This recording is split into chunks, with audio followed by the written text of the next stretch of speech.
There we go. So that one should be working soon. Hey, KO'd. Just getting YouTube started now. Live chat, pop this out. And keep this one visible. This is the one I want to see. Clip added to my stories 9 days ago. Oh, right. Does anybody actually watch Twitch stories? I guess I watch them because nobody puts them up, so like the one person I follow adds a story every once in a while, I'll watch it. I actually don't watch her stream. It's Nagara. I think that's how you say it. I started following her because she streams a lot of WoW, and I was watching a world race at the time. I don't actually watch her streams, but I still watch her stories because she's the only person I know that uses Twitch stories. And I guess me every once in a while.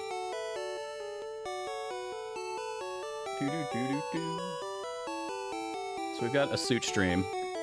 Basically, the video I was recording today was essentially you know, when you do a job interview, they ask first question or usual question, a variation of, so, why don't you tell me about yourself?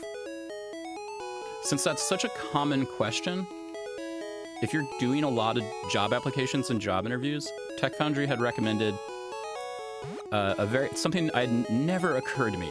Absolutely never occurred to me. And I've worked in sales and marketing. I mean, hey, that one still they probably asked a variation of, tell me a bit about yourself. Or, so tell me about yourself. Or, oh, that sounds interesting. Can you tell me about that? You know, and because you mentioned something about your life. Or like, oh, hey, you know, I'm Floyd. I just moved here from Missouri kind of thing. Like, oh, cool. Tell me a bit about that. Like, they're always going to ask about you in some way.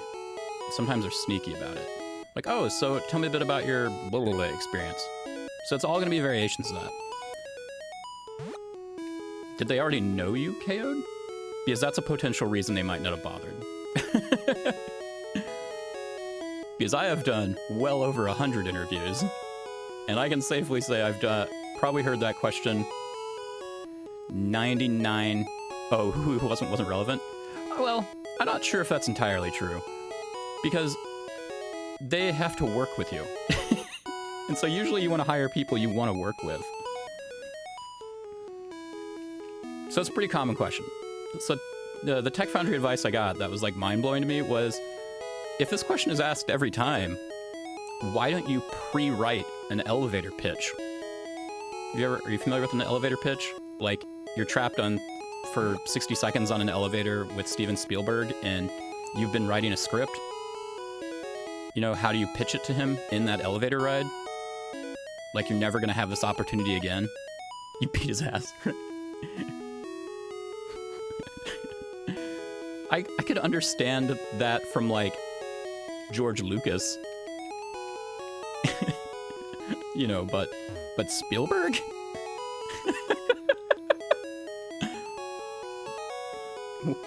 What did Spielberg do to you? Was it Schindler's List? Actually, I haven't kept up with Spielberg lately. Maybe he has done something bad. I forgot what I was doing in this town. I do know I gotta figure out what we're naming Pokemon.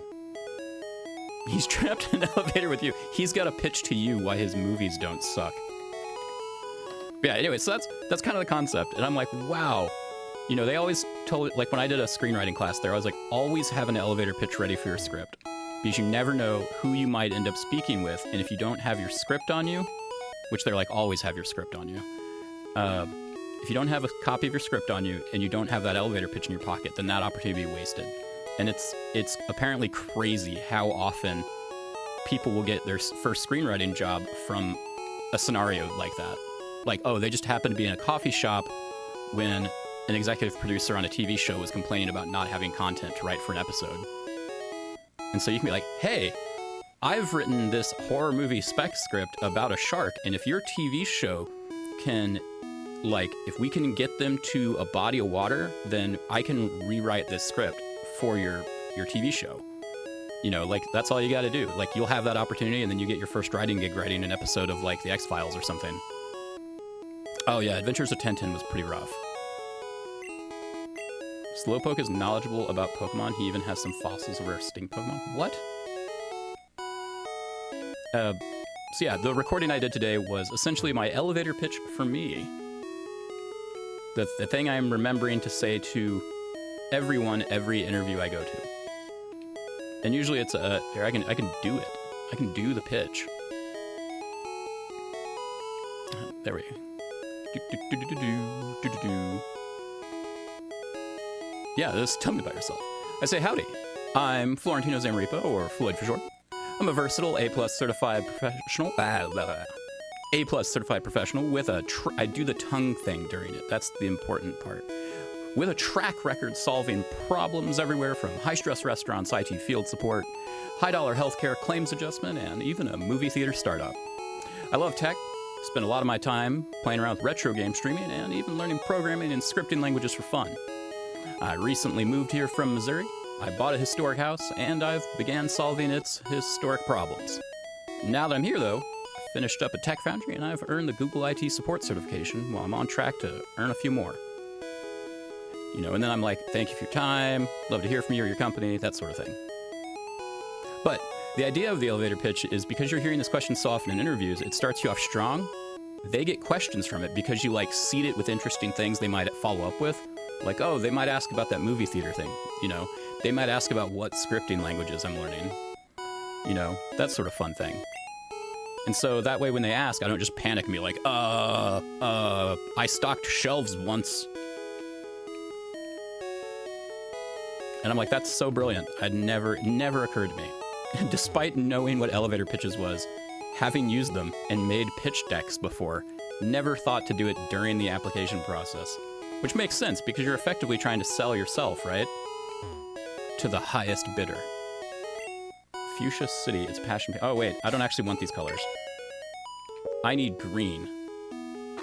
There we go. Just got an alert on my phone. Or my watch, rather.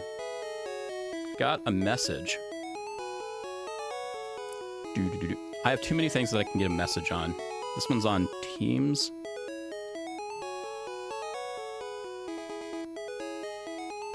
And it's not loading, so. Oh, I wonder if it just took a while to come to my watch. That's probably it. It's probably the message I heard earlier. I should be charging my watch. Job interview yesterday went well. Actually, it was actually surprisingly a weird day. Not weird, just like an unusual day. Because, why is TikTok not streaming? Oh, because it just broke itself. Okay, so we'll fix that. Retro gaming, go live. TikTok, you're so terrible. Why do you do this all the time? Anyway, am I not autistic? This is just every single phone call I've ever made. I mean, it makes sense. I mean, I am neurodivergent, but I am not autistic.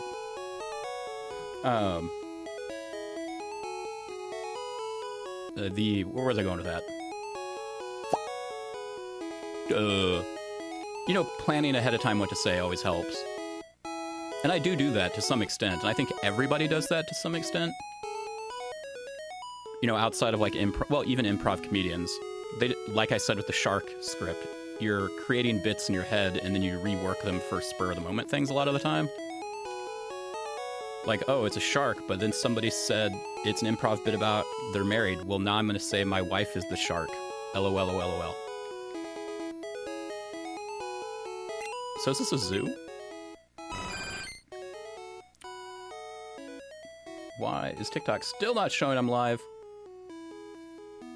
It's truly the worst thing to stream on. Which is the shame, because it has the greatest access of things. What was I saying? There's something... Oh, the interview yesterday. So I had a weird day. I got up real early because I wanted to go to the Breakfast at Tech Foundry thing. That was at 8:30 in the morning. I needed to be there, so that means I needed to leave the house at 8 to get there on time. But it had snowed overnight. It was the first snow we've had up here since we moved up. And so I didn't know what driving conditions were going to be like. I didn't know what the road was going to be like. I didn't know how bad my car would drive in the New England snow. I didn't know anything. So I woke up really early so I could make sure I got everything done and shoveled on time and all of that. Rebecca shoveled for me, so that was nice. I didn't have trouble getting out. Mostly she just cleared off the car because the road was pretty clear, turns out. And then I got to the thing. I was the only person that showed up again. Well, somebody else showed up a little bit later. I'm not sure if that was related to the event or something else. But I showed up. And it's actually been pretty beneficial that I go, because every time I go, they're helping me apply for jobs and keeping me on task, but also they've been reaching out to the local employers and IT employers and, like, you know, name dropping and shit, getting my resume in front of people. So the interview I actually went to yesterday, or had scheduled, was in part due to them name dropping me and putting my resume in front of an employer I had already applied to, but their application tracking system, the automated system by which they can filter through like 500 applications or so, had kicked my application out. Like, I was never going to get an interview from them because there's no human being had ever saw my resume. But the Tech Foundry CEO happened to have been speaking to their somebody in their hiring side, and was like, "Hey, this guy applied. Have you seen his application yet?" And they hadn't. And so immediately after, they texted me while I was streaming to schedule the interview. And so I knew I had that after the Breakfast at Tech Foundry thing. And so I'm there hanging out, enjoying it, and during it, about 45 minutes into it, so I'm about to head out, like wrapping up, I get a text from Rebecca saying, "Hey, don't rush back. There's no power at the house." My house is in a cell phone dead zone, which means that if I were to drive home, I would not be able to do the interview because my cell phone won't be able to get service unless I'm on Wi-Fi calling. Ultra Ball. Great Ball. What's an Ultra Ball do? And so I'm like, oh, shit. Well, it's a good thing I showed up at Tech Foundry because they have little spare offices you can use to do your interviews and such if need be. And so I asked if it was all right if I do my interview there, and they're like, yes, of course, it's totally fine. It's super cool. And I appreciated that a whole lot. So I got my laptop set up, which I did not intend to even have the laptop set up for an interview because I'm used to multiple monitors. And so I'm like, oh crap, I'm glad I save everything on the cloud because now I can open up my elevator pitch, I can have my resume up, I can have my full work history loaded up, because because I'm old. If you were to ask me, so, when did you start working at the Missouri Department of Health? No idea. I'll never know that answer. I'll have to check my, like, physical record I have of it. What was I gonna check out? Pokemon Red catch rate. Yeah, Gen 1 catch rate, capture mechanics. I was trying to figure out I knew there was something about the Great Ball that was unique among the others, and I think it changes the formula.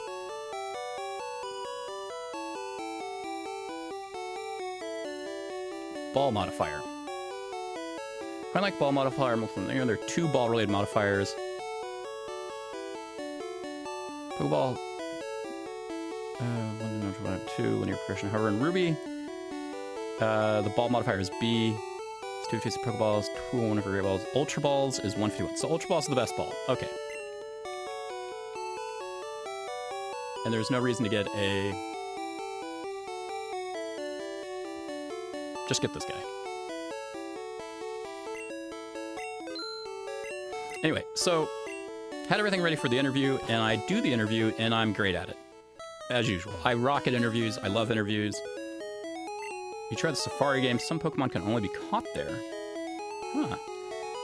So I did well at that. They asked me of my tech history. They asked me for essentially a variation of the pitch question, so I gave them that.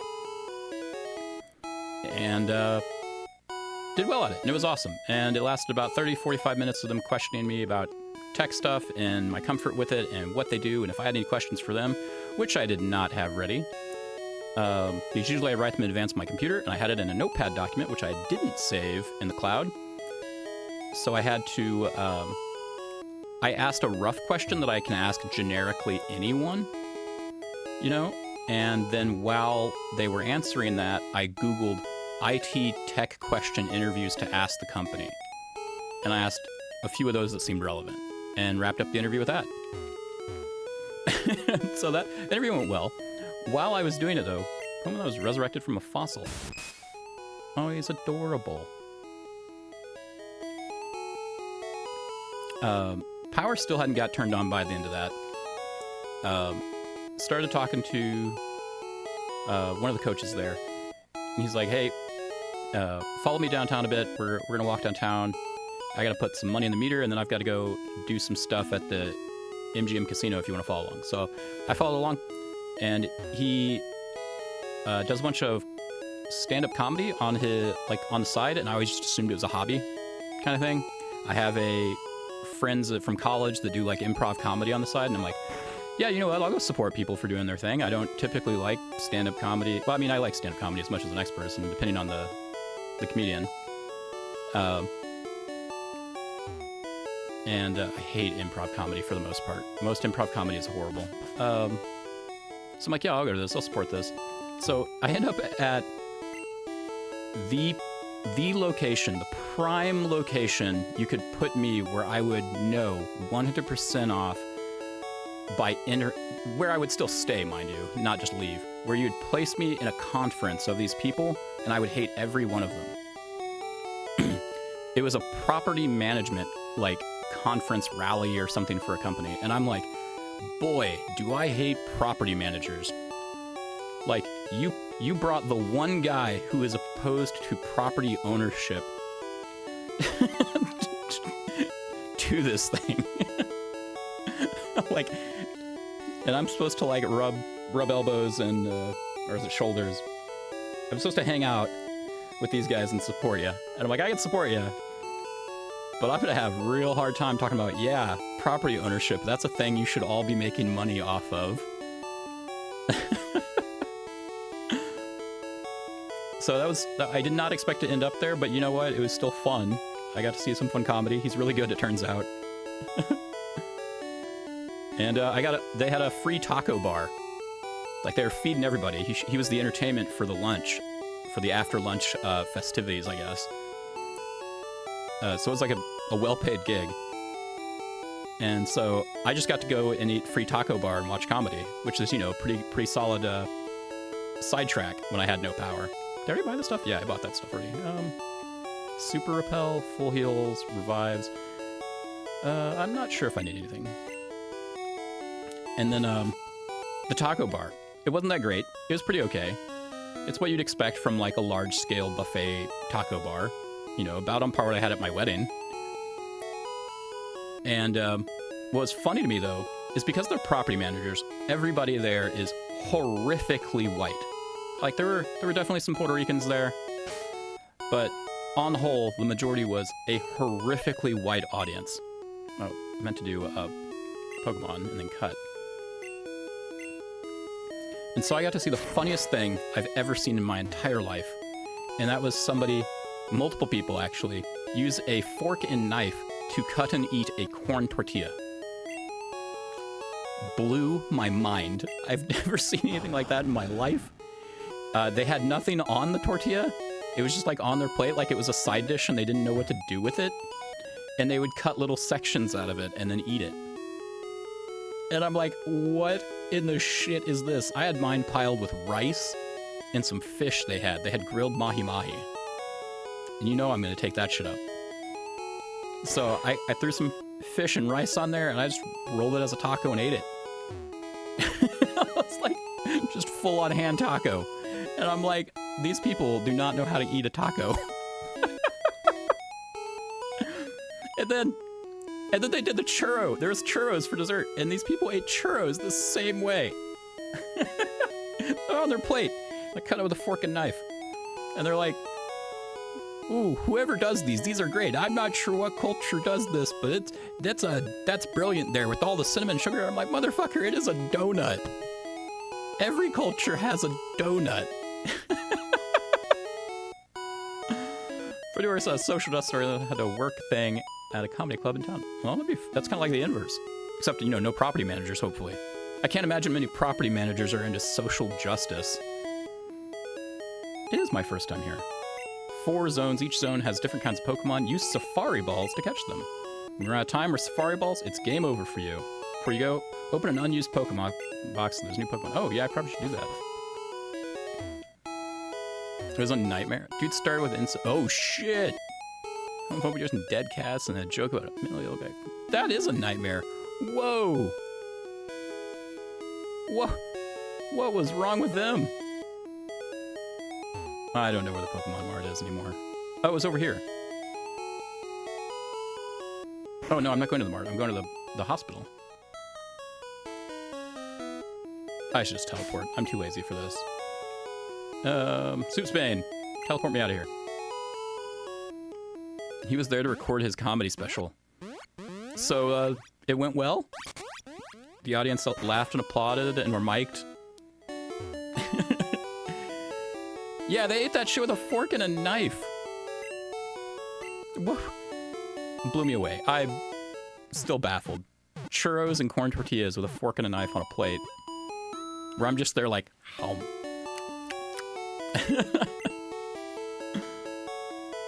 Kind of want to make fresh churros now. By the nature of the banquet-style eating, the churros were not the best. I don't blame the venue for that. I've worked in a number of restaurants, and I've had to cook for, like, if I had to cook you an individual plate and you wanted a taco and like a fresh, you know, taqueria-style taco and a fresh churro, you'd be eating that taco, and while you're eating that taco, I'm gonna fry that churro. So you get it nice and warm and fluffy. And then maybe some crisp on the outer side from frying it. But if you gotta make churros for, you know, 150, 200 people, that's rough. There's no way to do that where they're all gonna taste fresh. Change box, yeah. We're gonna go into box 3. That's gonna be Safari box. Motherfucker, I kept tapping A. So you know that? That's kind of it. I still baffled. It was fun though. I got free food. I can't complain. It was a fun day. Got home in time to have the power turned back on. And then I just kind of like played catch up for the day. I didn't get any applications in. I didn't get any streaming done yesterday. Not a whole lot of anything really, but just playing catch up around the house.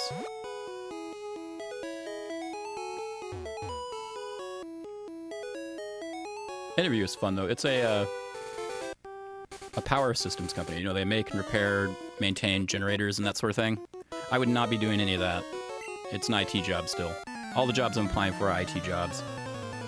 So it was actually kind of interesting to apply for an IT job for an IT department where I would be doing IT stuff, but then I know functionally nothing about what this company can do, or even like I know what they do on surface, but I don't understand it because it's just not my field. Which is kind of neat. Like, I like having that kind of air of mystery. Like, when I worked at UHC, it was still kind of, it felt like an IT job, like a help desk job, because you're answering questions and solving problems with claims. But the difference being, the company is miserable on whole. Like, you know, I mean, you've seen people celebrate the death of their CEO. That was for good reason.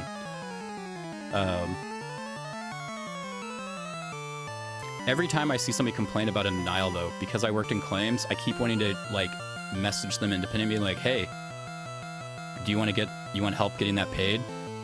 Because if it's UHC, I know how to get that paid. Like, there was some, there's so many of these news stories out right now. One was like, hey, UHC, if you don't want us, you know, excited about your CEO's death, you know, explain to me why my kid's cancer medication got denied. And I'm sitting there and I'm reading that, and I'm like, yeah, you know, if you're a normal person, you don't know anything about healthcare industry or how claims are processed on the UHC side, you're gonna be like, yeah, fuck UHC, and you should still say fuck UHC for that. But I looked at it and I'm like, I know how to get that paid. I know what happened. Because UHC is almost like a magician in the way that they want you to think one thing, but then behind the scenes do something else. And it's actually kind of weird here. Like, this is them working against themselves. They do want to pay for cancer drugs, and I bet their policy says it would approve them, and that's why the person got the treatments with their provider, and why the provider even provided the drugs, because they thought UHC was going to pay for it, but then it got denied, right? I would bet money that they billed, if the drugs were administered by the doctor, like most cancer drugs are. Hey, Waffles, hope you're enjoying it over on TikTok in my rants about healthcare, because I've worked in healthcare. But I would bet money that if the cancer drugs were denied, but the other treatments were approved, that they billed the drugs to the pharmacy benefits and not to the medical benefits. because if a drug is administered by a doctor, it's actually medical benefits and not your prescription drug benefit, even if it's prescribed by a doctor. And it's vice versa. So you also see claims that are denied because a medication was prescribed, but because you need to show up in office and take it, it needs to go to your medical benefits and not your pharmacy benefits. And then you have things called specialty pharmacy. And so sometimes you have things that you have pre-authorization for, but they get denied, and it's like, well, I could get those paid still because they got sent to the wrong billing department. They got sent over to medical, and they should have went to the specialty pharmacy claims. And so it's complicated by design because they don't want to pay a lot of these. Like, I get that. But there are systems in place so that when somebody comes up to them and say, UHC, you just don't want to pay chemo claims, they can point at the policy and say, but we do approve that. They just billed wrong. The problem is, I know how to bill right now. And so part of my job was to make these claims go away, like solve the provider problem and get rid of them. And more often than not, a lot of the claims processors would look at it and be like, it's denied correctly, and close it out because you're on a time metric. And a lot of the claims adjusters get 6 minutes on average to deal with a problem like that. Well, I had gotten in the habit early on, while we were in training, when I knew the metrics didn't matter, of not taking 6 minutes, but taking, 60. Take 60 minutes and go, it's denying against what policy? And then I'd go read the 40-page policy and figure out what the provider's supposed to do. And then I would call the provider, because if we don't pay it, we're supposed to call the provider. And most people would say, I called the provider and they didn't pick up. They'd close it out. I would just call them actually and talk to them about, like, hey, look, I read the policy. I know why this is getting denied. It's technically denied correctly, but it's because you were supposed to bill the pharmacy benefits and not over on medical. And I'm like, I can get you that number, and then if you fax it to me directly, I can just send it over and get it started. And so I would spend 60 minutes on it instead of 6 to get those things knocked out. And the more I kept doing that, I became like a real expert on all these policies that are commonly getting denied. And so I started knocking them out real fast by the time the metrics did matter. And, I never got nobody gave me criticism for that, like, officially. Like, I never got any flack for that. Like, Floyd, you shouldn't be paying so much. In fact, I got moved to the high dollar team so that I could pay out more at higher rates. And then I got moved to a team for providers who had called in 40 or more times on a claim. Whew. Like, we created that team that I kind of led for that purpose. Like, can you imagine having a problem with, like, say, your cell phone? Like, we've all had to call customer service, and it sucks. But imagine you have a problem with your cell phone, and you've got to call customer service, right? You've never called customer service for any problems anywhere? Or like a chat bot, or like those online chat things, or an error in shipping or anything like that? Well, it sucks. So if you haven't, good. But these providers, they had to do that, right? And they're paid a fuckload of money to do things that aren't that, right? And so, okay. So, like, these providers don't want to call customer service any more than, anyone else. But they had to call customer service over this one claim, it's one date. And this could be a claim where the person is doing it monthly, so they've actually got like 12 claims from the past year they've got to call, but they've got to call separately for each one to raise an issue for it, like a help ticket. Let's just do razor leaf on you. And so, I knew the providers didn't want to fucking do this, right? And so every time I called, I'm trying to solve their problem and help them out. And some are just assholes. Chiropractors are always assholes. They're scam artists. Don't go to a chiropractor. It's not real medicine. Yada yada. But the team I ended up leading was providers who had called in 40 times or more on one claim issue, like a single data service, like a single office visit kind of thing. They've called 40 times or more on. And so my job was figure out what's going on with that claim, why it keeps getting closed out, why 40 other adjusters or more have said it's fine, and why they keep calling the provider and saying it's fine, and why does the provider think it's not fine. And I was allowed to just not have a time limit on these, and these were so much fun, and they were way stressful. Yeah, let's change it out. Let's do another bird. It's a bird. We're just Steve. And these were the claims where it's like cancer medications for children. And they were pre-approved, and just the system denies it all the time. And they had been called because they're like, they need to get this money. It was probably like, you know, $500,000 worth of services, and we're denying it, even though they said they'd pay it. And it's because it was some issue where it was like an experimental drug. And so the doctor knew it would get denied. So they got the, you know, the CEO of the company that's, you know, say it's like a Best Buy or something, right? And it's a Best Buy employee's kid that has cancer. And so the Best Buy employee knows it's not going to get covered. So they reach out to the CEO and the HR department and say, hey, can we make an exception for this one specialty drug to get paid? And they say, yeah, we'll pay for that drug. It's only one employee. It's not a big deal. And so that goes to UHC. UHC is like, okay, you've changed your policy. When UHC pays a claim, they're using the company's money anyway. So like UHC doesn't care what you decide to pay for. You know, it's Best Buy's money. But then the system is still set up to deny that claim all the time because it's experimental. And because people only had a metric of like, if you were just a regular claims processor, you had 2 minutes to look at this claim. And if you were a claims adjuster, you know, somebody who once it got that ticket to fix and they had time to look at it, they had 6 minutes to pull up the claim, read the history of it, see what it's billed for, see the denial code, see that it's denied as an experimental drug, see if their policy covers experimental drugs. It'll say no, because all experimental drugs are never covered. And then they would say it's denied correctly and move on. Nobody would go call the provider and be like, hey, why did you think this was covered? They're never covered. And so that's what I would end up doing. I'd call the provider and be like, hey, why'd you think this would be covered?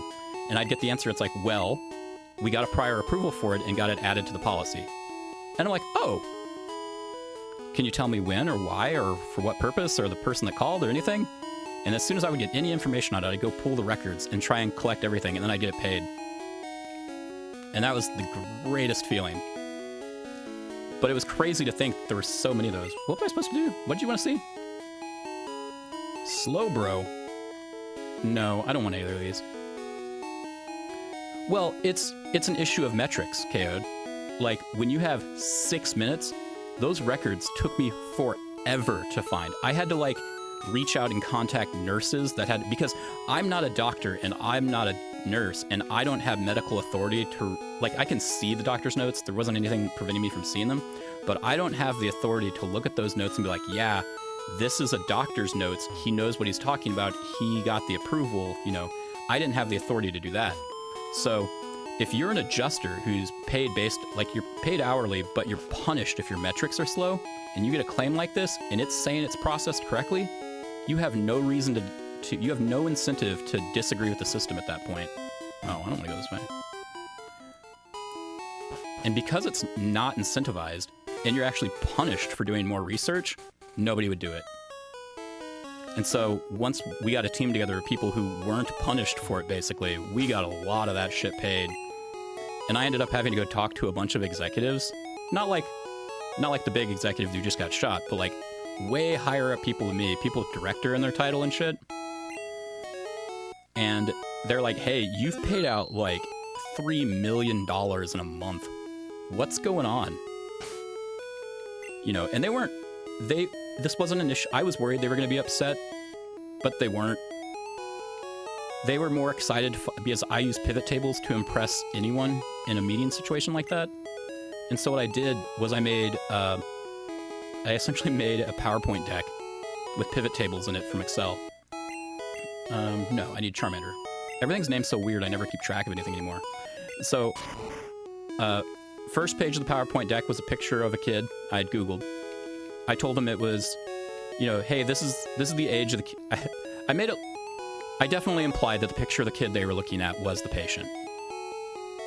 But I actually didn't have access to contact the patient's parents or get a photo of the kid.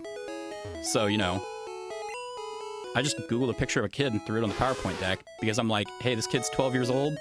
This is a 12-year-old picture of a kid I found on the internet. You know, you make whatever connection you want to make. And then the title was like, you know, Max the child's denial history. And it was a picture of him. And then I had like the number of claims he had denied, how much they cost, how many providers had called in, and I tracked how much everybody who ever touched the claims was paid per hour. And because everything is time-stamped, I was able to figure out the cost of everything. Every time a provider called in with a claims issue, it would cost United Healthcare about $200, basically. Roundabouts. Every time somebody would call about something, it's about $200. And because I had that information, it kind of blew them away. They're like, wow, so just calling the customer service line costs $200? And I'm like, yeah. And that's before it goes to adjusters who are paid more, or complex claims adjustments, or we involve nurses or anybody else. And I'm like, so it only gets more expensive per claim there. And so they're like running numbers in their head and they're like, oh my God. And so by the end, I'm like, I've solved these. And while I solved the one that called in 40 or more times, I actually ran a report to pull up related claims that use the same code to see if any other claims were getting denied where the provider should have called in 40 times but didn't. And I went and got those paid. And I'm like, this is going to save you guys from legal issues now, because you weren't holding up your end of your contracts. You know, you're making yourselves a target for the Department of Insurance of each state this is in. You're making yourself a target for lawyers from both the patient and the providers. And, you know, the patient might not have enough money to sue United Healthcare, but a giant hospital network, they definitely have the money for lawyers. I keep forgetting to cut. And so, you know, after all that, they're like, you know, holy shit, you're saving us a lot of money. That was around the time, though, I started getting, like, daily panic attacks and shit, though. So I wasn't able to do that much longer. As you can imagine, that kind of job is very stressful. Welcome to the Safari Zone. God, that was a long, rambly rant. You can catch all the Pokemon you want in the park. Would you like to join the hunt? Yeah. It's only $500. Special Pokeball. 30 Safari Balls. Call you on the PA when you run out of time. But yeah, I actually liked doing that job at the end. Save for the daily anxiety attacks from the stress. And the worst part about it, they never changed my job title. I had the same job title from when I started there, had it for 5 years, and I was doing drastically different work by the end. Not only drastically different, I was like training a team of adjusters at one point. They never changed my title to trainer, none of it. Press the start button to check remaining time. Oh, 500, is it 500 seconds? Ticks, probably. Rest house. Is time still going down here?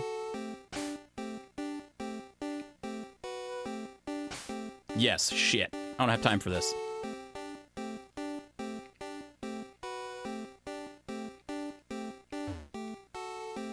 What's over here? We'll do this practice area. Is it alarming that pulling the... Oh yeah, right. I read that already. Yeah, I mean, it's weird. There was a lot of things that weren't intuitive, but then when you understand, like, the metric system behind it, it made a lot of sense. Throw rock.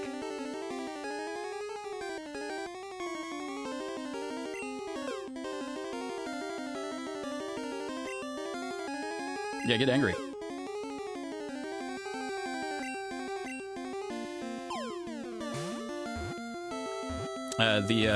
For example,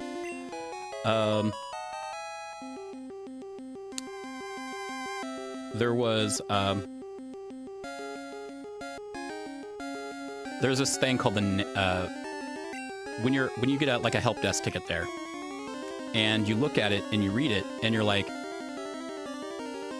there's not a problem with this, which means you didn't adjust the claim. Well, actually, here, let me rephrase this.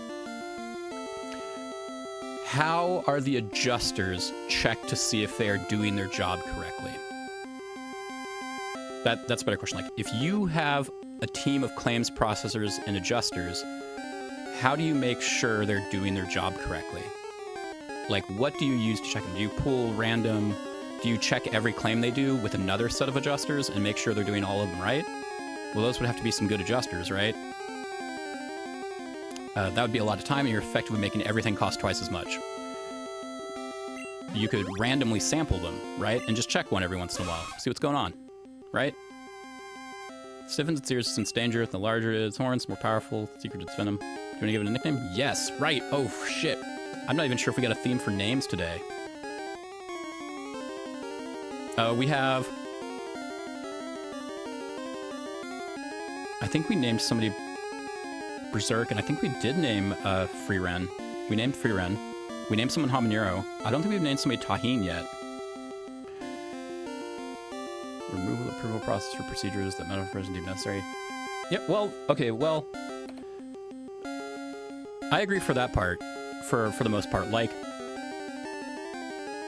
the, some of the policies and procedures were also a safety net, because there's a lot of fraudulent providers out there. I don't think it's a majority, though, but I'm not sure if the cost-benefit there is the same. Now, could we replace that approval process and still have a system of checks in to make sure things are medically necessary? Yes. And just have, you know, government-controlled healthcare and still have, you know, adjusters and stuff exist to process the claims and make sure these providers are doing things correctly and flagging them and having, like, increase the role of the Department of Insurance, essentially. So, yes. But, like, somebody's still going to have to process the claims, right? See, even if they are approved. I'm not saying, like, deny the... Like, the way to think of a claims processor is not this person approves or deny it. That's not effectively what a claims processor or adjuster does. More often than not, it's determining how much to pay the provider. And it's based off of, you know, how much they're charging, how much their contracted rate is, how much the benefits policy says to pay. And even if it was universal health care, you know, there's gonna be a benefit saying it pays 80% or 100%, you know, and that's all gotta be calculated and figured out on a claim by claim by claim basis. Yeah, like we actually used Medicare rates for a lot of things, honestly, because it's a good measure. So that's what I'm saying. Somebody still has to process all those claims, and the government does that to some degree. Here in the United States, actually, Kayode, it may surprise you to know that the states individually handle Medicare. Like, Medicare is a federal thing, but the states individually manage it and process it, right? So that means that that means every state, whether it's New York, Mississippi, Missouri, California, whatever, has to set up essentially their own claims processors, their own Medicare support, every step of the way that United Healthcare did, right? So it might not come as a shock to you where a state might decide, you know what? The state of Mississippi is not a healthcare company. Let's just pay, you know, United Healthcare or Anthem or Blue Cross Blue Shield to administer the Medicare healthcare policy for us. So it's not United Healthcare or, you know, whoever making the decision anymore. They're just following the rules that the government has set and then paying out the claims using the Medicare budget of Mississippi or whatever, right? So you're just hiring United Healthcare to do the paperwork, essentially, because United Healthcare already has the staff for it. They're already trained for it. They're already familiar with the stuff. They already have the infrastructure for it. And I would say most states do that. Like, this is not just an Alabama, Mississippi thing. As far as I'm aware, nearly every state, I don't want to say every state because I don't know for certain, but nearly every state has somebody else administer their Medicares. For United Healthcare, it's called United Healthcare Community and State, and then they administer the benefits for Medicare for different states. So you still have somebody do that, but like, to check if those adjusters and processors are actually paying out things correctly, they would randomly sample them, right? You have a quality team, and their job is to randomly sample three claims of yours per month. Now, you're doing, maybe, if you're in adjustments like I was, you're doing 20 a day, 5 days a week. So 20 times 5 times 4. Oh, that's easy math. That's 400. I used a calculator, so I don't want nobody to think I did that in my head, even if it was easy.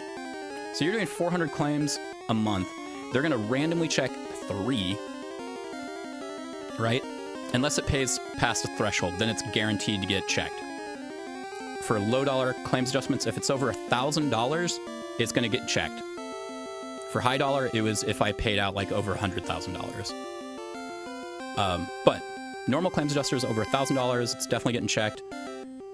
And otherwise, it's just 3 claims are getting checked. So you could very likely go several months only having 3 checked a month. This one is Tahine. And now, Kaode, I need you to tell me a snack food, because I think you're the only one that didn't get a snack food on this list yesterday. And then we need to think up a new theme. Spitz. What is Spitz? Is that a Canadian thing? All right, I need, for the next theme, we're gonna do country names. We're gonna do a lot of themes today, because apparently the Safari, I'm gonna get a lot of them. I need 3 country names. Sunflower seeds. Oh, that's a good name for sunflower seeds. We're gonna need country names. Any country you want named after a Pokemon, which you think will be funny or interesting. And then we're gonna need another set of 3.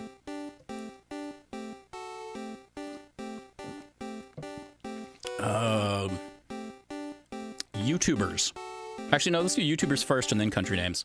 That doesn't matter. Country names first, then YouTubers. Or Twitch personalities. YouTuber / Twitch personality. So, I'm recommending unknown person Rebecca Watson. That's going to be my YouTuber. My country name I'm going to recommend is going to be Ukraine, because I'm about to order something from Ukraine. Yeah, who? Rebecca Watson? Or as my kid said, the Overwatch streamer?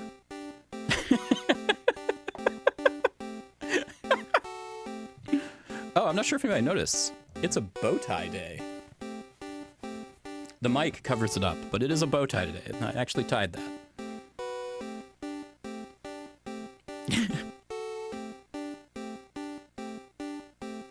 I think I did tell her that, Kaode.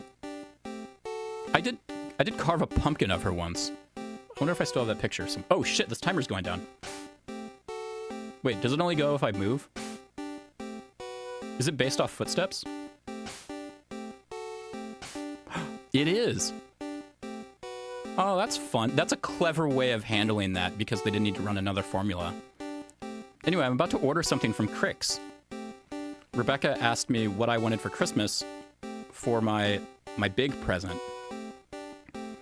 And I'm still uncomfortable with the concept of presents, to be honest, that cost much money.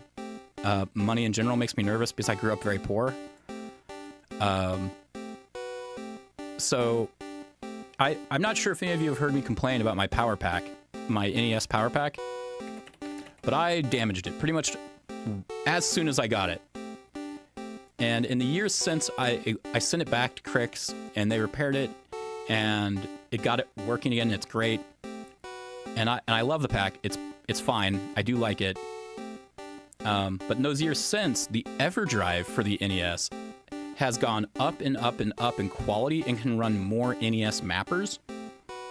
But it's one of those things I would never personally like buy for myself because I already have the NES Power Pack. TLDR, I've requested my wife order that. Which I think I have to do that order soon because their sale's going to end. So yeah, the EverDrive N8 Pro is what I have suggested. And additionally, my kid wants the EverDrive for the Game Boy. And I'm thinking about buying that for them for Christmas. And this is doubly fun for me because I'm not sure if anyone's familiar, but last time I ordered from Crix, there was shipping problems, and I was getting kind of irritated. The one for Game Boy Advance also runs Game Boy and Game Boy Color games on the Game Boy Advance. It's actually, my budget for the gift for my kid was like $50, but the Game Boy Advance one is like $70, $79, and I'm like, oh God. Should I do that? Should I just get the Game Boy Advance one? Yeah, it's $79. Anyway, so last time I ordered from Crix, I was getting like, not like belligerent, because I knew they're all custom made kind of thing, But I was getting a little irritated. I'm like, this is taking way too long. And I'm like, I'm going to go on Twitter and DM him and ask what the hell is the goddamn deal? Politely. And I'm like, it's been over a month and I haven't heard anything. Crix is Ukrainian. The company is in Ukraine. So I had egg on my face. Things were not going well there. And so I was like, oh shit. I feel really bad now. Take your time, buddy. So he was having some shipping problems. But he's still going strong. And they're still producing stuff. And they're just like, heads up, there might be a shipping delay. So I fully support Crix. I love the products. And probably going to get the... more than likely going to get the EverDrive. Don't know what I'm getting for the kid. But those are probably not going to come in time for Christmas. So when I stream with them, it's probably going to be late January. That's my expectation. Late January is when I will see those, or February. Late January or February. But they're real cool. What I'm playing on now is the FX Pack Pro from Crix, which I can... Let me pull up. I got this webpage up. There we go. We got the manual there. All right. That's such a cool window I've captured too, because it's just Firefox with the top and bottom clipped off. So yeah, he's running a Black Friday sale until the 7th. And I've got the FX Pack Pro, this guy right here. This guy is solid. If you have a hardware SNES, I cannot recommend this enough. This thing is great. And that's a good price for it. I paid this. I paid this price. And it has been worth every cent. There are cheaper packs out there for Super Nintendo to run ROMs off of, but they do not emulate... No, that's not even emulating. They can't run all the chipsets from all the other SNES games. Like, most of them can't do things that require the Super FX chip, for example. Most of them won't be able to play Street Fighter Alpha. Things like that. It's an amazing device. You've all seen me use it. It's every time I use my Super Nintendo, I'm using it. They got one for the Game Boy Advance, is the other one I was looking at. The one within my price range for the kid is... Where'd it go? This guy. This little guy. But yeah, I love Crix. I recommend Crix all the time. It's great stuff. Oh, I think I turned the wrong thing off. There we go. Let's get some Pokemon. Anybody have a country name or YouTuber/Twitch personality to mention? Because we've got a few. We need a name. Nidoran Male is what we named Taheen. I've got Ukraine on the list and Rebecca Watson on the list. Oh, you know what? TJ Thrilla. TJ Thrilla can be a Pokemon. I'm just gonna add a lot. We're gonna do, if we can get 6 of, we can do more YouTuber Twitch personalities. In fact, we'll just do 3 country names and then infinite YouTuber Twitch personalities for the day. That way I don't have to think up other themes.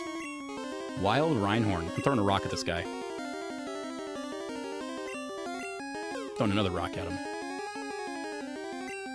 He seems like he wants a rock.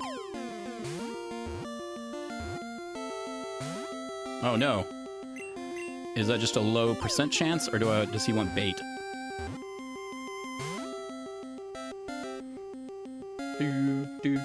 Why is TikTok still not showing that I'm live?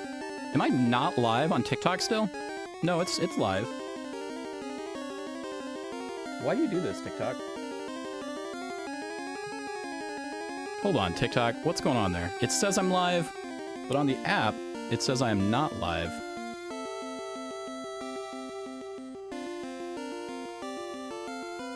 I've got a TikTok notification. I won a 30% off coupon for some other event I've been in for ad promotions.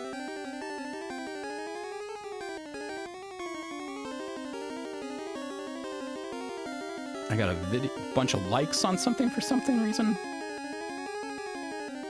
I had a bunch of people see a TikTok video out of nowhere. weird.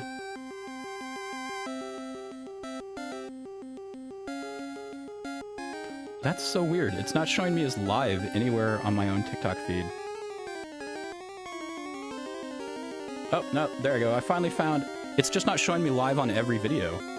It's just some videos will show me as live, and other videos will show me as not live. TikTok, you are the worst thing to stream live on. Worst platform.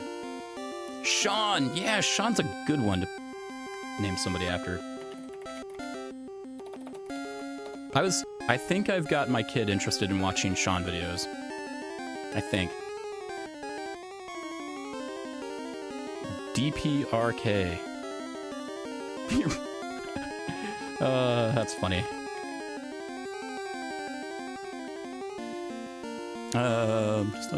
All my video comments were getting filtered for over a year, which is why no one commented on anything, or so I thought, really? Oh, on your videos? What were they? How were they filtered? I follow you on TikTok, and your videos never show up in my feed. I think you were getting, like, shadow banned.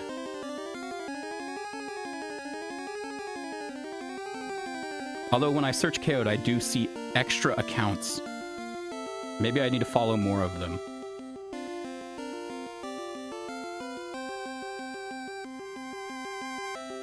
No, I see two. Two of these I suspect are yours. I'm following the other. Filter all comments. That'll do it. I've actually been wondering. You guys want to see something crazy? We're gonna look at some analytics. So I don't... Before I get into this, I want you all to earnestly know I do not care about the number of viewers I get when I stream.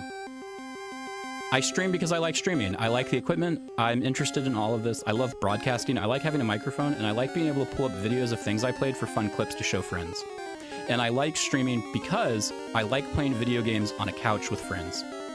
And so if I get, you know, just two people showing up and we're all hanging out, that's perfect. That's a perfect evening for me. It's the same reason I watch streams, so I can hang out with other people while they play games. You know, that's fun. I think everybody should stream for the same reason. Hey, Kyle, thanks for the like over on TikTok. Still trying to figure out... But anyway, so we're going to show something over here on the Twitch dashboard. I'm going to go to my analytics overview. So this is a peek behind my Twitch analytics curtain since I started streaming again now that Tech Foundry's over, all right? And I want to show you something crazy I noticed. Manual reading, okay. So what I'm going to look for is follows. All right, and we're going to check. I mean, yeah, that's good enough time. Yeah, we'll check there and then update. I really want week to week. One follow entirely. And so let's change this to I want unique. No, there's one for like new viewers. Maybe it's unique viewers. No, that's not it. Maybe it's just not on this little list. The follows, right? That's a good way to think about it, because follows are free on Twitch, right? Effectively, anybody can follow. So this used to be pretty high every day. Every day I'd stream, you'd get new follows because new people find your stream, they're watching it, and they follow because they might watch it some other time. You don't expect them to stick around. I'm never worried about that. But follows have been dead on Twitch since, which means they've changed their algorithm somehow, or something's changed, because nothing's happening there at all. And it was baffling to me. It's not something where like, oh, I need to get a lot of follows, because follows are meaningless, right? It's the viewers I care about. Well, engaged viewers. I actually don't care about like bot viewers and shit like that. Like, I don't want those. I want more people to hang out with. I want more friends. People whose couches I can sleep on if I'm ever traveling. And so I was looking at the follows. I was shocked that this was so low. In fact, I was surprised to see this one's here now, because I think the last time I checked, which would have been before this, it was just zeros everywhere. And I was like, you know what it is? I've probably made it to where people can't see the stream unless they do something, right? Like maybe they can't see the stream at all until they like subscribe to me. Maybe I went to subscriber only mode. No, I don't have that. I don't have followers only chat on. I don't know what it is. I thought maybe I'd accidentally turned on shield mode where people can't, you know, talk or anything. I was like, I have no clue what's going on here. There's all sorts of weird things you can do. Revenue payouts, don't need that. Roles manager activity, followers, content, collection. Where's another thing I did? There's settings. I probably don't want to stream that because I think it's going to show my stream key. But I was thinking like maybe I've turned something on at some point because I remember I used to get hate rated. I was getting hate rated for like, God, it was like a month. And I remembered I turned on a bunch of safety features so that the random bot accounts with racist names weren't filling my follow list. And those stopped. But I think I did something that prevents new people from finding and interacting with the stream. And I'm like, that was like over a year ago. It's like, I don't even know if hate raids are still a thing. And then that made me start wondering, like, wait a minute, are hate raids on TikTok a thing? Or YouTube? Like, where just hundreds of bots show up in your channel and start spamming racist shit kind of thing? And I'm like, they could be. And so I was like, I need to look on TikTok or YouTube to see if there's moderation tools to protect from that. Spoiler, there's not really. So if you're in the business of making hate raiding bot squads, target those two social media networks and you'll do great. All right, so the alert box, not the alert box. Or maybe I do need the alert box. I don't even know which alert system I'm using anymore. It's all just confusing to me. I know what it is. Back to dashboard. I'm on the wrong thing. I need to look at all my widgets. I do need to turn on follows back on my event list because I'd forgot about that. They're not that common now? Good. Because if I turn these back on and then I'm just instantly like hate rated again, I will be pissed. Yeah, we're gonna turn follows back on to where they show up on the event list again. Raids can show up on it again. And sub tiers. I had turned everything off on the Streamlabs side. Yeah, see, now the raid's showing up on there and a follow showing on. But still that doesn't explain like the Twitch side. I wonder if I've just made it hard to like do something and I have no idea what it was. Yeah, Kaywood's got it. I mean, when I like stopped effectively doing everything while during a hate raid and was trying to figure out how to block them all, it was a nightmare.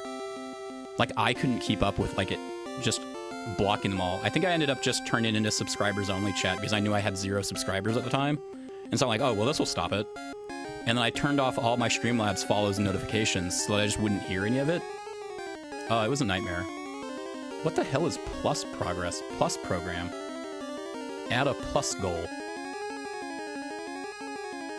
Finish with at least 100 plus points to reach level 1 for this month. What the fuck is the plus program?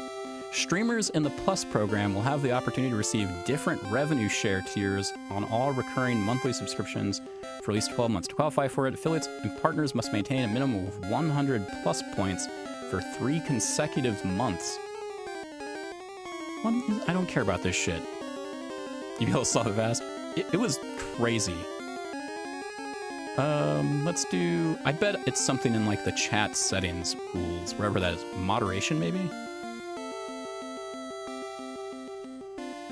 Harmful chatter detection, I've got all that. Shared ban info, block hyperlink. Fuck, I have auto mod allowing hyperlinks. I have chat verification on. Should I turn off email verification for chatters? Or should I keep that on? I think it's a good idea to keep that on. You can also say some chatters, where some chatters need, like first-time chatters need a verified email. Chatters without a verified email account must have accounts older than X.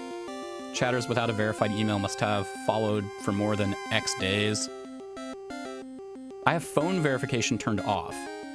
So people don't need to verify with a phone number. Which I think was weird. I wouldn't want to require everybody on YouTube to give their phone number kind of thing. I mean, YouTube has it, but...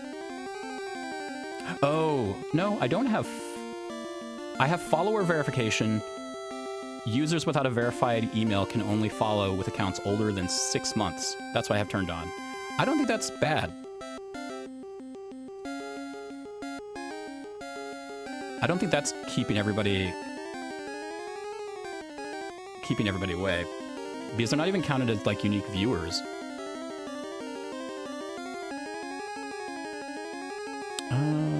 Yeah, I don't know what it is. Streamer surveys.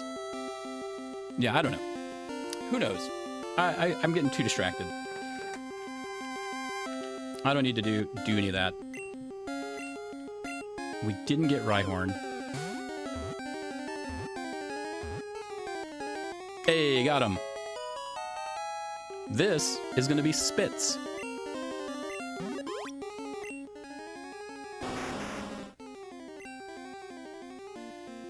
Oh, you know what? And before we name the Pokemon the Twitch personality or YouTuber, we're going to do a shout out for them. And if it's a YouTuber, I'll just play a clip of theirs. I'll just go to their YouTube page so people know what they are.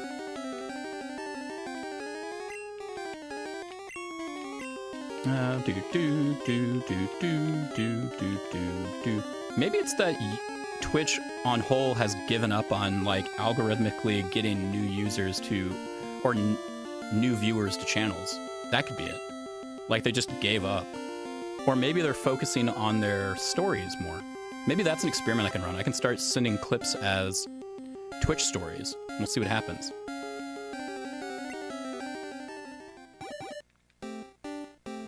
So we got a Rhyhorn, we got a Nidoran boy.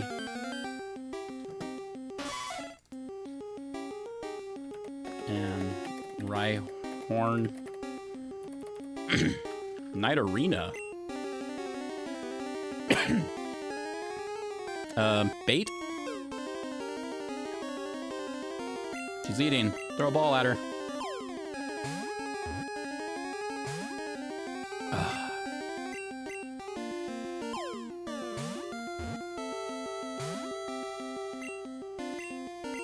Ah, Shran. Maybe I need to throw rocks at her.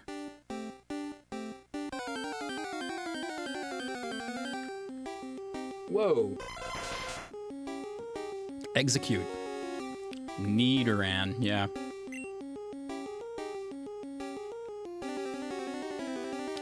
I don't want to throw rocks at eggs. Bait? It's kind of monstrous, though.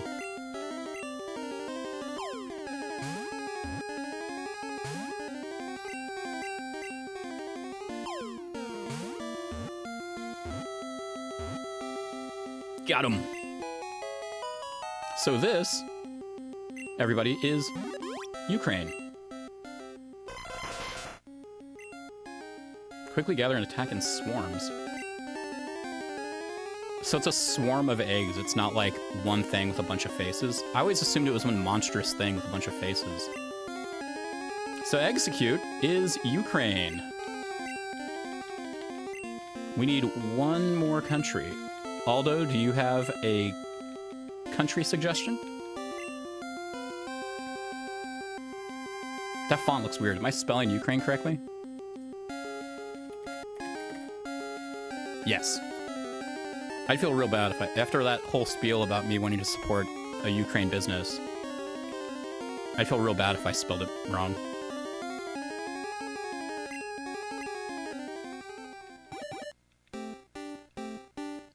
Oh.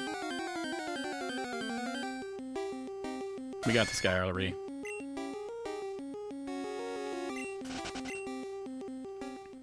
We have a Nidorina arena. Rhina? Nidorana? Something? Oh, wait, I didn't have that guy. I had this dude. God damn it. So you can get the next version of them.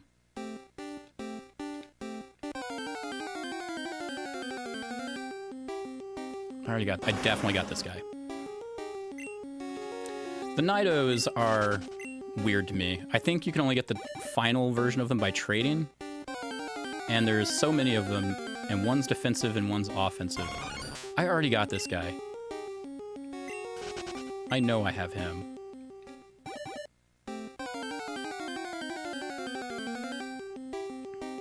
Here he is. Here he is again. The Rock. Ah, shit, he ran. Maybe he needs to be baited.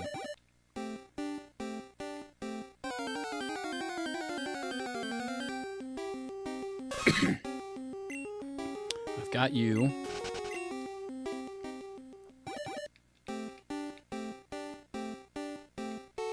Well, I guess that's one benefit then of me streaming on TikTok and YouTube. Maybe their algorithms will feed newer viewers in, and then I can transfer them to Twitch and get them away from TikTok. Because TikTok is a horrible medium to watch anything on. Anything longer.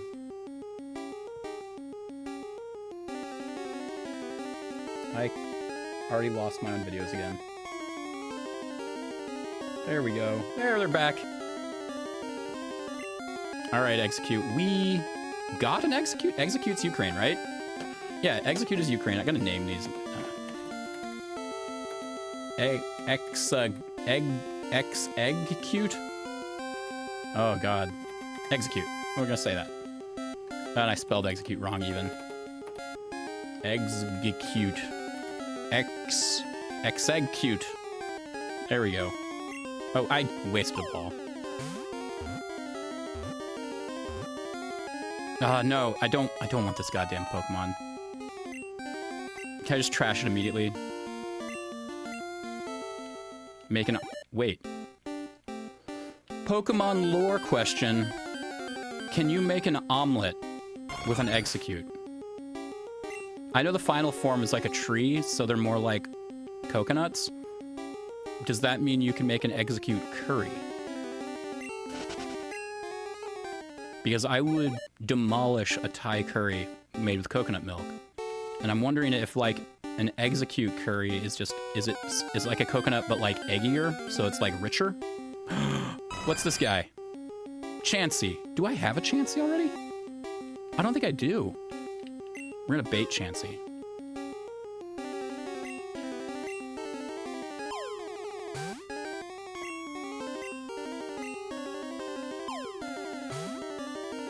Missed.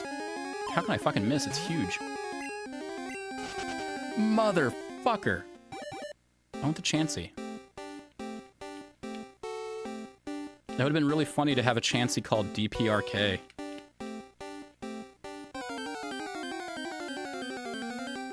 Alright, we need one more country name at least, and then numerous YouTuber or Twitch personalities that are not awful shitbags.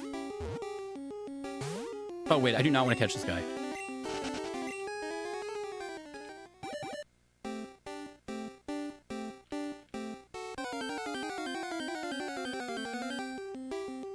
Alright.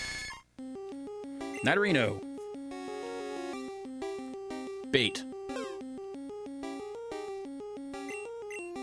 I didn't mean to throw bait again.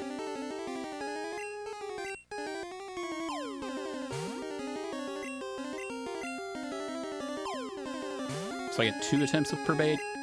Bait again. Ball. Ball. Ah, no. God, some of them are hard to catch. I do not want this garbage Pokemon. We already got one of you. You're Spitz.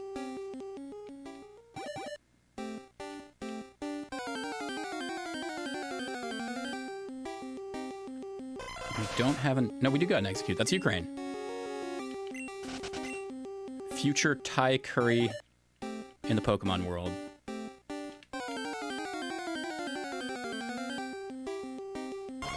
Venonat, we've already got... Like, Venonat has got to appear in other places, because I've definitely got one.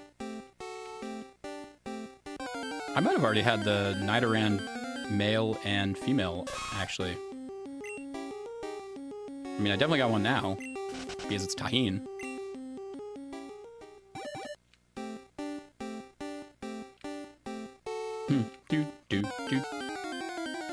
So, it is Wednesday. I'm getting Wild Scyther. Do I have a Scyther? I don't think I do.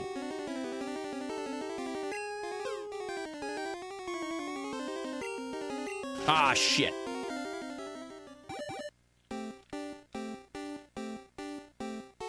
How many steps are we at? We're at 166.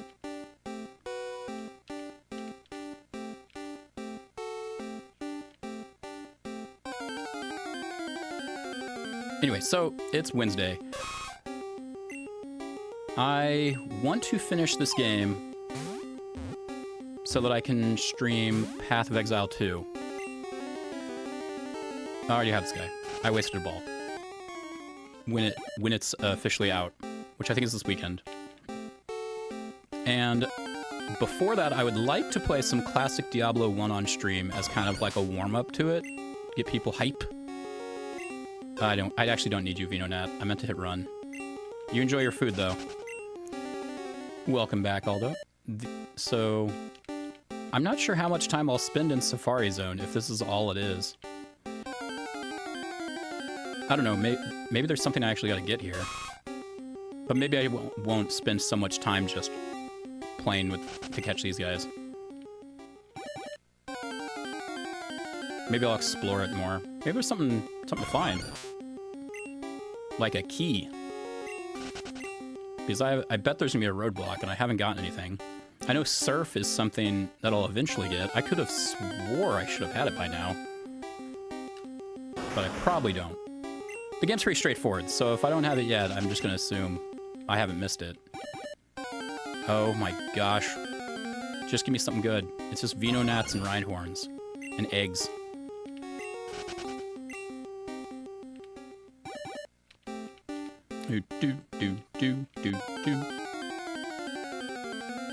So yeah, what I'm getting at is I'm not gonna grind this area with Safari Balls forever. Because I do want to beat the game soon, so that I can move on to Diablo 1 and then Path of Exile 2 for a bit. I am not gonna become a Path of Exile 2 streamer. But I figured it'd be fun since I have access, thanks to Star and Rebecca's Discord, that give it a few streams. And I've put a lot of time into Path of Exile 1 and Diablo 1, 2, and 3. This could be it. This could be DPRK.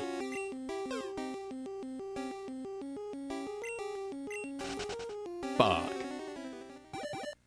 Yeah, we're gonna finish out these balls and these steps. That's what we're gonna do. And then just move on with our lives. Oh my god. I gotta get this guy. Ball.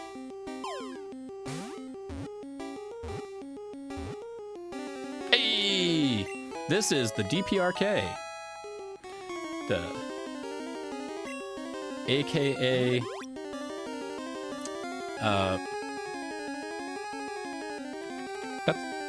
that's North Korea, right? Yeah, that's North. I want to make sure I didn't, because if that was South Korea and I said it was North Korea, that would have really pissed off South Koreans. But yeah, you know, it's one of those things where like you're pretty confident and then you're about to say it and you're like, wait a minute, I need to double check. An aggressive Pokemon that is quick to attack. DPRK.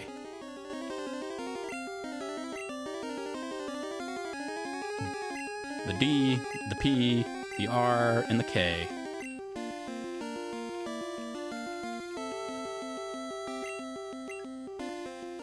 Maybe I don't need to throw rocks or bait at all. I just need to throw Pokeballs.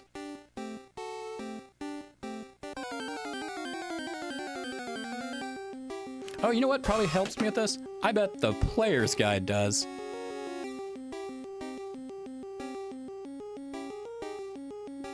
What's the player's guide got in this for me?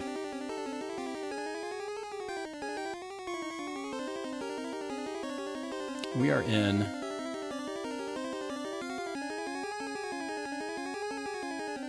Oh, this isn't technically one of the areas?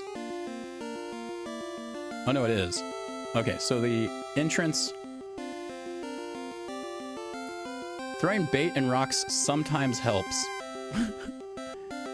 Yeah, the DPRK has not been quick to attack. They're quick to threaten to attack. When you're out of time for Safari Balls, you'll warp to the gate automatically. So, what all's worth getting here? There's, I mean, the Chansey. Chansey, Scyther, Parasect, the Nidorans. I have not seen a Parasect. This is not considered Area 1, oddly enough.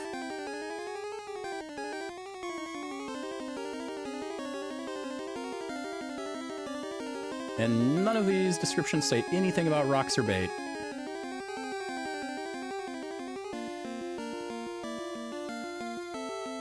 So if you find this, you're gonna...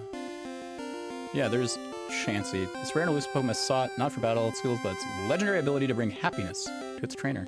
Oh, I want the Chansey. Is the Chansey in every area?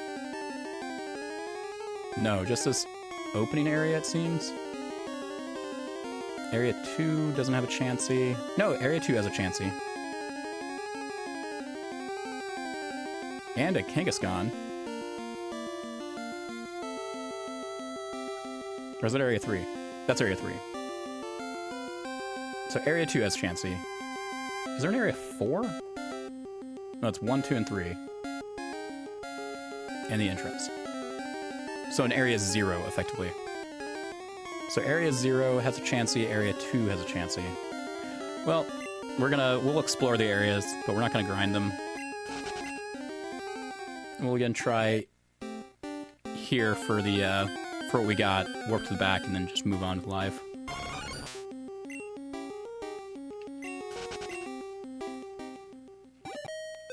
Nope. Time's up. All right. Good haul, come again. We're gonna go back. I want to see what's in that building. I'll actually talk to people, since now I know it's tile-based time and not an actual timer.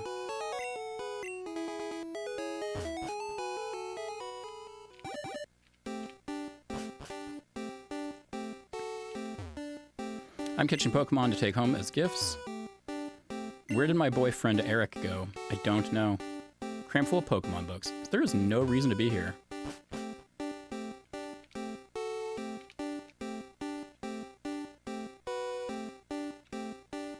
Nope, didn't get a Chansey there.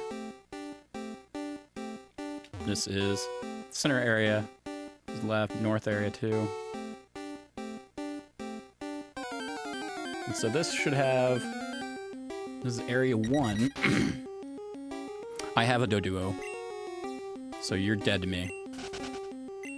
Get away, Doduo. And I can look at the maps here too. That'll save me some trouble. There's an item up here.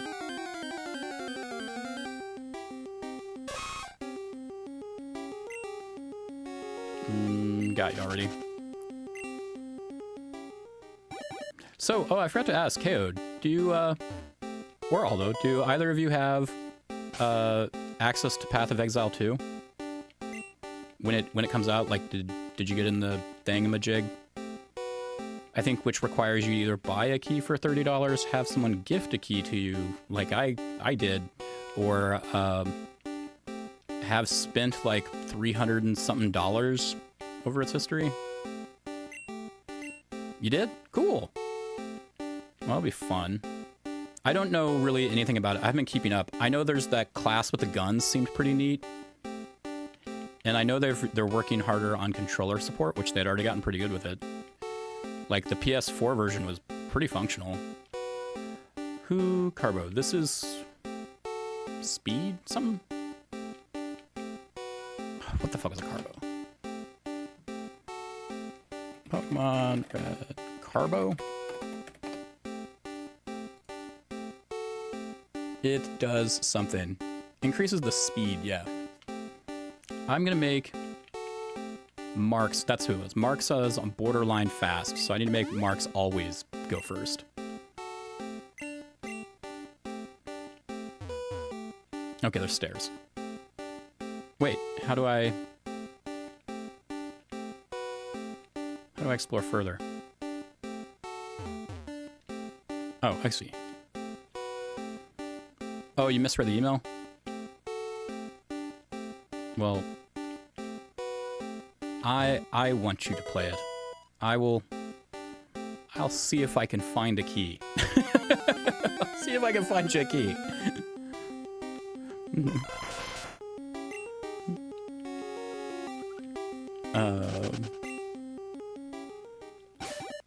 Because you put a lot of hours in the first one.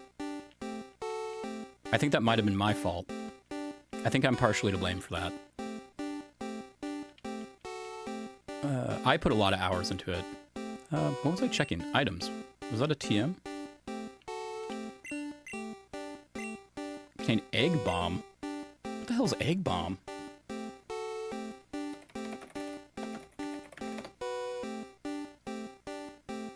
Oh yeah, it's always fun. It does have the worst inventory. The first one had the worst inventory system, and I imagine the second's gonna have the same. It is 100 power, 75% accuracy, no secondary effects.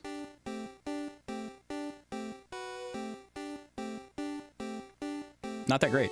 It's pretty bad. No, don't teach this to anyone.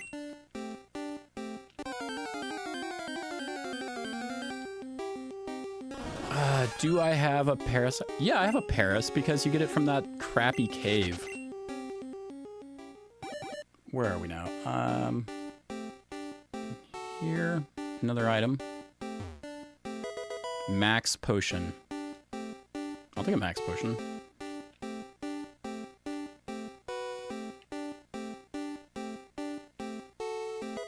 Full restore, I'll take that. Rest house. How many did you catch? I'm bushed from the work. Is bushed a thing? Caught a chancy that makes this all worthwhile. You know, I'm tired from all the fun.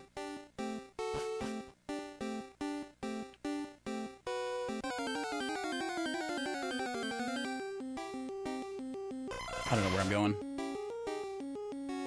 Up and west, yeah. Run.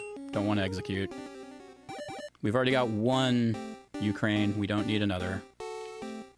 Did I already do that? Yeah, I already did that. Trainer tips. Demand time declines only while you walk. Thanks.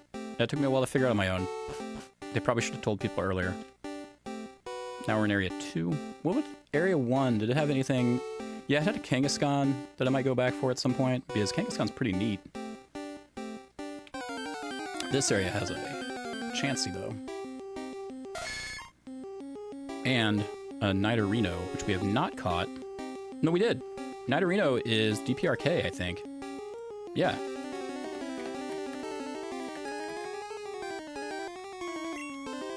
So we can run from this guy.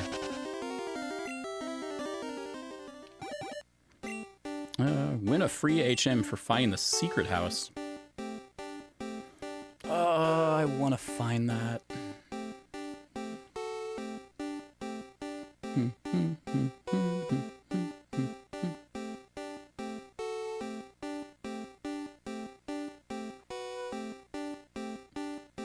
What is up here? Is this a waste of my time? It's a waste of my steps. Can I jump off? No. Oh my god, it's a waste of my time, isn't it? It's a waste of my steps. Oh my god, it really is. Damn you, Pokemon developers. Ah.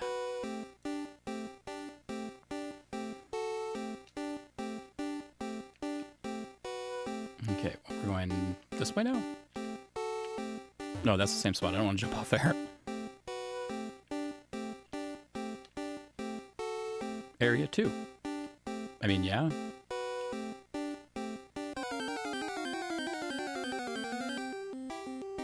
I already got you.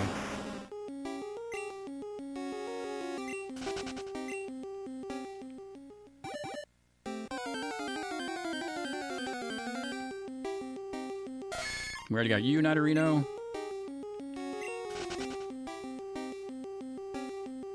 Send a friend request. There we go. Do do do do do do do do do do do do. Oh, I'm getting messages on Discord, left and right.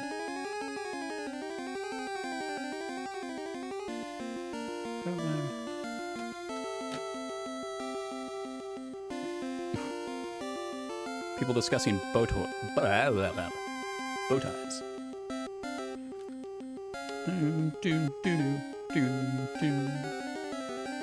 Oh yeah, I was talking about how I'd only just recently found out some programming languages allow a single quote instead of a double quote, and now I've saved myself a lot of keystrokes by not pressing shift.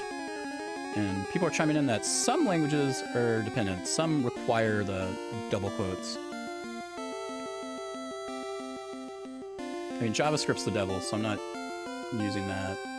I use it for web scraping. That's to be fair, I do use JavaScript for web scraping. And I'm actually gonna have to use some JavaScript here pretty soon because I have a web server that I'm paying for my Tech Foundry project. It's what I was playing the Rogue on the other day. That was not my project, but I threw Rogue onto it. And I'm gonna put a small web server on it to essentially use as like a landing page for me, and kind of act as like a way to link portfolios. So people could go to my link, like the Floytosaurus domain, and instead of just going to my LinkedIn right now, it'll go to the landing page, which then can filter people wherever.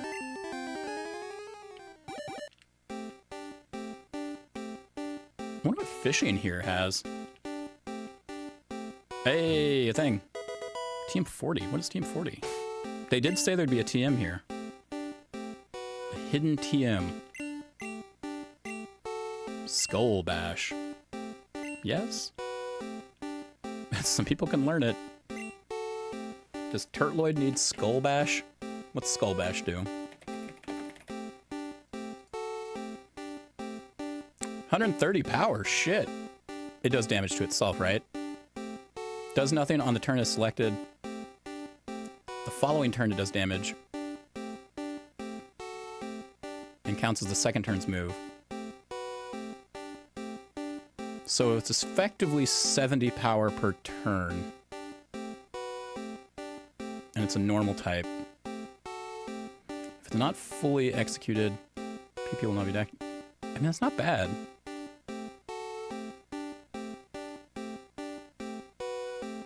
That's not bad, actually. It's a good replacement for a 70 power normal type. Or if anything's less than 70. So let's see what Turtloid has. Tackle? Tackle's only 30 or 40? Let me check.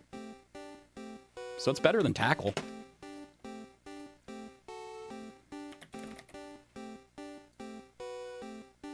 Yeah, Tackle's 40.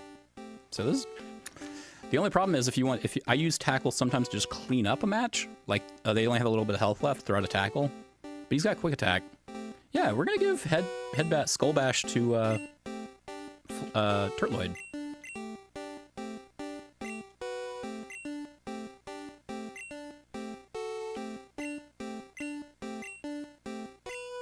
Yeah, get rid of Tackle.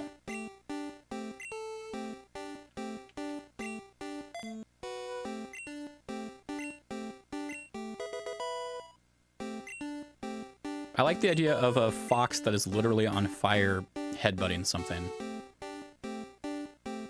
What's here? Rest house. God damn it.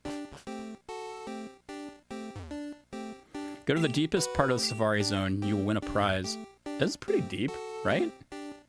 My Eevee evolved into a Flareon. Hey, mine too! But a friend's Eevee turned into a Vaporeon. I wonder why. Probably the stone you slapped to its head. You can keep any item you find on the ground here, but you'll run out of time if you try for all of them at once. I mean, I can come back. Handful of Pokemon books. I don't know why I bother reading bookshelves at this point. Alright.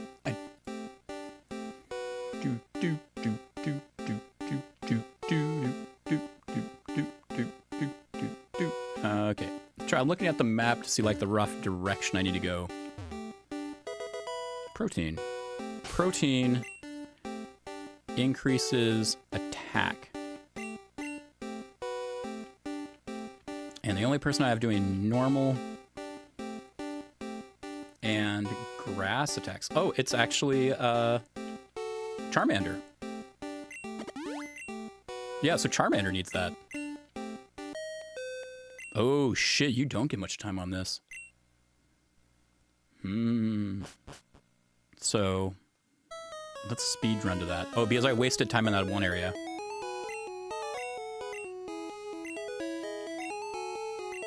All right, speed strats. I'm gonna go straight for it. Daisy D32 Gritty. That's a fun emote. I added some more animated emotes that I believe all subscribers get access to now. Where'd I put them?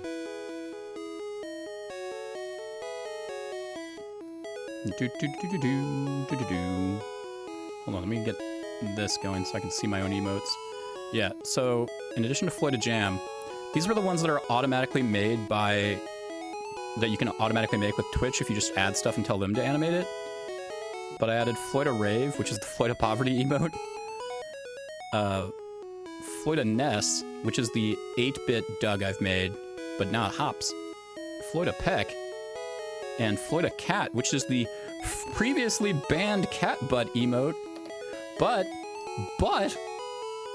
speaking of cat butts, it's animated now, and my emotes, because I've been an affiliate for so long and have had all of my emotes approved before, they are now automatically approved.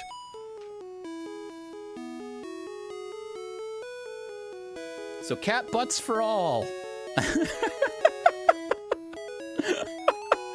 That was my lazy way to get those animated emotes in. I had the slots, I didn't want to hand animate anything anymore. Like, I love Floyd of Jam. It took a long time to animate, and I'm not good at animating. And I'd like to hand animate some more, but it just takes time. Oh wait, what's over to the left here? I don't want to waste steps, so I'm looking at the map. Oh, it's like a sneaky way to get to Area 3. Well, we're gonna go the one route we were going first. I want to see what's over there. Oh, Night Arena. I don't have a Night Arena. I'm just gonna throw balls. But Floyd of Rave is probably my new favorite stupid emote now. Hey, Mr. Riot, thanks for the likes over there. I hope you're doing all right. Hey, got Night Arena immediately. So, Mr. Riot, actually, if you have a country name you would like to suggest for Night Arena's name, that'll be our third country name of the day. And then we will move completely into YouTuber and Twitch personality names for Pokemon. Which you could also suggest those if you'd like. Night Arena. The female's horn develops slowly. Prefers physical attacks such as clawing and biting. Italia. Oh yeah, that's a good one. I took 4 years of Latin, so I know that means Italy. 4 years of Latin did nothing for me. I should have taken Spanish. My family's Mexican. They were not impressed with my choice of Latin. Well, no, that's not true. Because my mother, of course, is Roman Catholic, so she's like, ooh, Latin. You know, that's good. You'll be able to read the Vulgate.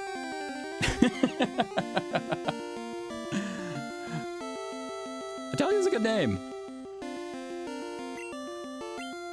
That's a good name for a Night Arena. I'm gonna write that down so that I don't forget which one's which. Thank you for that suggestion. Always welcome. Night Arena. Here we go. And once I untangle my SNES controller from my headphones, there we go, we will continue on our adventure through the Safari Zone, trying to figure out what is down this long path. Because I bet that's the secret area. Is it down this way?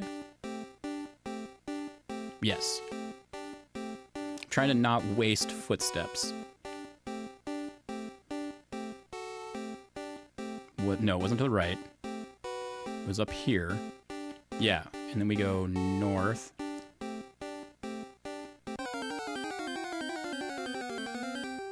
Oh, Doduo. We've got you already, so no catching for the Doduo. We run. Do, do, This is still surprisingly better music than, I can't remember that awful town's name, but it had some awful music. All right, who do we get? Who do we get? Some we don't have Chansey? Oh, I don't have this guy. What's this? Tauros? Ooh, Lavender Town. Was Lavender the one with the spooky music? I liked the spooky music. Lavender Town. Let's see which one that one is. Yeah, I actually liked the music of Lavender Town. Oh, hold on 1 second. 1 second.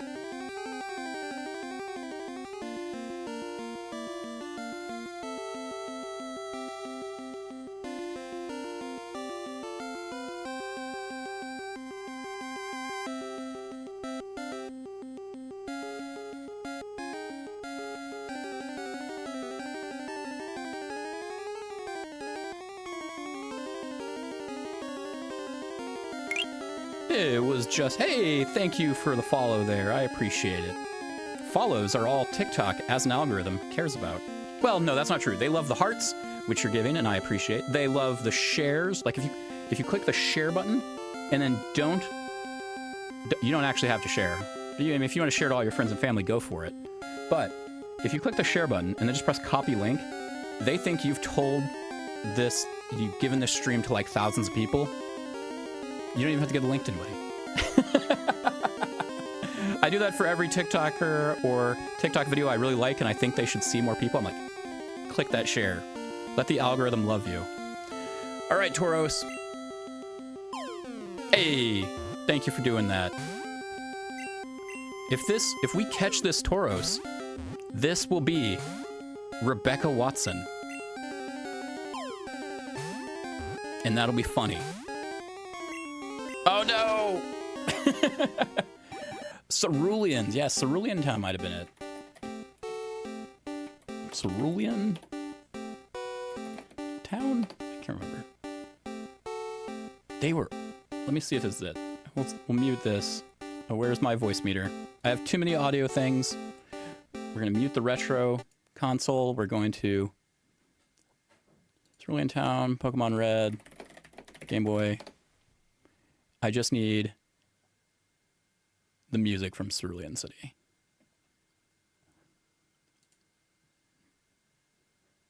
We're going to mute this until I get to it, because I don't know if this person's going to just start cursing a bunch. This is like a 26-minute video. No, they're in Vermilion.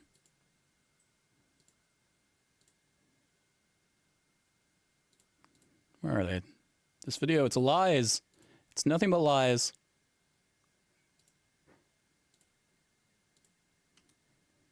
I need a video. There we go. Let's see this. Why is theirs in color?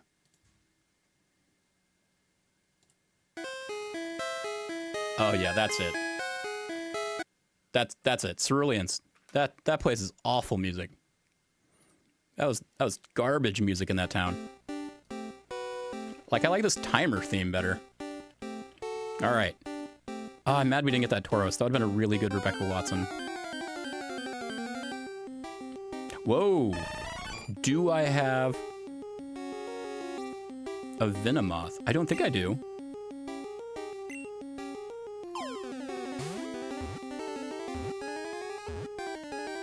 Hey! There we go. You know what that means, everyone. This fine young Pokemon, the dust-like scales covering its wings are color-coded to indicate the kinds of poison it has. This fine young individual is Rebecca Watson. Let's see if we can fit Rebecca's name on there. Rebecca, oh, it's not gonna fit. We're gonna get Watt. We can figure out this. Oh, you know, I do know she doesn't like being called Becky. And I know that not even because I've ever personally asked, but because my wife is named Rebecca, spelled differently. And she hates being called Becky. Oh no! Well, we've got it named. We got it named Rebecca. Oh, there's that guy that can rename stuff. We can rename it that way. I like impulse pressed A on end. I thought I was doing back. Run. Hey, Tralexia. Tralexia, if you have a favorite YouTuber or streamer, we're gonna name the Pokemon after them. And this one is not limited to 3 since we're in Safari Zone. We're just gonna name shit. Procrastinating in the car, bought too much, I don't want to drag up my apartment. Oh, I have been there. When I lived in St. Louis, aw, Flotosaurus. Yeah, it's a good one. It does sound like a Pokemon, to be fair. I appreciate that. When I lived in St. Louis, my apartment was... I had to go up a fire escape. Otherwise, I'd get attacked by a peacock. Long story. So, anytime I parked there, I'd have to walk, like, from the parking area up through a fire escape with a bunch of groceries or whatever. Or, God forbid, a TV, because I moved there right after the flood that was in St. Louis, so I often had to trek up, like, couches and shit. Oh, I do need to hydrate. You're right. Thank you. And lugging that up the fire escape to the top floor was a pain in the ass. Just a huge, huge pain in the ass. Manage reward requests. Now I can have that redeemed. I don't even know what my reward requests are.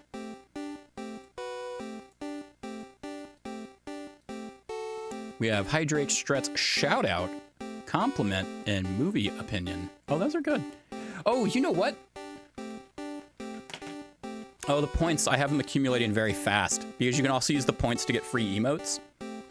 So I was like, if somebody doesn't have the money to subscribe, but they want to use emotes, I will just make it so that they can have points so fast that they can just arbitrarily get a free emote from time to time if they want. Because if there's one thing people know about me, it's that I don't like money. Well, not that like it scares me. It's just like I get not having money to an absurd degree. And I don't like the idea of creating a society of haves and have-nots, so I don't want a community that some have access to emotes and others don't. That's why I have stuff on Franker Faces as well. Anyway, so we need to do a shout-out for Rebecca Watson. Now, there's 2 places we can do a shout-out for. And one is going to be on Twitch. I almost shouted out Twitch. If she still has an account on Twitch. Let's do the shout-out there. I'm going to mute the game here. Let's see it pop up on there, and we'll watch that. Here we go. But we're always going to be there for you to help you in whatever way we can. So, yeah, I know the counter at the top of the page is not correct. There have been a lot more. Oh, it's $429. Oh, it's a donation to help KO'd. When was this? That's so great. Are we donating to help KO'd? For helping KO'd. When was this? I don't remember this. I feel so out of the loop. But yeah, we're gonna continue to be here for you. So. See, that's what I just talking about. Community. It's all of us together. It's part of the reason I've been liking Tech Foundry because, like, it's cool to have a group of people working together. We can help you get up and running. Because, you know, at the heart of all of this really is us saying we need you to get back to work. We need you on Wednesdays.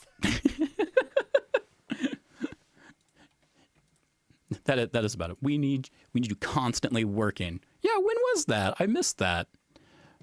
Why can't I keep Twitch going on my phone while in my pocket so I can listen? Oh, you know, that's...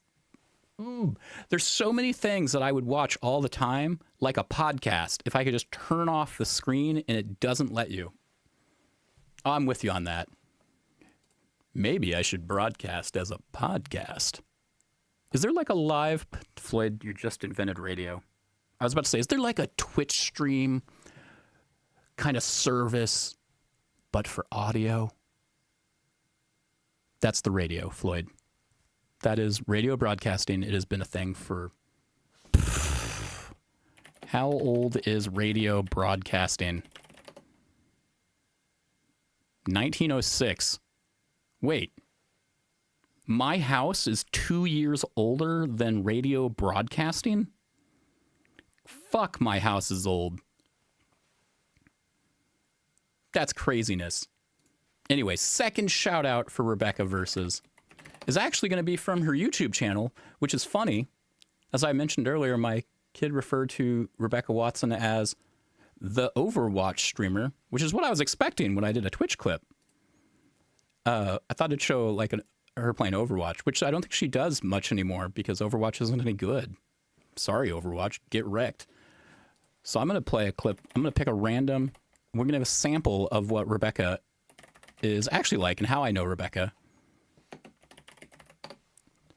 through her literary criticism or media criticism, if you will, or social commentary and criticism. So, for example, if we go, here's the quality of today's shoutouts. Today's shoutouts are not just going to be me playing a clip. I'm going to talk about the person and why I like them. So Rebecca Watson, who you might know famously as the Skepchick or the titular Skepchick from skepchick.org, is an awesome person. She can juggle. I once thought I lost her because I let her ride a bike during a photo shoot and she just left on it. Like, that's true story. I didn't know what to do. I was like, I don't know if I have her cell phone number or if she even has it on her. She just got on the bike and went in the middle of a town she's not used to. And we were out in a sketchy ass part of town. And we did not tell her that it was a sketchy ass part of town. We were just like, hey, look at this cool artsy brick building we found to take photos in. It used to be an old theater. Please don't leave. And she got on the bike and she just went. Anyway, so she's a cool person. She was one of the first speakers we had at Skepticon, and she's been great ever since. I've carved up her face into a pumpkin. So if you're not following Rebecca Watson on the YouTube, Twitch, TikTok, does she do TikTok? I don't know if Rebecca Watson does TikTok, honestly. Should she do TikTok? I don't know if anybody should, to be honest. Was she our final one? She eventually returned, which was craziness to me because the bike had no air in the tires. We essentially found it in an abandoned building. It was not an actual photo studio. We went to an abandoned building with her. That was my intro. I want to see, we're going to do two things here. One, I want to see if I can find a picture of the pumpkin. And then I'm going to play a short clip so people get an idea of what her videos are like. Post her social latest video. I've been noticing that ever since the 2024 U.S. presidential election, more and more of you have been asking me if I have joined another social media network other than Shitter. And 99% of the time, you've asked specifically about... So, example things you'll know about Rebecca Watson. She is much better at video production than me. That camera quality, on point. The light, substantially better. I don't have any of this. There's nothing interesting behind me. I've got to still put... Anybody following along since my move this year, I still haven't put up the Godzilla cross stitches that my wife, Rebecca, put up for me. They just got to go right there. That's the goal, right there. And they're still not up. Blue Sky is great. I'm on Blue Sky. Everybody should follow me on Blue Sky. Not that I do much there. I just repost other things people do. Because I'm a hack. And I should be. That's the way hacks get shit done. But yeah, Rebecca Watson is great. Let's see an example video. There we go. Here's a typical example. They're very typical topics, and she will go over them. I can't believe I forgot. And before I let her go into it too much, I do want to point out one of the things I like about Rebecca is she doesn't just... This is the same thing I like about Sean, if you're familiar with Sean videos. Is she doesn't just tell you how to think. She's not going to say, hey, RFK is stupid. Don't trust RFK. Don't watch RFK's videos. Don't support RFK. Don't, he's a dumb. Don't do dumb things. She's going to say, RFK wants to do these things. This is why it's bad. Here's the sources to back up why it's bad. And help give you that information. It helps you become an informed person. It helps. And if you really focus on how she confronts this kind of information and the angle she goes at and what she researches, it can help you become a better consumer of the media. So that not just you become an expert on RFK's opinions on fluoride, but so that the next person who says some random bullshit, you'll catch on to it before you have to watch a Rebecca Watson video about it. So we'll just get a random section in here as an example of that. I'm going to pick a random spot, and if I press play and it's just she's making a dick joke and countering all of what I just said, I'm going to have egg on my face. Benefits led to the United States adopting fluoridation as a standard policy. Cited Today, sources. Fluoridation only costs about $1.30 per person per year, and according to the California Dental Association, every dollar we spend saves $140 in dental bills. Good. I actually got a good example. But yeah, I love Rebecca Watson. She's great, and everybody should follow her. Again, I carved her face into a pumpkin. I'm not sure if I still have that somewhere. I will search my Google Drive. Yes, I still have it. Can I open this in Firefox so that I can just show the tab? Because if you have not carved, you know, one of your favorite people into a pumpkin, you all should do it. Hey, DBZ. Hope you're doing well. I appreciate the likes. I've been doing a rewatch of all of DBZ, and I'm up to episode something or other. 16, 17, and 18 are on the hunt for Goku right now. That's the area I'm at. Yeah, there it is. Let's pop this bad boy up. Now I want you to imagine in your head, if you carve Rebecca Watson's face into a pumpkin, what would you do? I am not some expert level pumpkin carver. I want you to know that. So I was coming at it knowing a few things.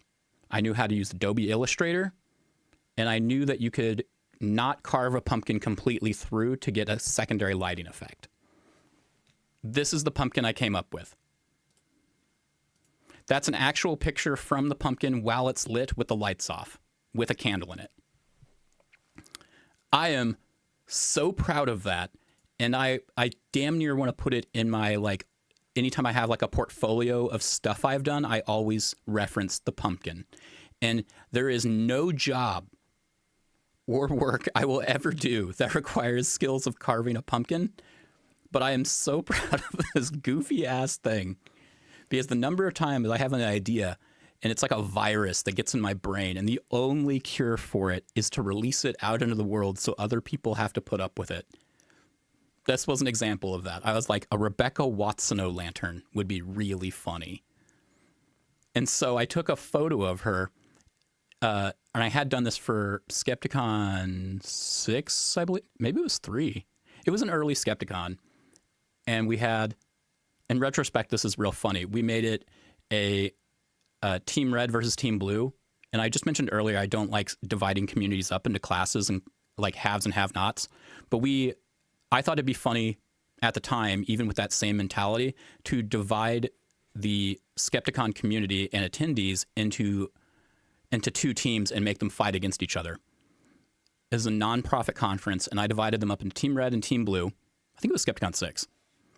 And the idea was, when you came into registration, you'd get your registration badge, and you get a little silicone Skepticon bracelet, which are cheap as hell, and we were able to order bulks of. And everybody likes them, they're fun. But some were red and some were blue. And people at the registration desk were advised to give them out at random at people, like alternate and just hand them to people as they register and make sure they wear it. Like, you're on Team Red, you oppose Team Blue. They stand for everything you oppose, and they are not good. And then you hand somebody the next one. This is blue. Red hates everything you like, vice versa. So I did the graphic design and the marketing for this event with that in mind. And so Team Red, the leader of it was Rebecca Watson. And so she was going to be the leader of Team Red and would rally her troops, kind of thing. Like, Team Red, we've raised this much money. And that was all about it. It's a nonprofit. So everybody that donated money, the donation would count towards your team. And so then throughout the event, we could say, Team Red's winning. Are you going to take that, Team Blue? So this worked stupid well. This was like the most well-performing idea ever. So if any of you are curious, you might be wondering, so Floyd, who was the leader of Team Blue? Well, I'll get to that. Team Red, though, for the art purposes, I had made Che Guevara revolution style like branding. I was like, I'm going to have the branding for Team Red is going to be like Che Guevara. And so I did an Illustrator stencil of Rebecca Watson so that I could have spray stencil, you know, Team Red stuff everywhere. And I'm like, that's genius. That looks great. So that, you know, a few months later when October came up and I was thinking I want to carve a Rebecca Watson lantern, I'm like, I already have a stencil. I already have a stencil for the pumpkin. So this art is actually the Che Guevara style spray paint stencil that I had made for Rebecca Watson.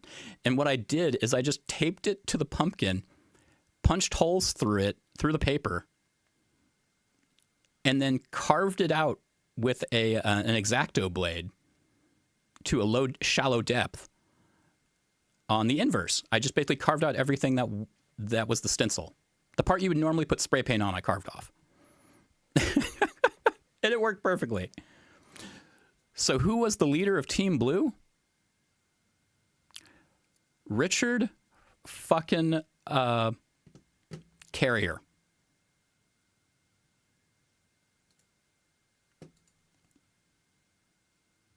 Yeah. I'm unsure of what I can follow up that statement with without having him try to sue me. And I am 100% honest. I can say the legal facts that Richard Carrier sued Skepticon or tried to sue Skepticon, and it was like nearly $100,000, I think, maybe more, that Skepticon ended up having to pay to defend itself. And the other people he sued, in addition to that, also had to pay tens of thousands of dollars in legal aid to defend against him. It was bad. I am not a fan of Richard Carrier, and I hadn't been since the first Skepticon event where he was there. And I can't say why, because I don't want to get sued. I don't have the money for it. He's fucking not. I have not been a fan of that dude for so many fucking reasons. I can't even begin to say them all on stream. But if you ever find me off stream and are curious, I will rant to the end of time with behind the scenes reasoning and why I hated this dude and why I hung out with him so much at every event. I was like tied to his goddamn arm because I wanted to make sure he didn't bother fucking anyone. I took one for so many teams. I'm just saying. That guy. Anyway, this is not a shout out for him. This is a shout out for Rebecca Watson, who is awesome and a pumpkin. And does videos on YouTube. So everybody should follow. Not Richard Carrier. I almost said Rebecca Carrier, not that guy. That guy doesn't exist as far as I'm aware. Anyway, so this is a Pokemon stream where we play Pokemon. And we're in the Savari zone now. Just so everybody knows.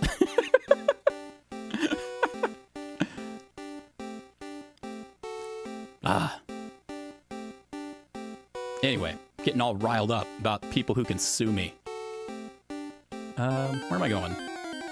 Oh, I think I've gotten as far as I did before. I got warped back before.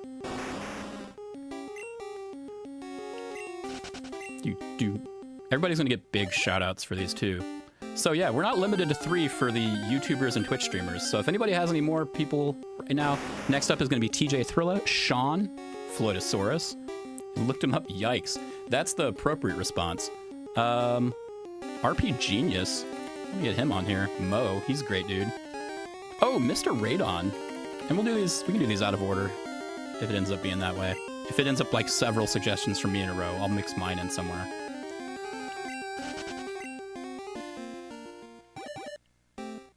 Do do do do do do do do do do do. I don't want to say the whole ordeal with Richard Carrier is the reason I stopped working with Skepticon, But it definitely added a whole lot of stress on everybody, and it wouldn't surprise me if that stress kind of like pushed us all to the edge to bite each other's heads off, kind of thing. Because I was getting real stressed out. That was when around the time I was getting anxiety attacks every day and ended up quitting United Healthcare.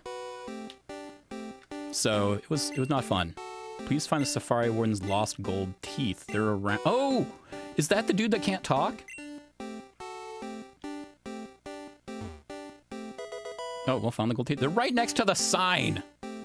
Oh God, where am I going now? This is 3. Even area 3. I got the teeth.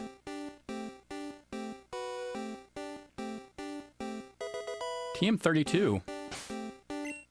What's TM32? Double team? That sounds vaguely sexual. Double team any good? What's it do? Increases the user's evasion by 1 stage. That's not good.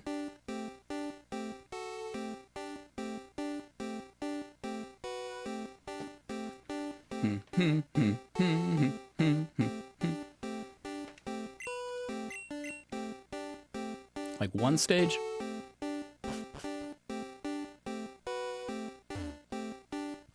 Ah, finally!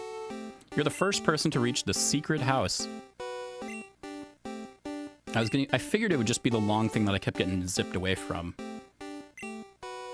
One would win on our campaign prize. Congratulations, you won HM03. Oh, it's Surf! Oh, yes. Fabulous prize. Who can use it? Probably nobody I've got on my fucking team. God damn it. Who can learn Surf? I need to look at a list. Surf. Move. I need to see who can learn it by HM. Wait, fucking... No. Oh, not in Gen 1. Apparently in later generations, fucking Pikachu can learn Surf. That's weird.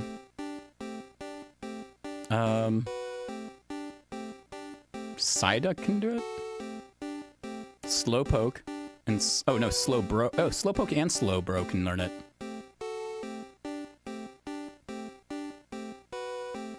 I can't remember what my Slowbro was named. Oh! Gyarados can learn it, and we have a Gyarados. So, that's who we're gonna get. Yeah, Gyarados has got it. We'll use Gyarados.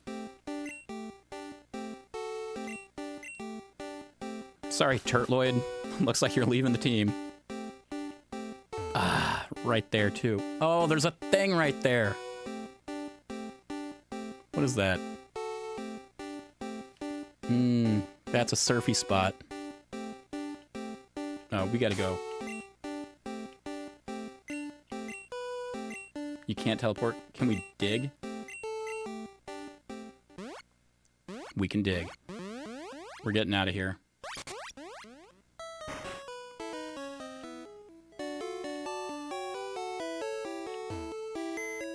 We gotta switch to a different storage unit. Yes! Lauren is, when I referenced people biting each other's heads off, that was me and Lauren. We've been friends since college. I've known her since well before Skepticon 1. And, I won't get into it. It's... When I told people I left Skepticon, it had nothing to do with Skepticon itself. It was really just personal stuff between me and Lauren. And it probably had a lot to do with the stress related to all things. 12 was the good box. We need to deposit somebody. And it's gonna be Turtloid. Withdraw. I forgot to move the, not like bad Pokemon, but like Pokemon that shouldn't have been in here. I can't even remember who these people are. Berserk. Berserk's leaving. We need to switch you.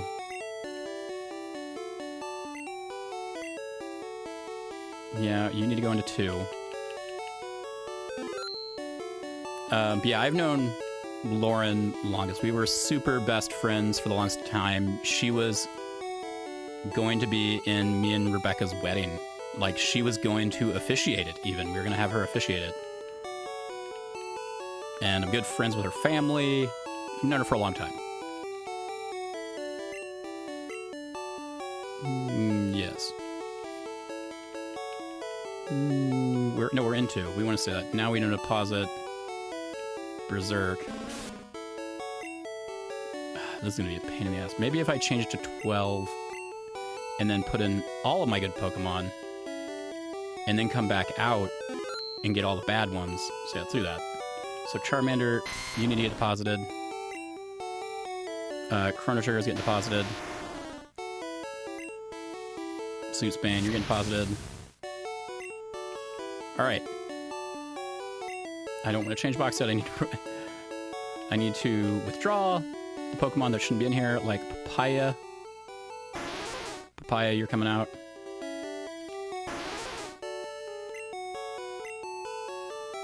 Taheen needs to come out.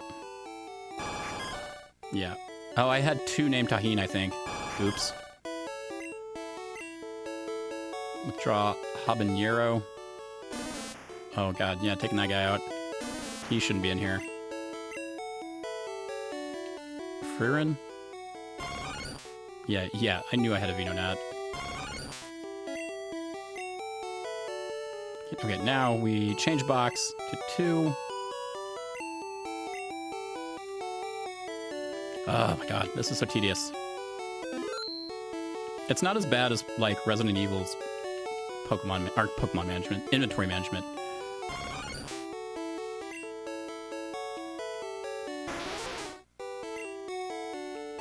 Taheen. Habanero. Change box.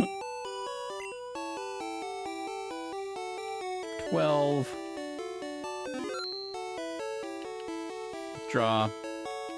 I mean, if you want the short of it, he does end up losing all those court battles. Carrier does.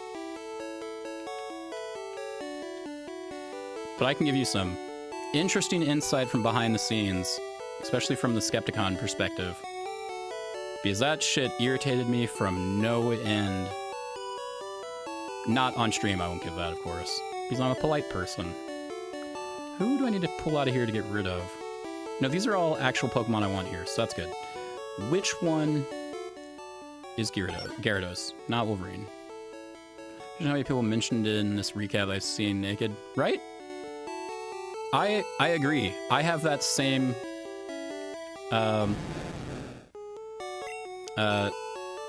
same experience. Oh, I didn't mean to withdraw that. I don't even know if I want that one.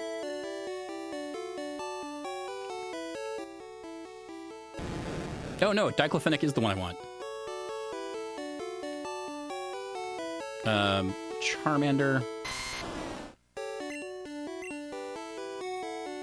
Do I want Chrono Trigger, like the rock one, or do I want to switch to Turtloid and just level my Eevee?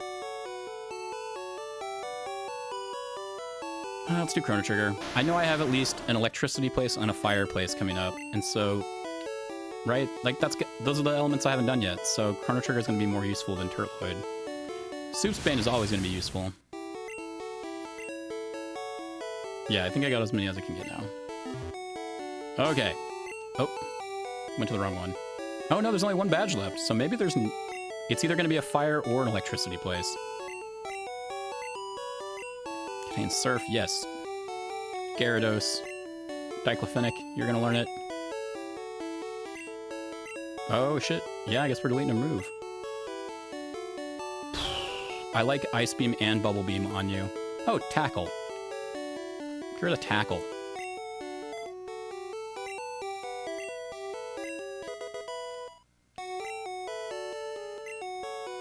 And then we gotta deposit all the HMs and TMs.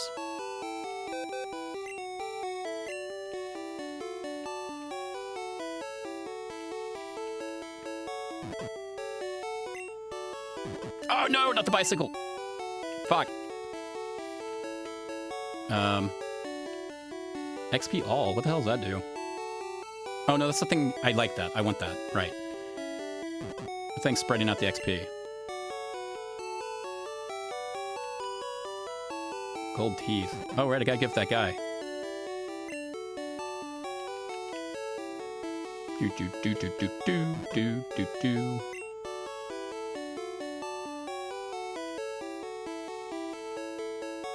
I think we're good. I gotta withdraw the bike. Oh, I got the fossils. Someday we're gonna find out where we clone shit.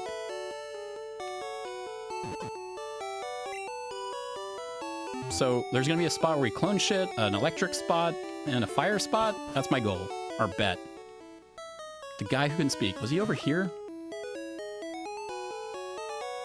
Right door? Oh, I've got Surf on Gyarados right now. I gave it to Gyarados.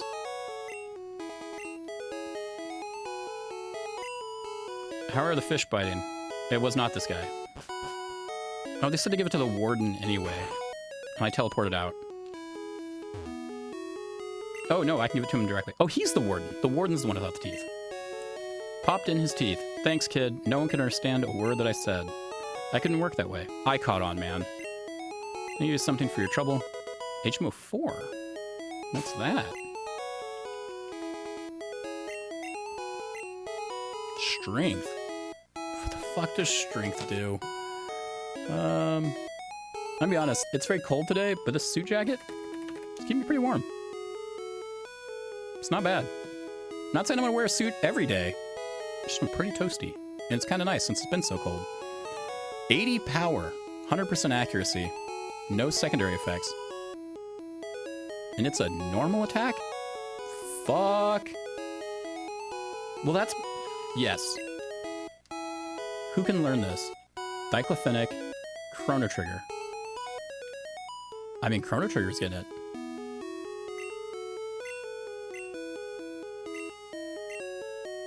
Yeah. Ooh, I like all of these.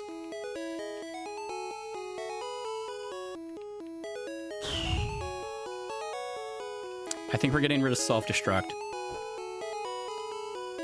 Dig and Earthquake are both ground-based, but they serve different purposes. So I think I'm getting rid of self-destruct. Yeah. I just use the others way more.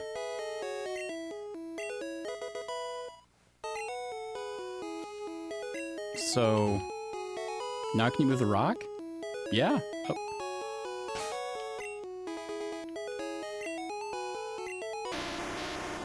Oh, and I have Dig on him. Dig needs to stay, right? For the movement. Get wrecked, rock. Rare candy. I still don't know who I'm gonna use all my candies on. Oh, I didn't decide who was getting that move that's based off level. No, I think I did. I think I was gonna be, not Chrono Trigger, I think it was gonna be Soupsbane.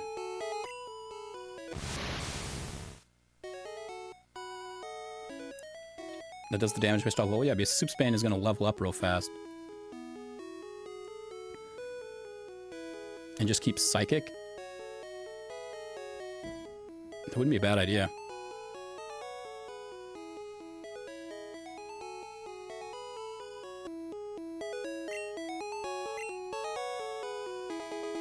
Because I don't need Psybeam if I've got Psychic. Unless I'm just doing a ton of attacks, that would make sense. But I think we're fine. What TM was that? What was that move called?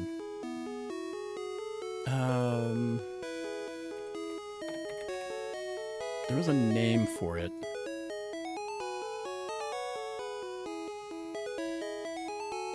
Seismic Toss. That's what it was. Seismic Toss. Or I could give it to my Wolverine, who's my my Wigglytuff. But I think final party kind of stuff, Soup Spain's definitely going to be there. Wolverine's not. So yeah, Seismic Toss, what is it? TM19. So I gotta get that out of the bank. Give it to Soup Spain, get rid of Psychic. Or Psybeam. Then we can go back and explain other things. I smell like something's cooking or burning.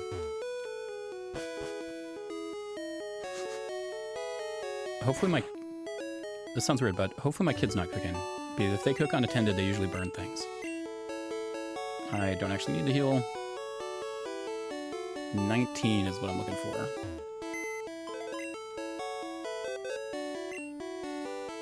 Not this. I'm in the wrong thing. I do need to deposit the one I'm not using anymore. And the rare candy.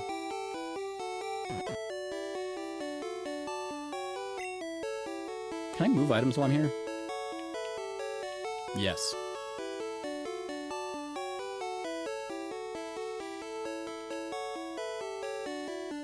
Things that I will use outside of the menu.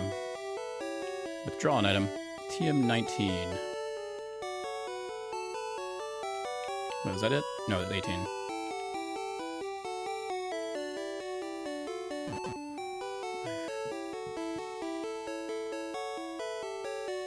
I'm getting...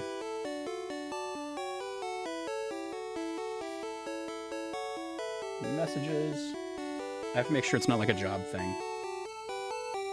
I forgot to check my Outlook email today, actually, though.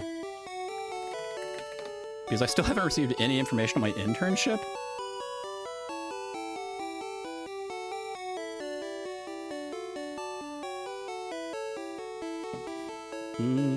Still no info.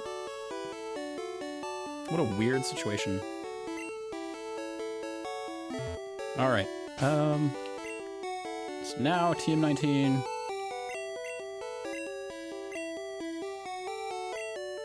We're teaching this to Soup's Bane.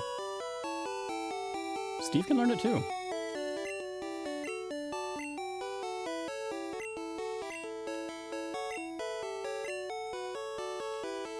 I do not like that I have to delete moves. I should clarify that. That's not fun. And for a game where like every element seems like it was added for fun or not, I feel like they should remove that. I think everything should be able to get like 100 moves. Wait, actually, am I ever going to use... No, I might use it. Let's get Psybeam on there. Yeah, I'd rather have Seismic Toss.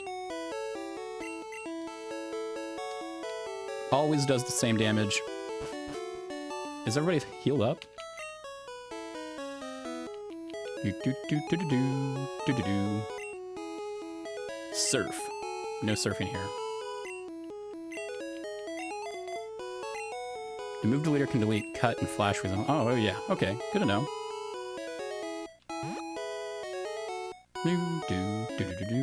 Alright. Going back in. Because we've got to figure out what's in that other building. This is the wrong spot. I thought I was in the right spot. I was in the wrong. Oh, I can cut that.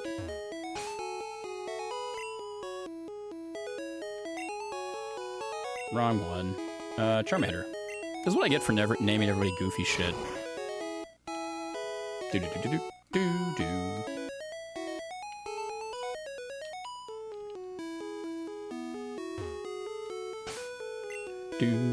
Do-do-do-do.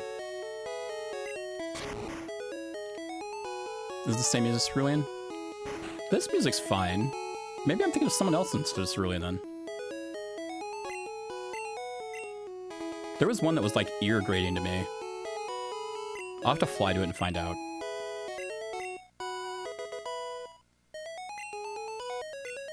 I'll call you on the PA when you run out of time. Alright. I can speed strat this because now I have surf. Oh, you can't go back there. Okay, let's see how this works.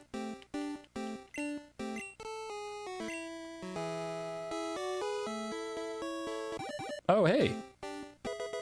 Nugget. That's not something particularly useful. Oh, I gotta be facing the water. Ah!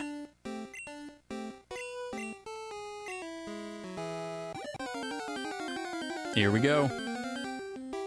I have this one already. We can ignore it.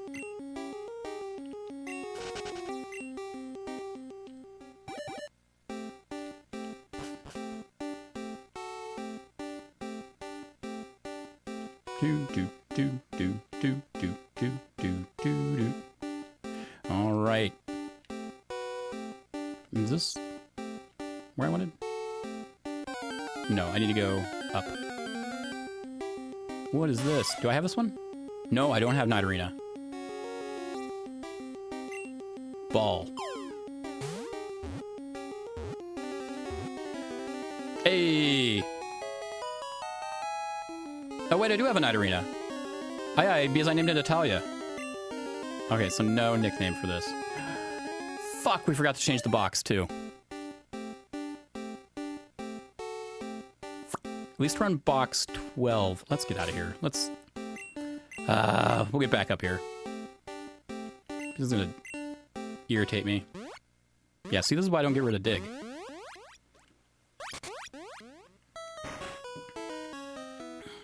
We're on the wrong box.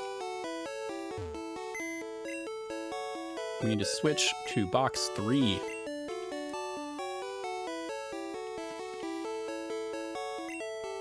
Yeah, get rid of her. Change box. We have somebody released from box 3 too.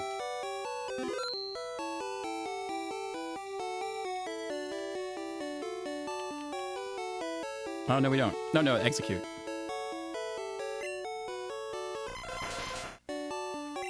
Because Ukraine is execute. Alright, so we're good.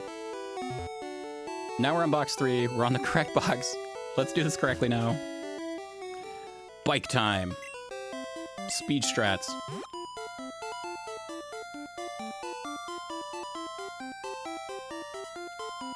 Oh shit, no. You really do gotta go around this way, don't you? What a tedious thing. Can you not go around the other way? Oh, you can. It's just way, way tedious to do it this way.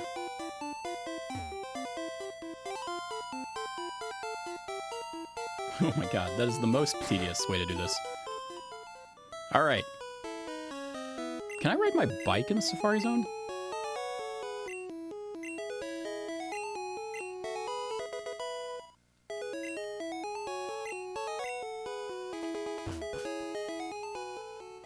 I probably can. Hey!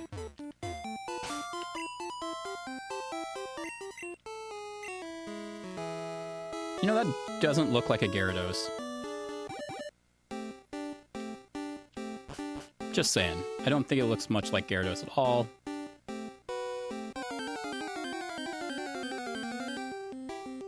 Execute, we got one RV already. We're looking for a Chansey up here.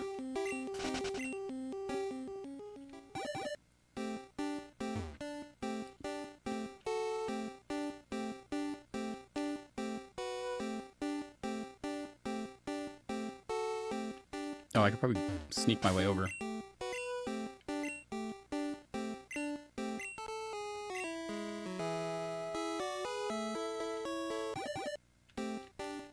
Is this where I wanted to go? Yes, because I need to go down. Okay. Hey, it's a Chansey! The sprite's not based on the Pokemon. Yeah, some of them definitely aren't.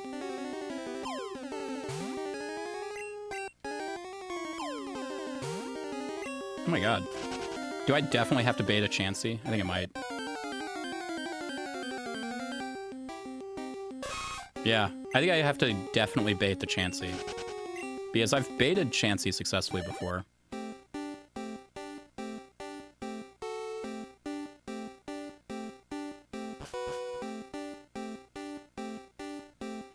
This was the house over here. Then there was a surfy spot in that little building. Okay, that's what I want to see, what's in that building.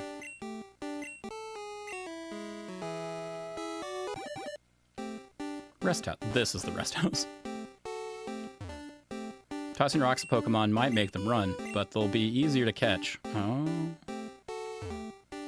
Using bait will make Pokemon easier to catch. I hiked a lot, but I didn't see any Pokemon I wanted.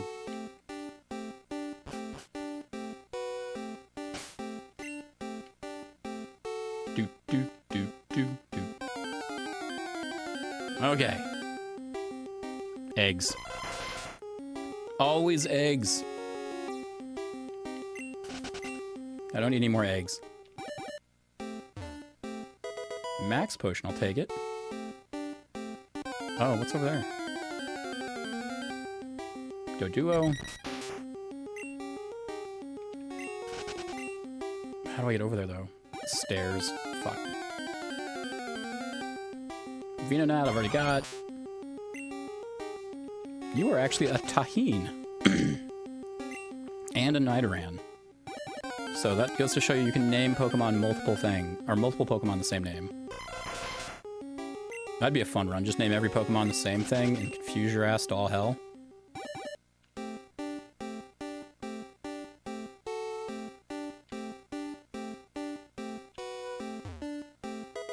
Max Revive. Where am I on this damn map? I don't even remember anymore. I am... area somewhere. Am I in area 3?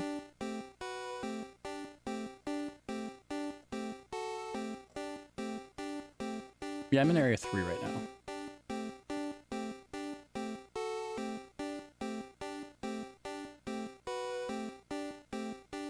And area 3 has nothing more I really want. Oh, a Kangaskhan. But not a Chansey. And there's only the grass over here. So let's try and get ourselves...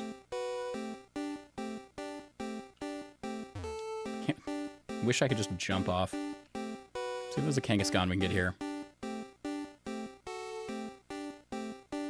I was getting so many attacking me, and then I leave for a bit and come back, and then it's several steps. Wonder what the range is, or how it determines the RNG. Because you know, if there's a speed run for this, it's memorizing the movements, probably, like Final Fantasies are. Like manipulating the RNG, basically. God, so many steps. Venonat, we don't want you, Venonat. We need to run, because you scare us.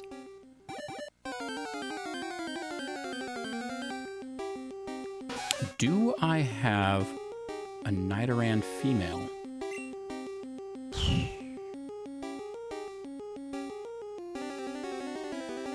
I wish there was a way to, like, check my Pokedex from here. I'm gonna say I don't. Now with the rock.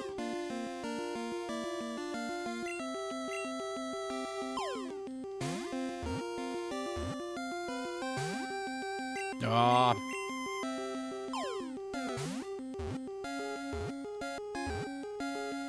Hey, Nidoran female, you are going to be one of my favorite streamers. Although small, its venomous barbs render this Pokemon dangerous. The female has smaller horns. This, of course, is TJ Thrilla.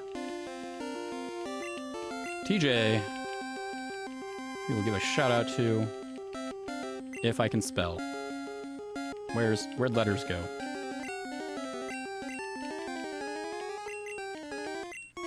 There we go. I did catch the evolve form first, I guess. But that means it probably has some worse moves. Oh, what was Rebecca Watson? What did we name Rebecca? Was it a Tauros? I can't remember. It wasn't the Chansey.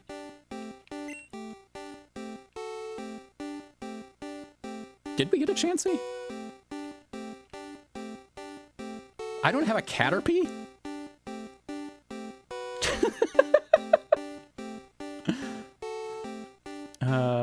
Pidgeot. I don't have Eradicate. A Fearow. I've never caught a Fearow. I'd have to evolve that. Arbok, I never evolved. Sandshrew, I never caught. I could have swore I caught a Sandshrew.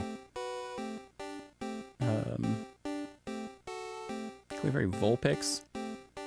Wigglytuff. Golbat. Vileplume. Oh, she was a Venomoth. That makes sense. Yeah.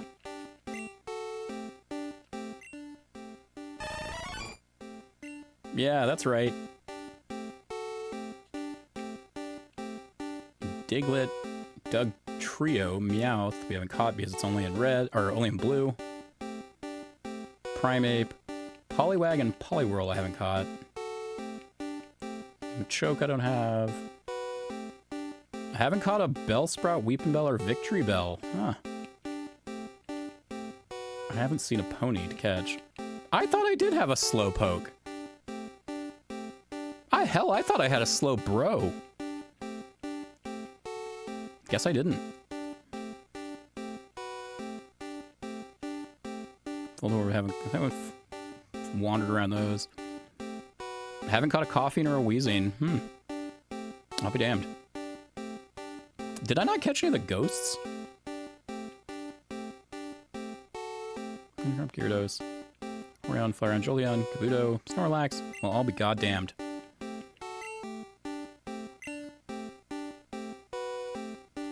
Save before I forget. We need a from here. We just need the. I didn't actually check if Doduo was something I've actually caught, and I keep seeing it. So this would be the spot to grab it. I don't know what number you are. Nope. Yeah, we caught a Doduo. All the Nidos we've gotten. Tauros we haven't caught. Kangaskhan we haven't seen. So those are the ones we want. Tauros and Kangaskhan here. We were just talking about you, Doduo. You are dead to us.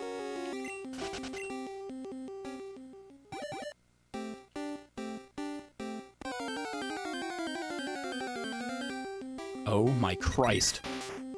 Constant Doduos. You have the same odds of appearing. No, well, we could check, actually. Because the Bulbapedia actually will tell me very specific, like, rates.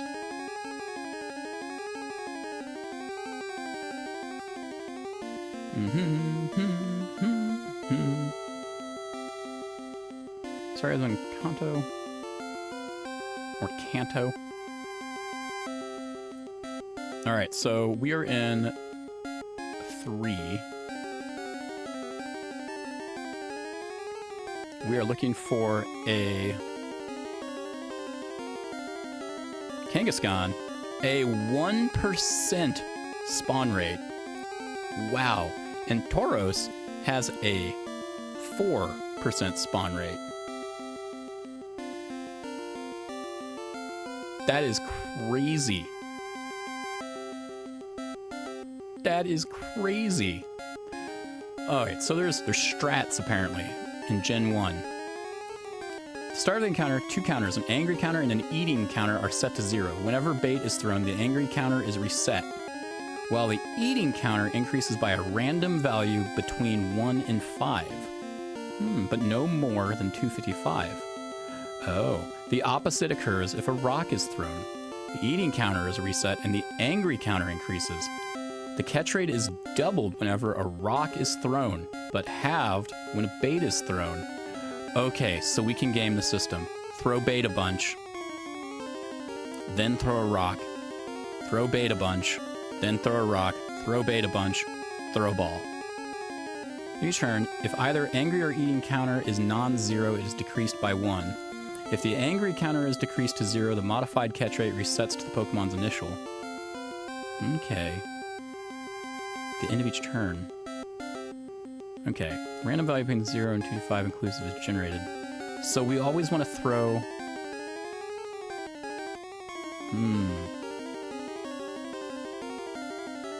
Oh, so if we throw the rock, it's going to reset the friendly counter.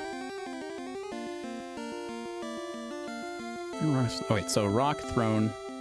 The eating counter is reset, and the angry counter increases.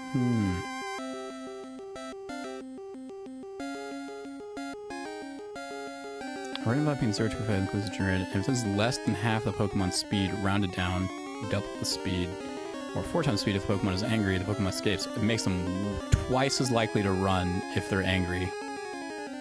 Also, always escape if its speed is 128 or more, even if it is eating. So really, you just want a lot of bait and to throw the balls.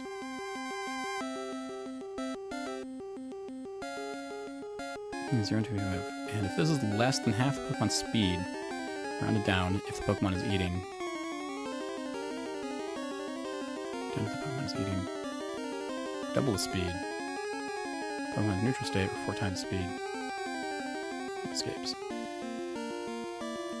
So yeah, I want to always feed them.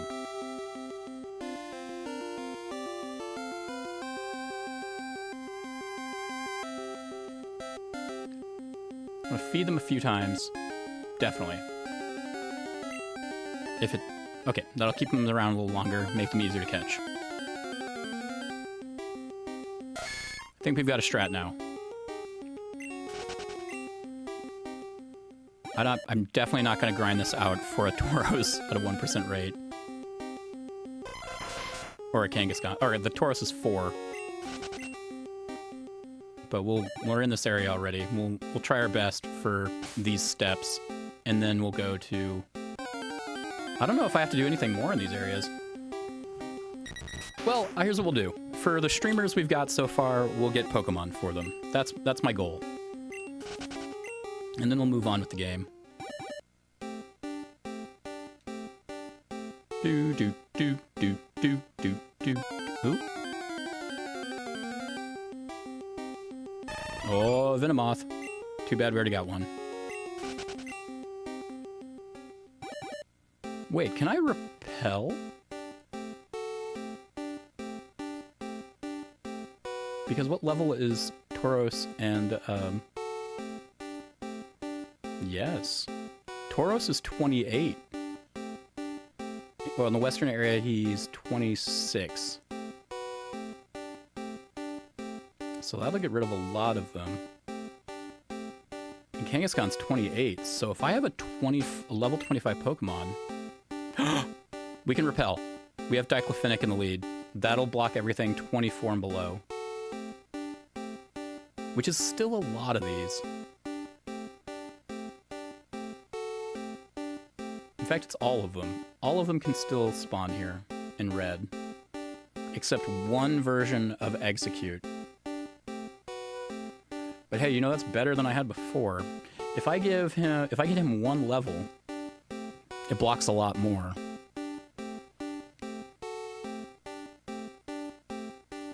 That might be the way to do it. Get one level on Diclofenac. Well, hold on. Let's see. What about the Chansey area? Or maybe there's a better Kangaskhan rate. Yeah, there's a... No, that's the wrong area. I was like, oh yeah, this area has Kangaskhan like 15%. No, that's in yellow. Yellow is the easy version of this game, apparently. Oh, he's a 4% rate in Area 2. Or Area 1. And Tauros is 10%. No, not 10%. I'm looking at the wrong thing. Tauros is not in Area 1. So if I want Tauros, the best spot is this area. At 4%. Oh, I can fish a Slowpoke here.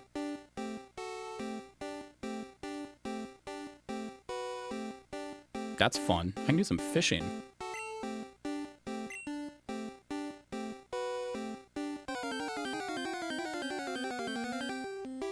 Magikarp a lot of the time.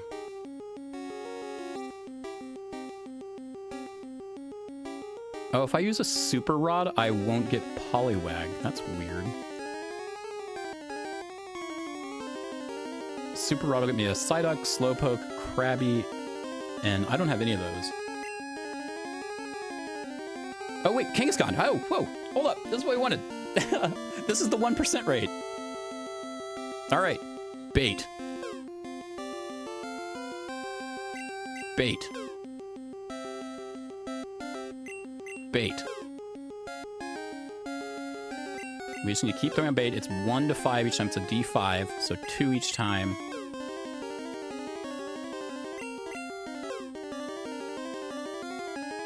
All right, now we throw balls. And he's gonna keep eating because that's gonna decrease by 1 each time.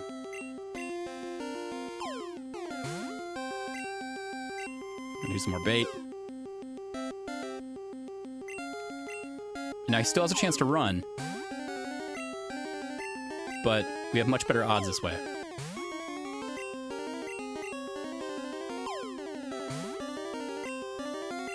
If he's really slow, it'd be a good idea to throw rocks, but I don't think that's a good idea.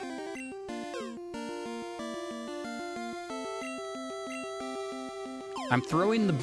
There's a formula involving bait and, like, their eating and their anger.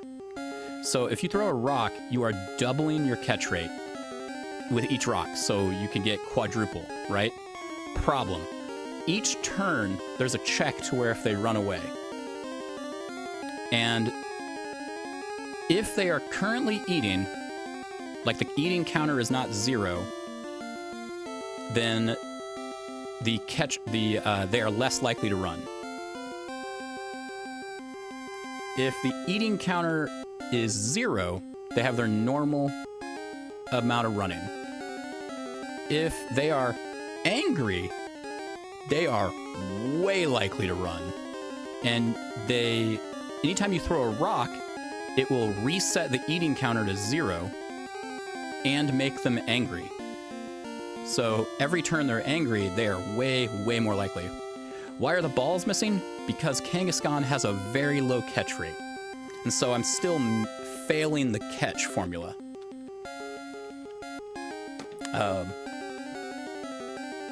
That's it mostly. Because he has a... It is failing a lot more than it should. I'm getting really unlucky. But my catch rate with just a ball should be about 10% of the time. So 1 in 10 balls should get him. But I need him to last that long. Oh, and after the end of every turn, it will also subtract 1 from each the anger counter and the eating counter. So that's why I throw out a bunch of bait at first.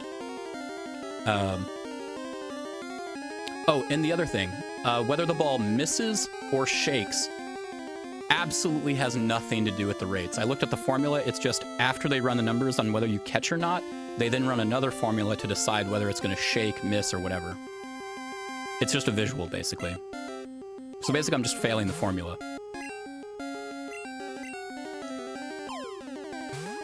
It could just be shaking this entire time, but I think it got happy with that 1 RNG. Why is this missing so much? Yeah, it ran. I am shocked it failed that many times in a row. It should have caught eventually. But yeah, it's a 1 in 10 for that. Yeah, we just got really bad luck. I don't need you. We may just fish over here. Definitely don't need you.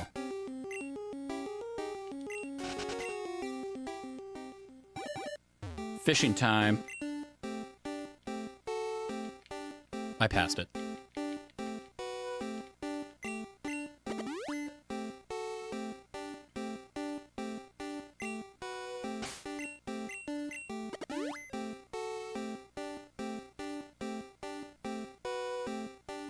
Oh, it's a bite.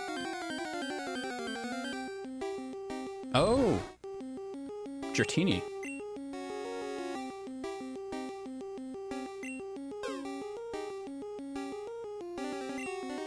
Alright, I'm gonna throw a rock and immediately try and get a ball. No, it ran immediately. That's what I was talking about. The rock doubles the catch rate, but it makes it way more likely they're gonna run. Because it's all based off the Pokemon's speed, and if the Pokemon's speed is really high, that's bad.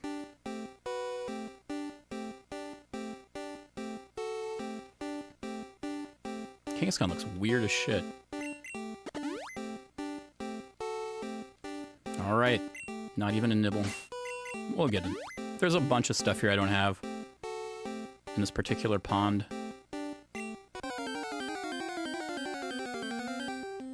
Oh, here we go. Bait. I'm gonna throw out a couple of these. Each one could have rolled 1. There we go. But it's between 1 and 5 on that, and that gives me 1 in 5 turns to catch.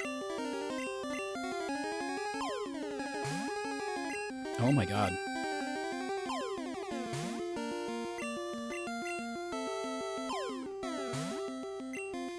Throwing a rock at you. Out of spite at this point. Yeah, he just runs immediately.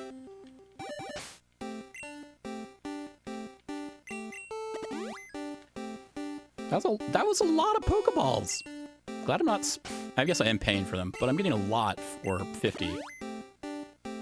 I thought the fish were going to be easier.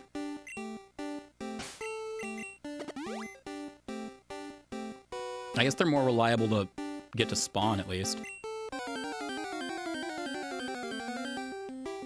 Hey, a Psyduck.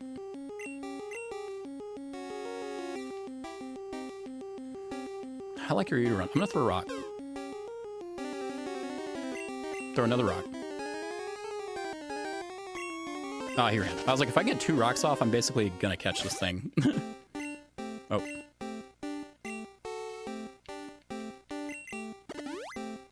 I think it's a 1 in 4 chance for all these Pokemon, though, so there's not one super rare here.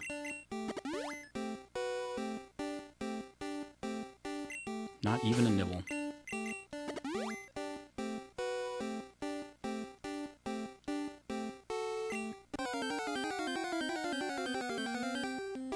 Oh. A Krabby. He looks neat.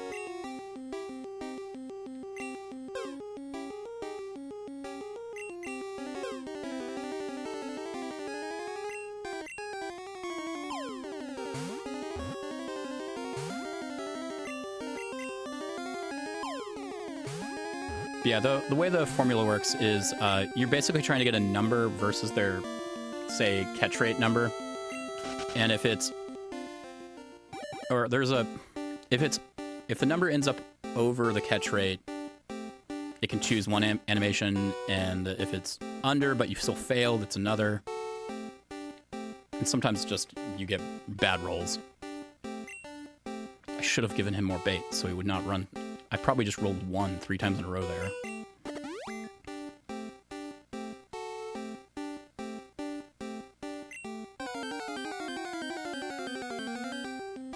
Hey, Slowpoke. Okay, throwing a rock. He's slow, right? Oh my Christ, his speed was still at double, made him run immediately. I've learned, do not bother with rocks. Constant bait.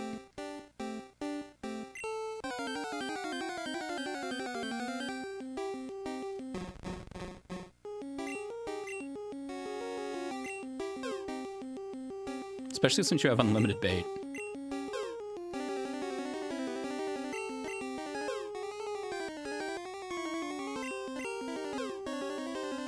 Alright, he's probably not going to run away too quickly.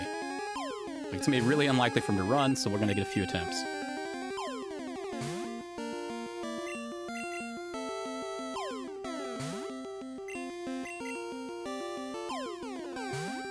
Oh my Christ. Throwing a rock. I'm mad at you now. And he runs immediately. God damn it. I gotta stop throwing rocks.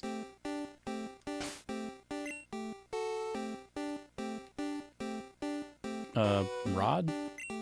It is a good idea to throw the bait, though, if it's just lowering their speed, essentially.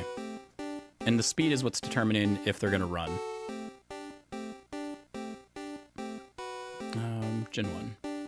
No, that's the wrong thing. I need to see... There's something I want to look at.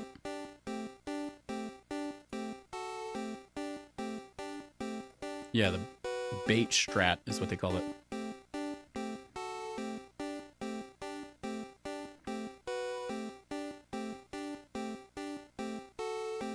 Means that throwing bait.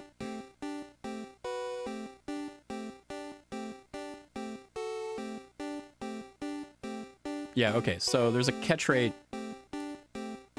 Wait, what am I on? This is on a different, that's generation 3. So I need to not look at that one.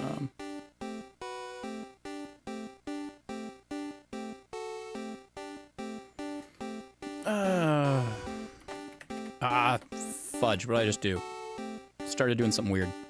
Oh, right, that reminds me. I have to do a sound effect on TikTok, otherwise it thinks I'm not actually streaming.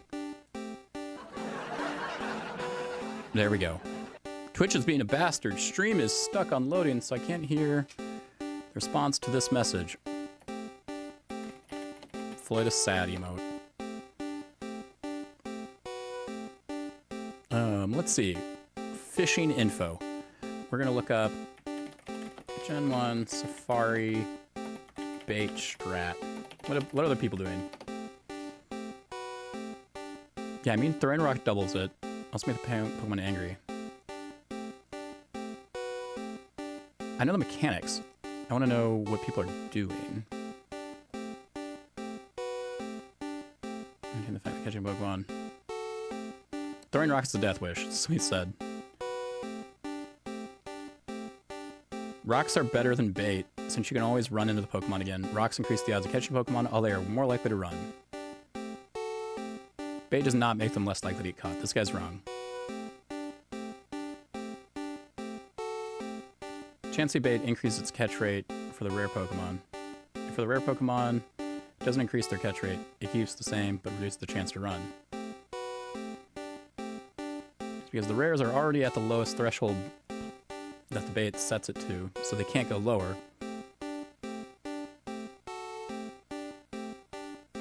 Rock is suicide, somebody says. So yeah, bait's the way to go.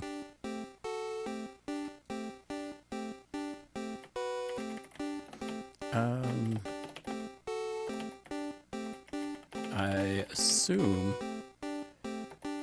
your Twitch server, it's attaching you to is mad. The one I am viewing from is at least fine, which is probably the New York data center. Or New Jersey. One of them, probably. There we go. Not a double. So bait's the way to go, it seems. Somebody says they don't use bait or rocks, they just throw balls.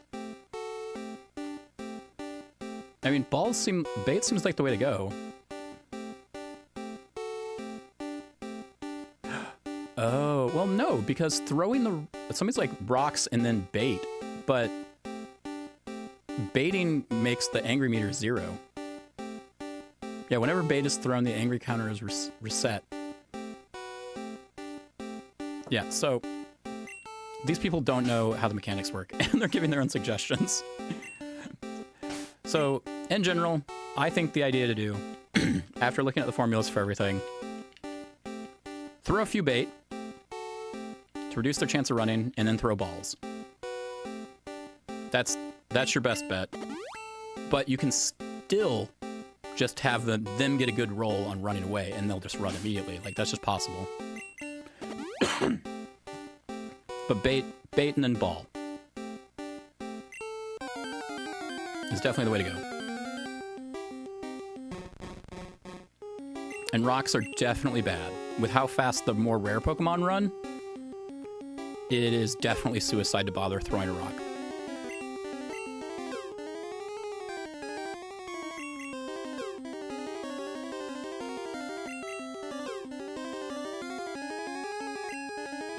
And so all we're doing is increasing a counter of eating. And the catch rate is... Oh. Oh. I was reading this wrong. The catch rate is halved every time bait is thrown. I should not be throwing as much bait. Except for Chansey. Apparently Chansey, it doesn't matter. Because their catch rate is already low. And so it has an error or something that flips it a little higher. Halved whenever bait is thrown. So that's why I've been going through balls so much, because I've been ruining my catch rate. So for the fish, I should not use bait at all and just throw balls.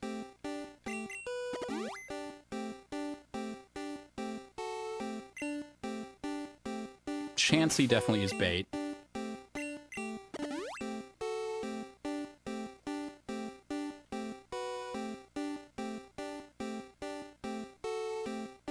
Somebody has a probability calculator too. Hey, I'm glad it works.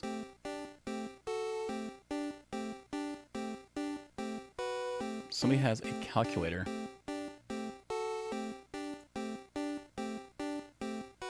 All right, so the Pokemon we want, for example, is Chansey in red. And he is level...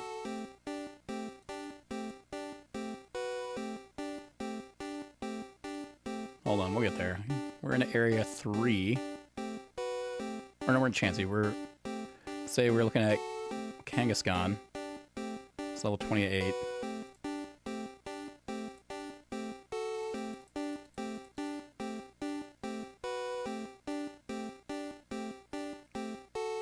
Calculate. If we use balls only on Kangaskhan in area 3, and we'd have a 6.4% chance using balls only.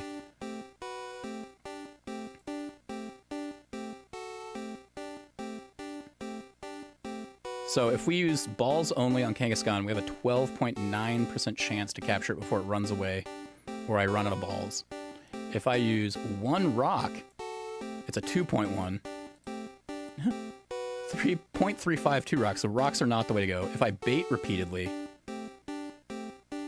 6%. One bait, 7%. Two bait, 6%.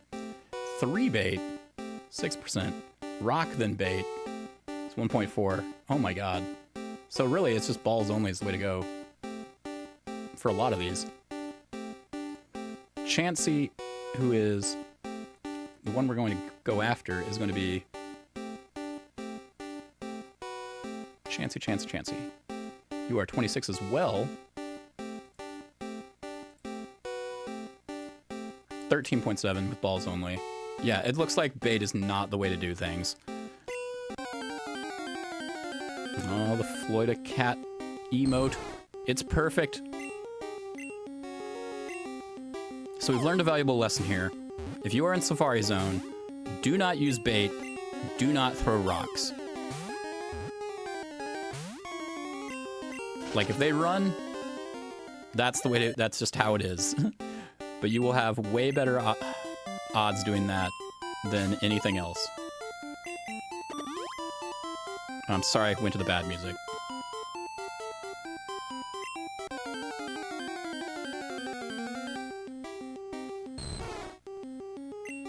Alright, no bait, no rock. New strat. The rare stuff should have a 10% chance. Nope, didn't get it. Ding dong. Out of balls. What the hell is that? Is that a rat that's being shaken? I didn't get anything. All right, 500 bucks. So what is in... I don't think there's anything in area 1 that I need. Or the central area. I think we got everything there. Well, Scyther. I don't have a Scyther. So if we see a Scyther on the way, we'll try and get him. Get Gianni is always a laugh. I want him to do some audio for me once I stream. All right, we're gonna... I'm putting that on the list of streamer names. And we're actually going to do a shout out because I want to see who they are. So let's do a shout out to get Gianni.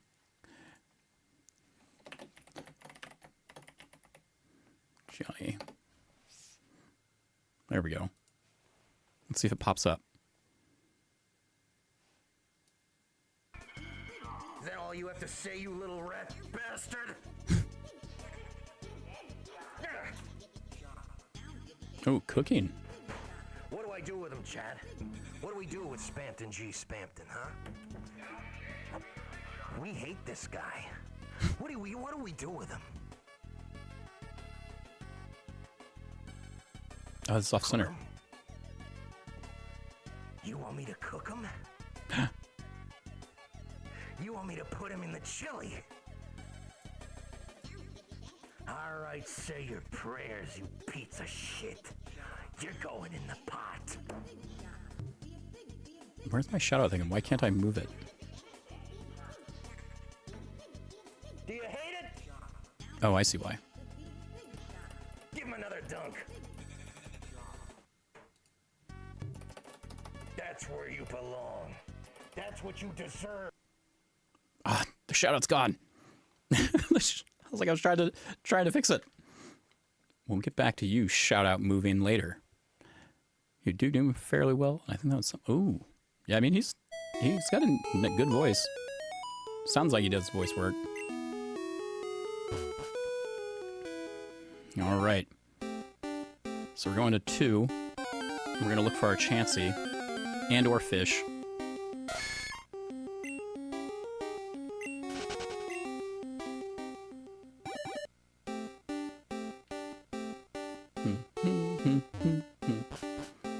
And then area 1 it has a Kangaskhan at 4%. And it doesn't have Tauros over here. So the only thing I'd want here is the Kangaskhan. And Kangaskhan, unlikely. So we need to try get to 2. We'll see if we find one though. Doduo, of course.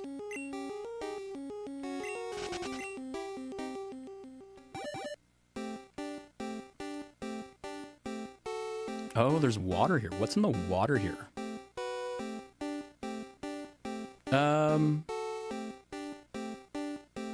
For Super Rod, Psyduck, Slowpoke, Krabby, and Dratini. 25% for all of them. Well, let's fish.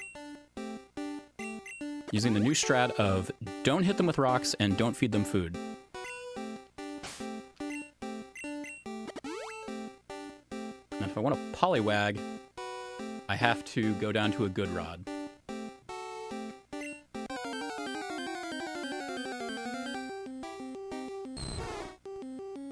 All right, Dratini. Throwing the ball.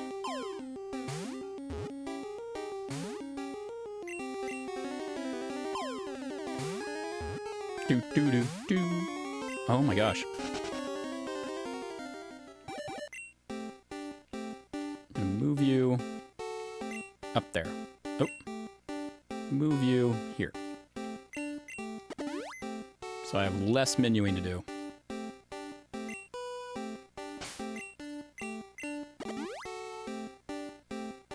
I would kill for this to be on L or R, but the Game Boy did not have that. Psyduck.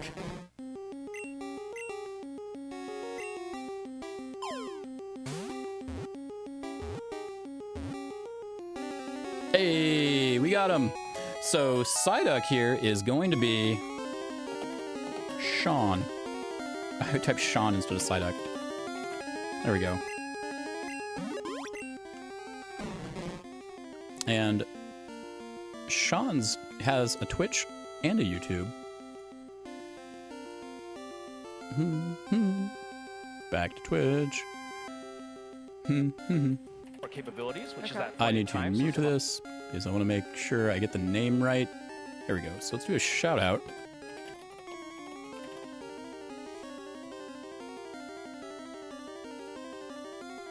To Sean Vids and Mute Retro. hey, I can fix this thing now. Once it plays. Someday we'll know what Sean does and why I would shout him out. Unless, oh, no. I just saw someone called Fartache, which I'm not happy about. It's very scatological minded, the lot of you, I think. There's lots of your names are to do with pooping and farting and the like. I don't know what sort of lives you're all leading. Hey, chain, is this chain together? No, this isn't chain together. What is this? Guildenstern 11 in the lead there. There we go. Some sort of marble racing game? Guildenstern and Fartache are the first two into the box. No, that's just Sean in particular. His was very quiet. I actually have the shoutouts both affected by a compressor and an expander and a limiter to make them all within a certain decibel range, and his is just very, very quiet.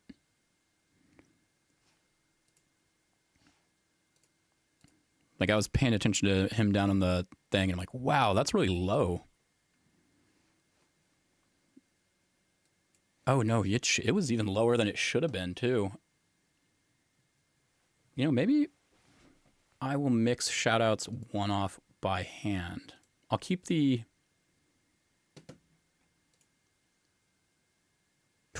Yeah, we're gonna turn both those filters off, and then I will just lower their volume by hand as they come up. That seems like the way to do it. Because otherwise it can get a little weird. So let's give him another one, just so we can see it. And then I can fix the audio too. It was so stressful, and it was like every time there wasn't a car, there was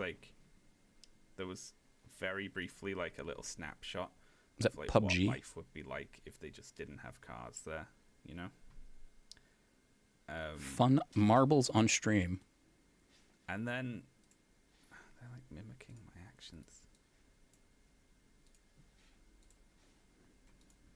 Yeah, so Sean plays games like this. On YouTube, however, Sean is a way bigger deal. So let me pull this up. And Sean is well known for doing long-form video essays. And when I mean long-form, I mean these things can be long. This is a 2-hour video on the outrage surrounding Stellar Blade. And if you are unfamiliar with Sean, or you have no interest in Stellar Blade, I would still recommend watching this one, as it's a cool example of the type of videos that can be made that can teach you something that's not entirely about the topic they're covering. And the one about Stellar Blade I showed to my kid explicitly because it talks about really why you shouldn't just accept and parrot information a random YouTuber shows you in a 5-minute video, because maybe a topic is more complex than 5 minutes can cover, or a 30-second soundbite, or a 5-second read for a tweet kind of thing. And there's a scene in this where he shows somebody quoting a French article out of context, translated via Google Translate, of course, creating some outrage from it. And then the next line in that paragraph of the article that they didn't quote would have clarified that point more, but they don't show that. And then he shows all of the YouTubers, popular and otherwise, that have a thumbnail regurgitating that tweet, showing it out of context, and just running with it for 10 minutes of content. And there's hundreds of thousands, if not millions of views across all of them. And I showed it to my kid. I'm like, you might have watched one of these YouTubers. So to give you an idea about like how people can do this. But Sean is also very left-wing, and I appreciate that. And he'll cover topics like why PragerU is a piece of shit. Things like that. I will watch them on my TV usually because they are long. So I'll usually watch them on desktop here, get a clip of it, unless I know clearly what it's going to be about. And then go watch it somewhere more convenient, like my phone in bed or the TV. Sean has good audio production. I thought, obviously, that's not right, is it? that can't be right in any circumstance to do what those people are doing. And now, the obvious shallow... You can also kind of just listen to it as a podcast while you do other things. You can't stand Warhammer. I mean, that makes sense. response to this is to point to a time when the group if you like was seeing in this these image a sorts lot, of situations. that's Those a who Sean make video. Peaceful revolution impossible will make violent revolution inevitable, so said JFK. If you deny a people their rights and you strike down all non-violent methods for them to attain those rights, what is left are the violent methods. Now, statements about... Yeah, nitpicking becomes such a huge clickbait. Yeah. Well, the good thing to know is Sean and Rebecca Watson and the likes, they don't particularly nitpick. they cover they'll cover all areas of things. One of my favorite Sean videos is actually, let me see if it's on there. Doom. No. Where is it? His bell curve video. I'll just Google it. Sean bell curve. The bell curve. This is a solid video. Everyone. And it's 2.5 hours long. That's a big ask for anyone. It's one of the most interesting things I'd ever listened to. And it told me a whole lot because probably everybody has heard like, oh, you know, the test results are on a bell curve. This is on a bell curve. This is that, and this is on a bell curve. We grade on a curve here kind of thing. And it never occurred to me like, where does that come from? Or what does that mean? I just kind of accepted it as like a thing. Like, of course, everybody's scores would fall along this bell curve kind of thing. Like, that makes sense. Not everybody's going to do great. Not everybody's going to do poorly. Most people be pretty generally okay at things. And then it like occurred to me, I'm like, after watching this video, I'm like, you know, maybe if 25% of people are failing this test and 25 people are doing great, maybe that's bad testing. Like, blew me away. Great video. I recommend it to all. I don't have time to watch all of it with y'all. Good video. Recommend it. And I've actually still got to finish the Stellar Blade one. I watched half of it with my kid and then got distracted. But that seemed like a fun one. Getting random messages. What are these? I don't know. Anyway, back to this. So Psyduck is Sean, which makes sense because I bet his skull head hurts.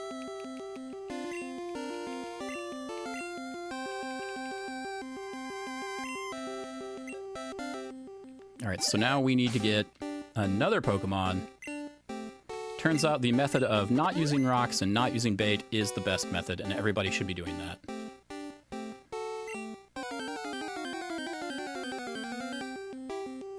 Dratini.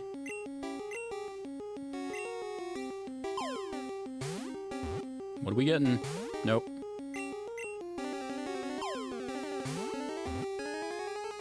Nope. Probably gonna run. Yep. We usually get 2 attempts on a Dratini. Maybe I should move the rod up top if I'm gonna be doing this a lot. I'm doing that.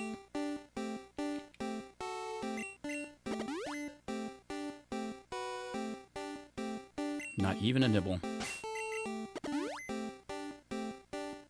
Come on. Oh my gosh. I wonder what the odds are of finding a fish, because it's, if I get a fish, then it's 25% chance it's going to be one of those. Why am I finding nothing? That's so weird. Bad rolls, I think. Psyduck. We actually don't need you, Psyduck. Get out of here. You're free now.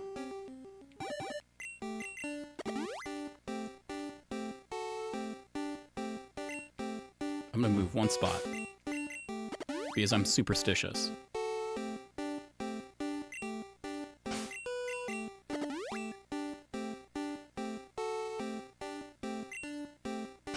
Oh my gosh.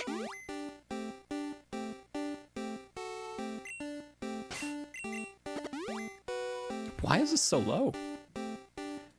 There's nothing in the guide about like percent chance to even like see a fish.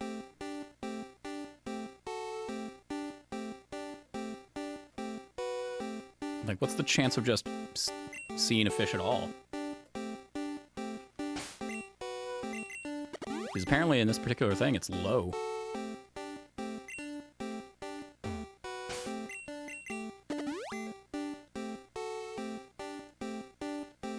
Maybe I have to move? In the safari? Slowpoke! We do not have a slowpoke yet. We have a Psyduck. Oh, if this one becomes Floytosaurus, I'm gonna be so happy. Slowpoke is who I use in my picture on the trading card game Pocket.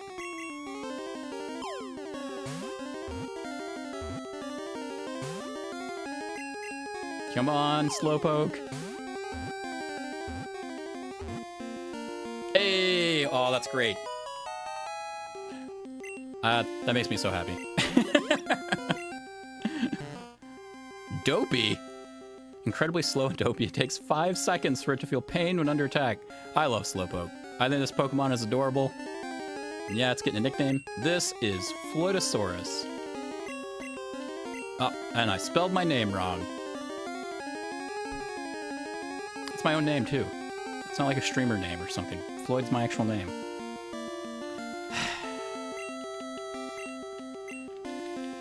Floydosaur. Oh. Well, we get the Floytosaur. Hey, that works. That's the domain, floytosaur.us. There we go.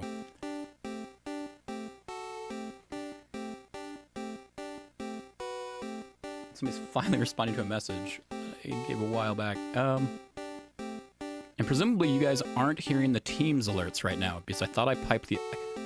Teams is a nightmare to repipe audio from, but I think I fixed it. So, we've got Floytosaur.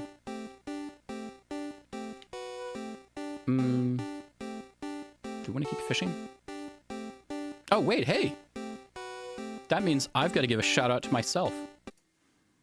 Let's see what we've got. Yeah, okay, so good. If you are unfamiliar with what Microsoft Teams is, good. Don't, it's awful. Give me a shout out and we'll see what we got here.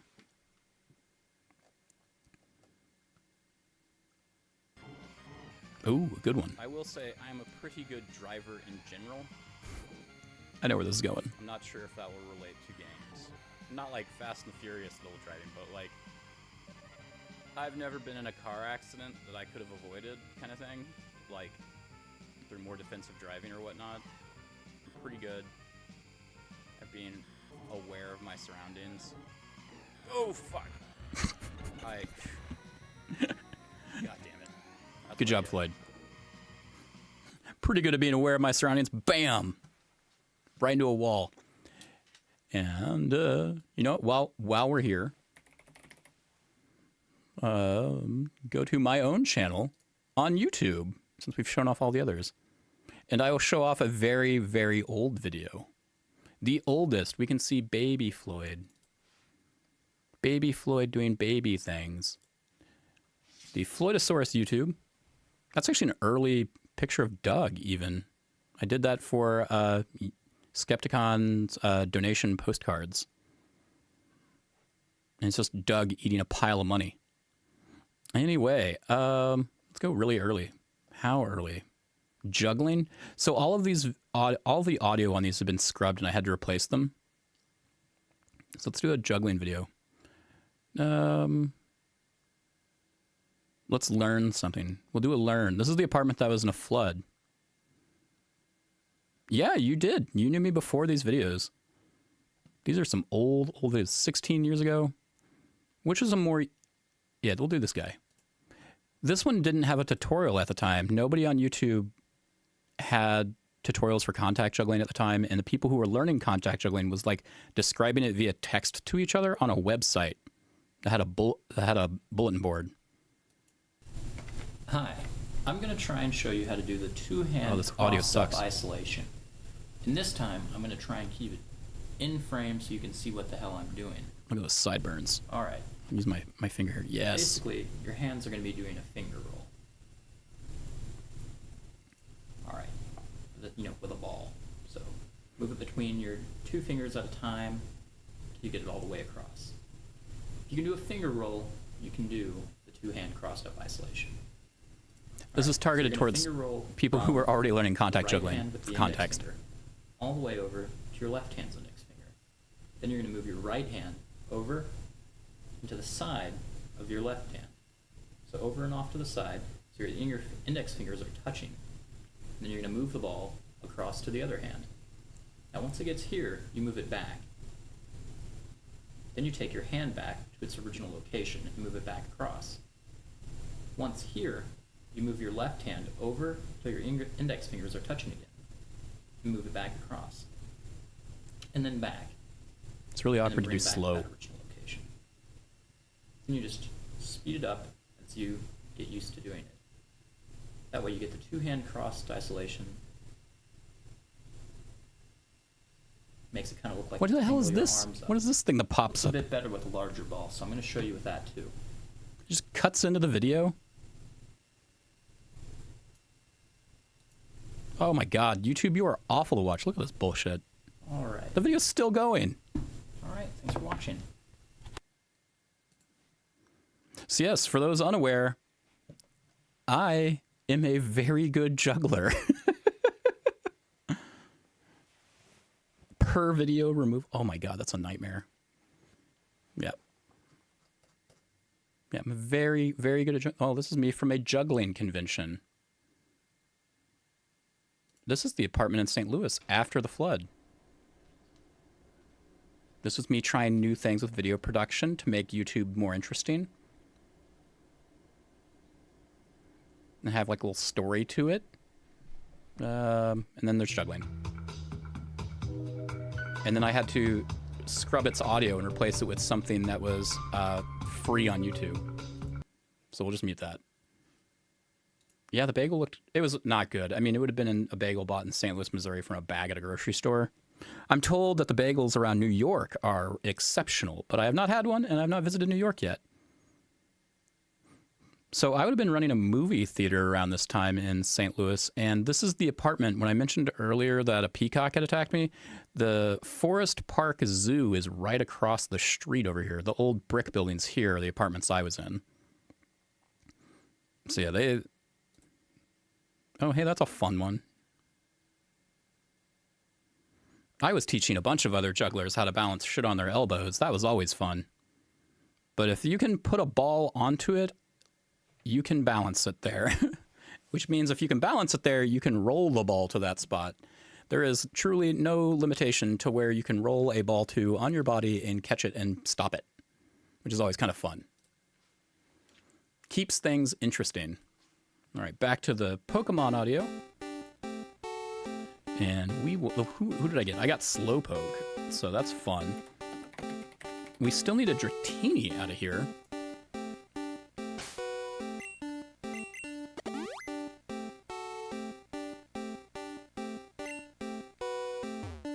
Maybe I do have to move each time. Oh, we got some. We do have cream cheese in the house, but no bagel. Oh, I'm sorry, Slowpoke, we got one already.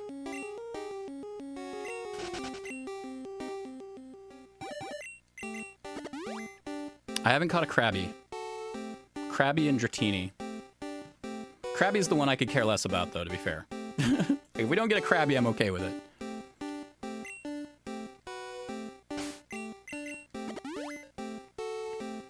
But the Dratini looked cool, so I wanted that.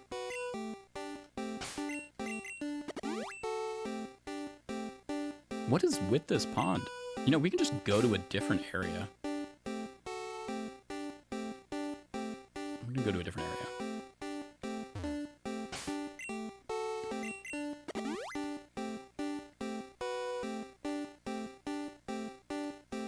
Oh, I'll bite. Who could it be? Dratini? Krabby? Simon, which we don't need. I think it does require us to move. Although, to be fair, in that other area, I was just, like, constantly using... So we can still get a Tauros here. In the grasses. We need a Chansey in the next area. And then the 2 fish Pokemon.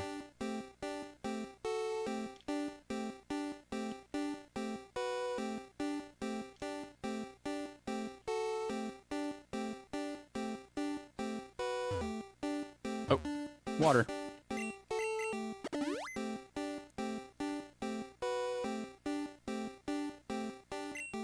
I think it's the same odds. And all the waters. Let me check. Yeah, Krabby's 25%, and Dratini's 25%, so yeah, it's the same. All the water is the same.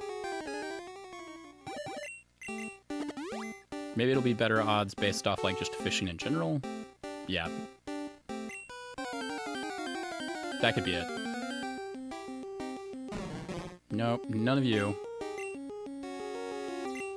This one shouldn't be as tedious because it's only a 1 in 4 chance for each one. And there's 4 of them, so... And we're working for 2 of them right now, so it's effectively a coin toss. Yeah, there he is. I like Krabby's noise. Blomp, blomp, blomp, blomp.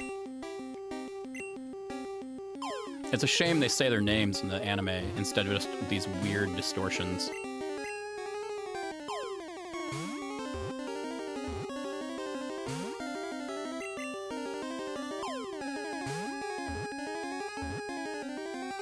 Oh my gosh.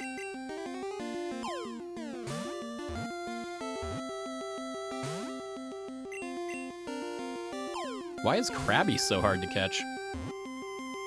Is Krabby particularly good? Does he become like Crabtopus or something? Mecha Crab? Crabzilla? I would think you should say. Alright, so Krabby, the river crab, which weighs 14 pounds. That's dense for a 1-foot animal. Depends on not only powerful weapons, they are used for balancing when walking sideways. Alright, well Krabby the river crab will forever be known as RP Genius, which is funny to me. This is the RP Genius, aka Mo, or Maurice. RP Genius. _ Alright.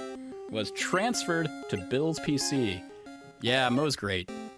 I think he's my current Prime sub right now. Let me check. It's either him or Mr. Radon.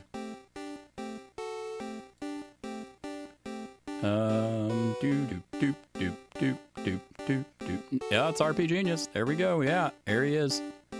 God, he's got a lot of animated emotes. Yeah, see, I got it.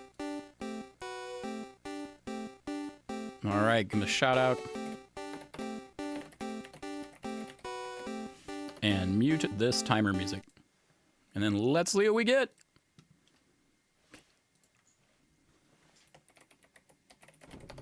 Did it open yet? I don't even know if it opened yet. No. I don't think it opened, no. It didn't. No, it didn't. Be safe. Now it opened. I've seen a lot of people play this. I don't have the number of friends requisite to play this game. It looks a lot of fun, though. What the fuck? What the fuck? So if anybody's not following Mo, they should. He is a hilarious streamer. Plays a lot of retro games. Plays a lot of role-playing games. He's been going through Final Fantasy 12 right now. He's actually streaming right now. At the end of the stream, we'll probably end up raiding him. But yeah, he's a great dude. Family man, even. Plays a lot of fighting games. Has Throwdown Thursday, like TJ has Fisticuffs Friday. He has a YouTube somewhere. Yeah, YouTube. What is his? Is that his actual? That's not. That is not his YouTube page. Is it? I can be right. I thought I was subbed to him. I don't think that's right. Not sure if that's his actual YouTube page. It doesn't look like it. Doesn't look like he's on any of it. RP Genius, Twitch. Let's see if we can find him.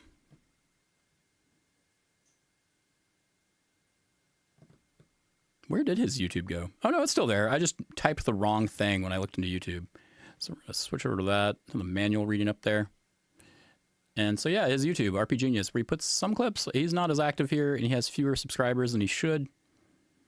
But if you bear, putting things on YouTube from Twitch is a pain in the ass. So, there's that.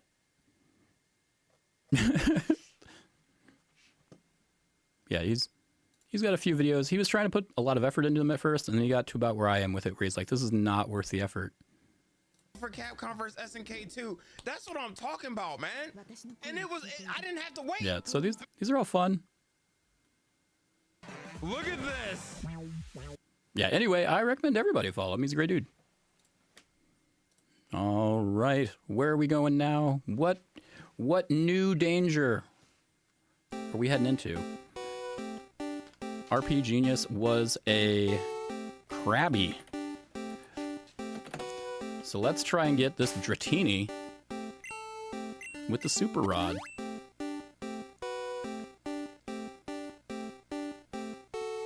%25 chance. Can we do it? Oh, there it is. This could be the next streamer and or YouTuber, which I have on the list. Will it though?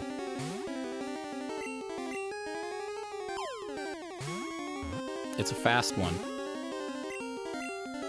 We got lucky with the third attempt. Usually we only get 2 at Dratini. Oh, we're getting real lucky. With attempts, at least. Oh, we got a 4. Come on, can we get a 5? Oh my god. Ah, we got 5 attempts and it ran. We'll get you. We'll get you, Dratini. Dratini becomes that big goofy Pokemon, right? Like the big goofy dragon. That's kind of fun.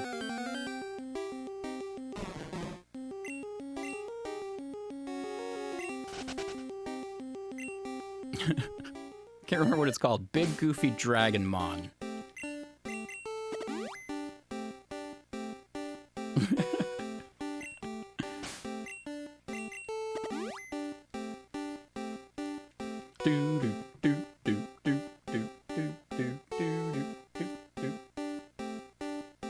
Packages. I've had all sorts of stuff showing up. Oh, that's a little weird there. I thought TikTok had ended my stream early again. It does that from time to time, and it is irritating as shit when it does it. Not even a nibble.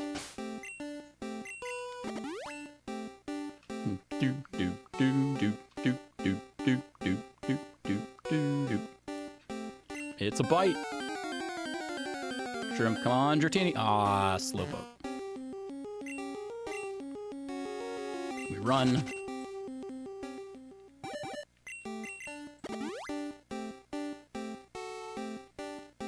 We got it. We got a bite. This could be Dratini. This could be it. Yes. All right, chat. Do you believe in miracles? Because I don't. Oh, no. Come on. Give us a catch.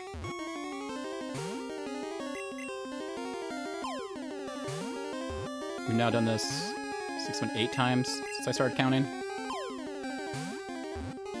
Probably 12 total, because I think I saw it twice on the other side.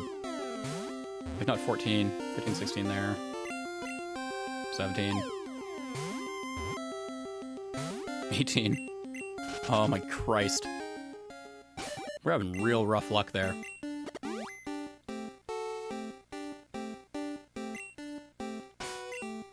Maybe I was reading this calculator wrong.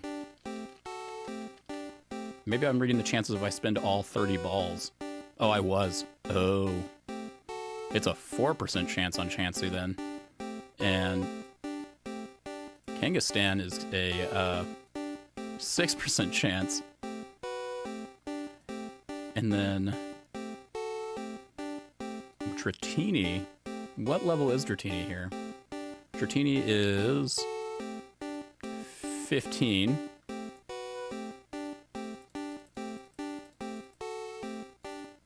So 7% chance. Oof, that's not good. So chance of running in neutral state. Oof.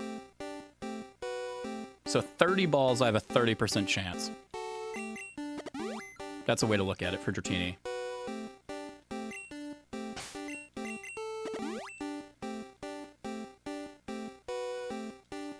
All right, 1 and 4. Come on, Dratini. Slow poked. I think when I run out of balls, I'm giving up on this, though. We have 5 more balls. That's 5 more Dratini chances. And we'll just move on with the game. Not even a nibble.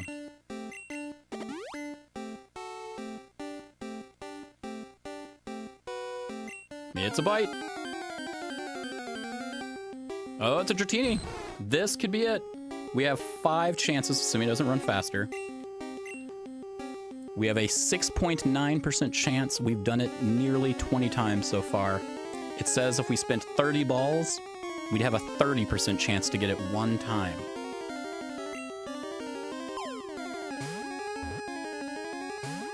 All right, that's 1. That's 2. That's 3. That's 4. Last chance. We didn't get it. Ding dong, you are out of safari balls. I did not get a good haul. I got a Krabby. Like, I did get the Krabby, so I had that going for me. Let's look at this map. Map of this area. Is there any area I missed in there? I don't know if there was.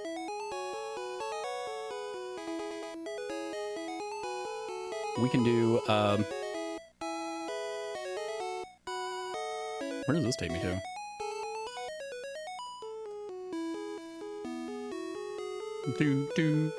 Alright, yeah, let's head on out. Let's move on with our lives. We are no longer trapped by safaris. We gave it a good college try without, like, overly grinding. Oh. And we're gonna bike our way to victory. Which is gonna be...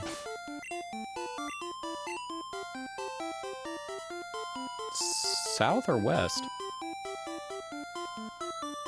West, I assume? What was that place I hated the music of?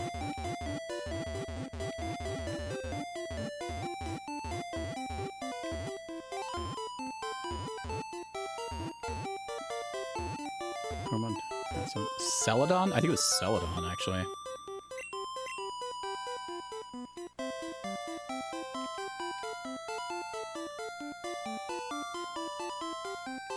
How do we... oh, there we go, this way.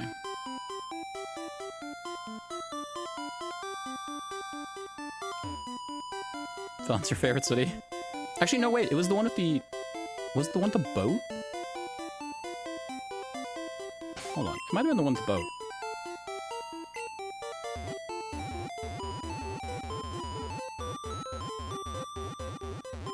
God, why is this so awful to move this menu around? Vermilion, it might have been Vermilion. Hey, Maxie, how you doing? Hopefully well. Aw, shit, I forgot there's Pokemon here. This is my turf, get on out of here.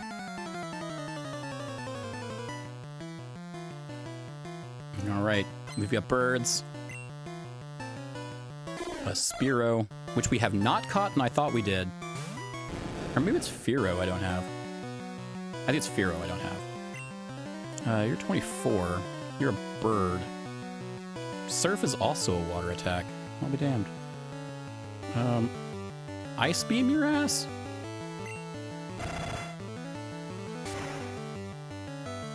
Yeah, that'll do it. Milwaukee now. I bet it's fucking cold up there right now. I assume you got hit by these storms that have been going around the north. I'm up in Massachusetts now. I'm in Western Mass. And it definitely snowed here. We got our first snow this week, so I'm excited. Because it's real pretty. My old Victorian house covered in snow. Looks really nice. Looks like a holiday card. I forgot XP all. I have to just mash A after these fights now.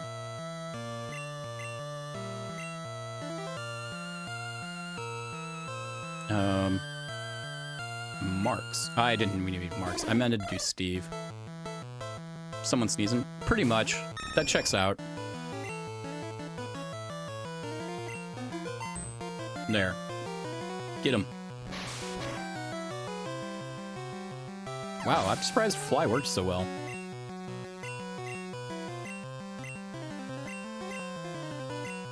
Oh, that XP all is so tedious.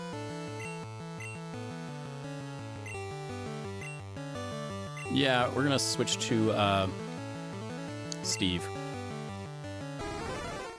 You didn't get any snow yet. Okay, well, you will. You will get snow. I'm familiar with that area. Not that I've traveled there, but I worked for United Healthcare, which is headquartered up there. And I worked for Warenberg Theaters, which also has a headquarters. Well, not a headquarters. Their headquarters in St. Louis, but they have a theater up there in Rochester. Wait, Rochester's up there, right? Anything north of Missouri, I just started kind of ignoring in my head. Minnesota. Well, there's also a Massachusetts and New Hampshire. I'm thinking of the Minnesota one, if that helps. Am I in a tux? I am in a suit jacket and dress shirt and tie because I had to record a video that was essentially a... you know, when you do an interview, the first question they ask is always going to be, so tell me a bit about yourself. I had to dress up and record that video for a bunch of potential employers. And so I'm in my business formal outfit. But I was like, well, it's cold up here, so I might as well just keep it on and stream. Because I was streaming right after it. I streamed late, jumped on late today to do it. I do.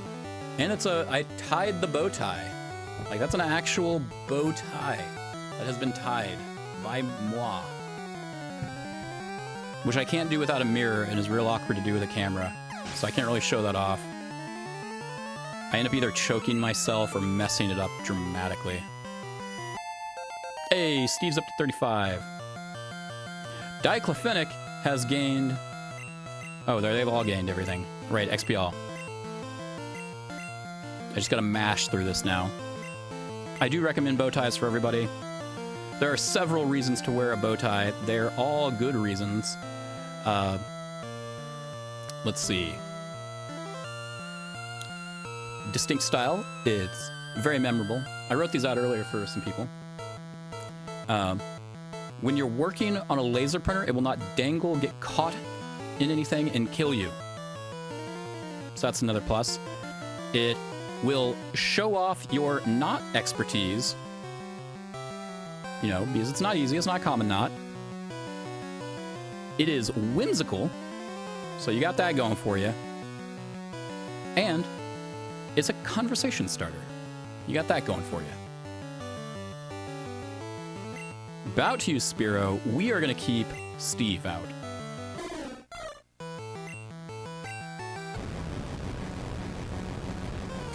Had an interview yesterday, actually, and it was a phone interview, though, so I didn't need to dress up for it at all.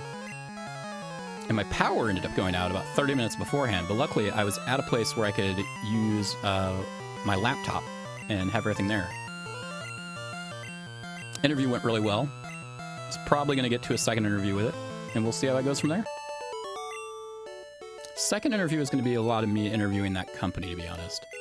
Because I don't know enough about it and what the work is going to be like, and so I'm not sure if it's for me. I gotta get off this bike. Random encounter. I didn't get to talk. I have one of you already, so we're just gonna run.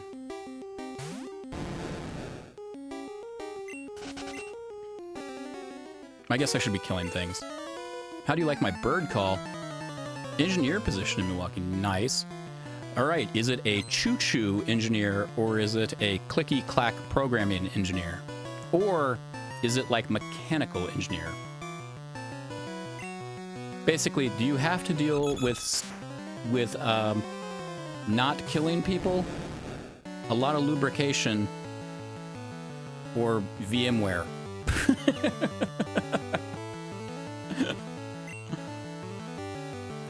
None of those. Oh shit. Broadcast engineer. Oh, that's fun. God, there's all sorts of types of engineers, it turns out. What's the day-to-day for a broadcast engineer like? I assume fun, or interesting at the least. Otherwise, I imagine you wouldn't be doing it. Dodrio. Let's do a bubble beam on you. You fix things. I mean, that's fair. That's a normal engineer.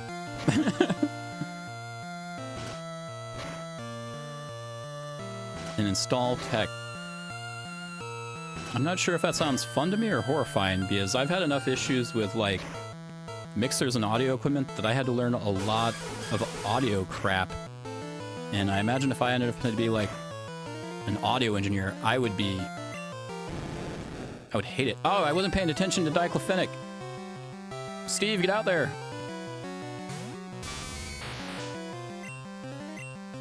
Sometimes these fights can get kind of mindless, so you just kind of mash A, and then I just realized I forgot I was in a trainer battle.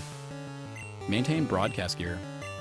So we talking about like radio broadcast, or are we talking like television broadcast, or some other broadcast, like what's it called, the near-range like internet broadcast that still goes over radio towers? TV. Yeah, okay. That's gonna be fun. Bird keepers. Had to bug you. Alright, we've got to get out of here now and heal. I like to see Pokemon weekends. Okay, well that's fun for you. Bike.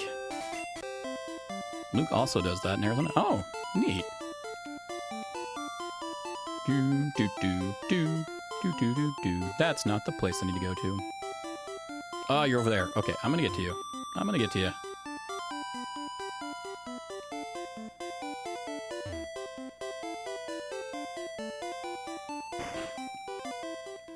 "19 years. That's a long time. We were just looking at some of my YouTube videos from 16 years ago, and that was a horrifying look. Back when I was running a movie theater.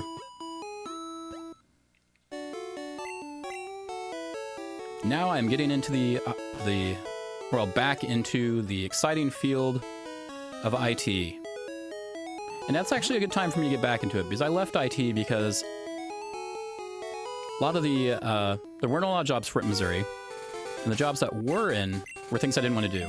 And the way to make money in IT at the time was become one of those, a big developer job.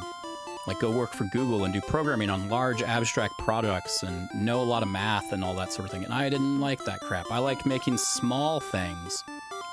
Small programming jobs. I liked that. But now that I'm getting back in IT and automation is a thing and scripting is desirable, hey, it feels like what I was made for. So it's kind of fun. It's a good time to get back in the industry. We will kill you. 19 when you started. I mean, when I got into the IT world, I was also 19. Yeah, if it can be automated on a PC, like there's a Python tutorial website called Automate the Boring Things. Automate the Boring Stuff. I recommend it to everybody who wants to learn Python, because it is such a good mantra. If it's a boring bullshit thing, automate it.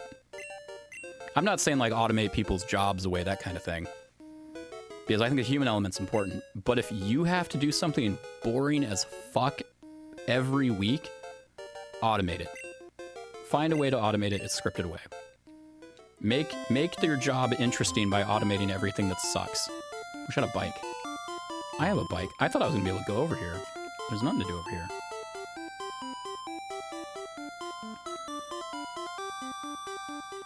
well, we're going south, I guess? Okay, we gotta go around and hop this hill. Do do do do do. Hoppity hop. Hop, hop, hop. We fought all you guys, right? Oh yeah, we're surfers now. Destruction of TV is an automation, you say? Is it like they're just automating the human element away? Yeah, that's the part I don't like. I wouldn't do that. But the boring shit, that's what I automate. Stuff nobody should be doing. Not that I've got a job doing it right now. My own personal stuff, the boring shit I've got to do on my own computer, I automate that. And hopefully I get an IT job where I do that. Where I get a lot of boring tasks to do, and then I automate them. So that I can just enjoy the job and only do the interesting bits. Oh, my throat's getting dry. We need a Pokemon that can swim. Yeah, audio engineering, camera and graphics update, yeah. See, I have a lot of analog audio equipment and mixers, and that's a lot of fun, and I think it's more interesting to dial in than trust something like... In fact, this is relevant to today. Zoom. The fucking Zoom app has a bunch of, like, automated AI crap to adjust your audio and... excuse me. Has a bunch of way to automate and adjust your audio and do noise suppression and all this, and it makes you sound awful. And I was like, is there a way to turn this shit off? And it's like, do you want us to do low, medium, or high, like, audio effects to this? And I'm like, I want you to do 0. None. Not low, none. Because you're compressing the shit out of my audio. And if I have to do a job interview remotely over this microphone, I want it to sound good. I didn't get all this shit here so I can sound bad.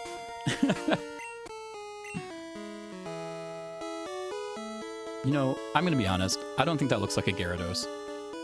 It looks kind of like a seal. Like a cute seal. I look at the sea to forget, or a cute small whale, which is, I guess that's a seal. Can you get random encounters while you're surfing? Swimmer wants to fight. Horsey! Diclofenac, go!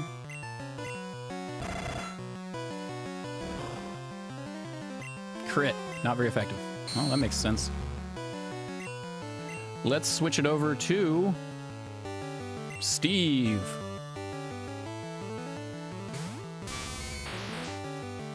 Chonky Boy Steve. Reminds me of the big Chungus meme.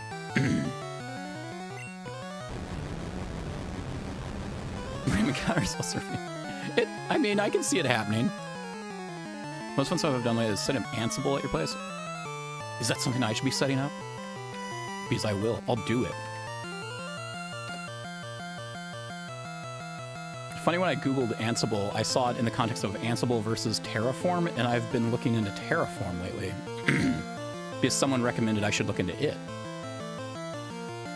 So Ansible seems like the open source kind of alternative to that. Is Terraform open source? No, I don't think it is. Terraform is also open source, so... Terraform's infrastructure is code.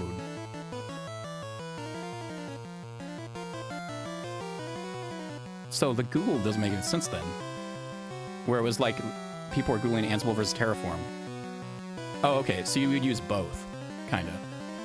Kinda like, what's a... one of my favorite, common... Not my common, but like, when I was searching something, the autocomplete was like, React versus Node.js. It reminds me of that, where it's like, it's not a situation where you would use one versus the other. you would probably use both. Yep. Bootstrap server, send over. Yeah, okay, that makes sense.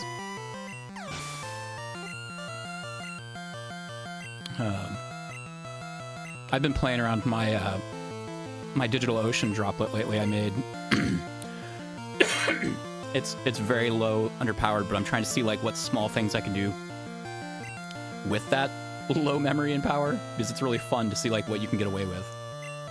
I was thinking of putting like a mud on it, but then all the stuff I looked at to like manage user accounts and shit sounded like a nightmare. Well, like management nightmare.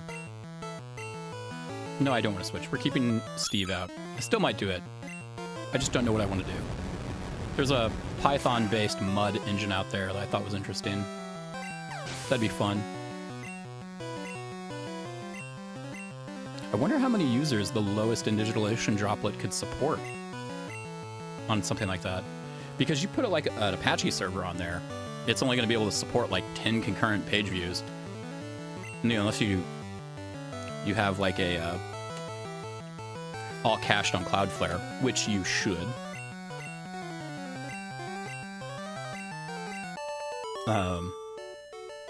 Yeah, I wonder how many mud users I could support on that. I'm looking at the C to forget. Oh, you poor bastard. Where am I going?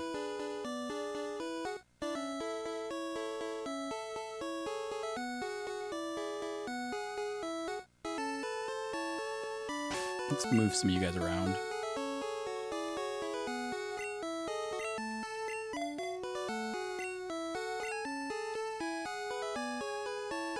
I guess we'll kill you all.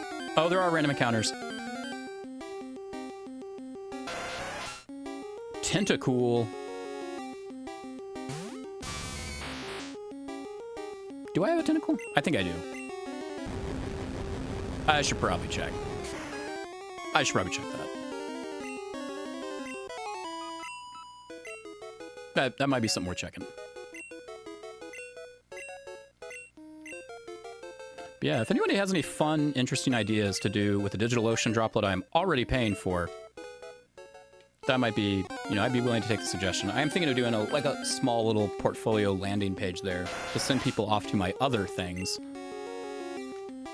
Because I could throw that on a resume and it'd look nice.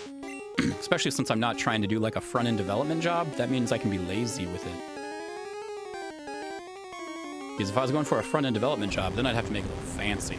And I don't want to do that. That's a lot of work. Not like a lot of work, but like more work than I want to put into it.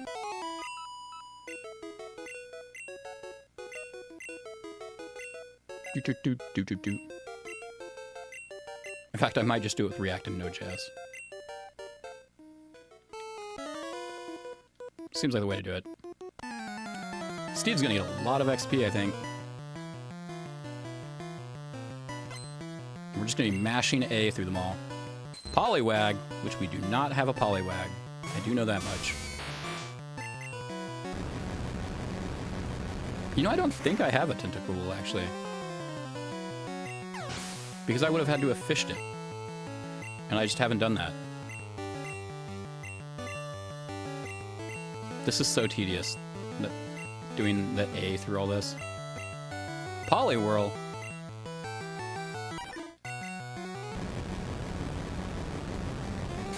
You can create a fairly simple portfolio with git grab, flat file, CMS, and rather lovely. I will check that out. Open source flat file CMS. Well, all be goddamned. Best open source CMS in 2016. Oh, well, I mean, it can't be worse than WordPress, which is like a security risk nightmare. Anytime I have to manage WordPress for somebody or help them, it feels like a pain. I'm gonna pull up my hair all the time. On social landing page, and that, yep. Or just, you know, those are simple enough. You can just kind of track those yourself. Oh, in fact, it says Linktree alternative, and when you said link stack, I was thinking of Linktree. Well, I'll be damned. I didn't know that was a thing. Self-hosted Linktree. Oh, okay. So it's what I was going to try and create without having to create it. Thank you for helping me be lazier. Because I will do that. That'll be way simpler. I mean, I thought my option was going to be pretty simple, like React, Node.js, kind of a interactive static site, just shit it out. Just an example. No, yeah, I mean, hey, you know, you're allowed to advertise. Oh, that does look good.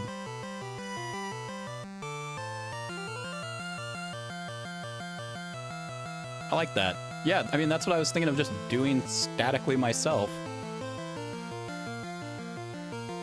There you go. So, yeah, shit, I need to do that. Lots and lots of themes. And I imagine it's pretty low resource. Again, God, if this DigitalOcean's droplet is so low powered, it's great. I love it. I love it to death. Just the...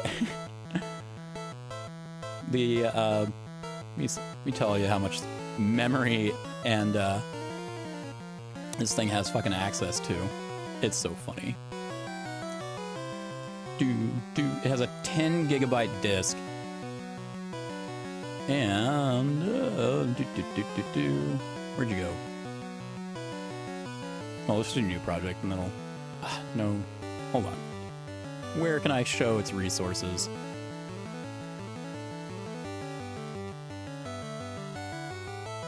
Probably if I told it I wanted to manage it and make it bigger. Then it will be like, oh yeah, we can do that. Add disk, take snapshot. Nah, that's not what I want to do. Yeah, it has 512 megs of memory.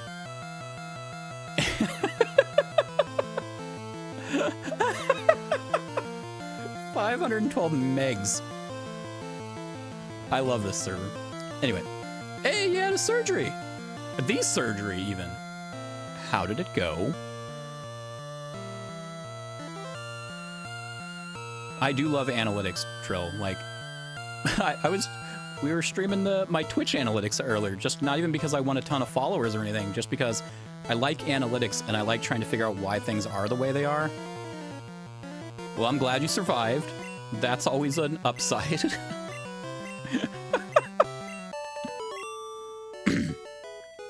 It would have been bad news if you came in and be like, hey, the surgery killed me.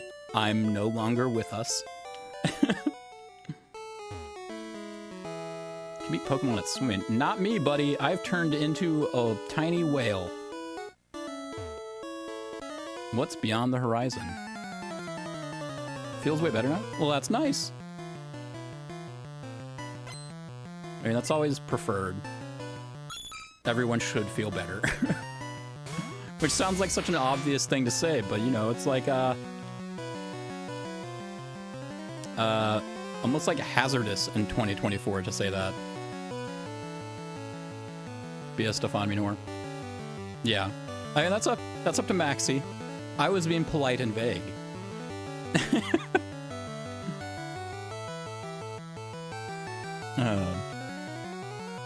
Thunderbolt? Wait, is this a random encounter? Bottom, sorry. Yeah. I was pretty sure, so I'm glad I was vague. In case you didn't want the news out there. Yeah.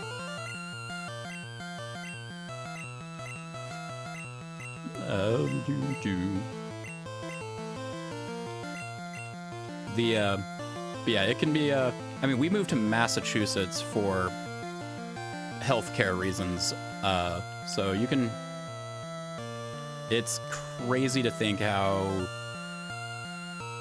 shitty things are in, especially Missouri. Lung extension surgery, that would be awesome. I have shit lungs.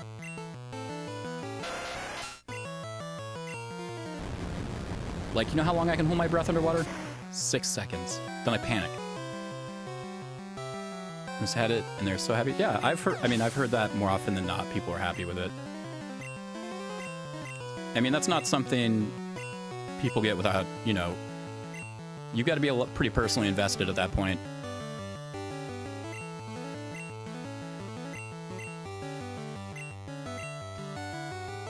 What was the recovery like on that?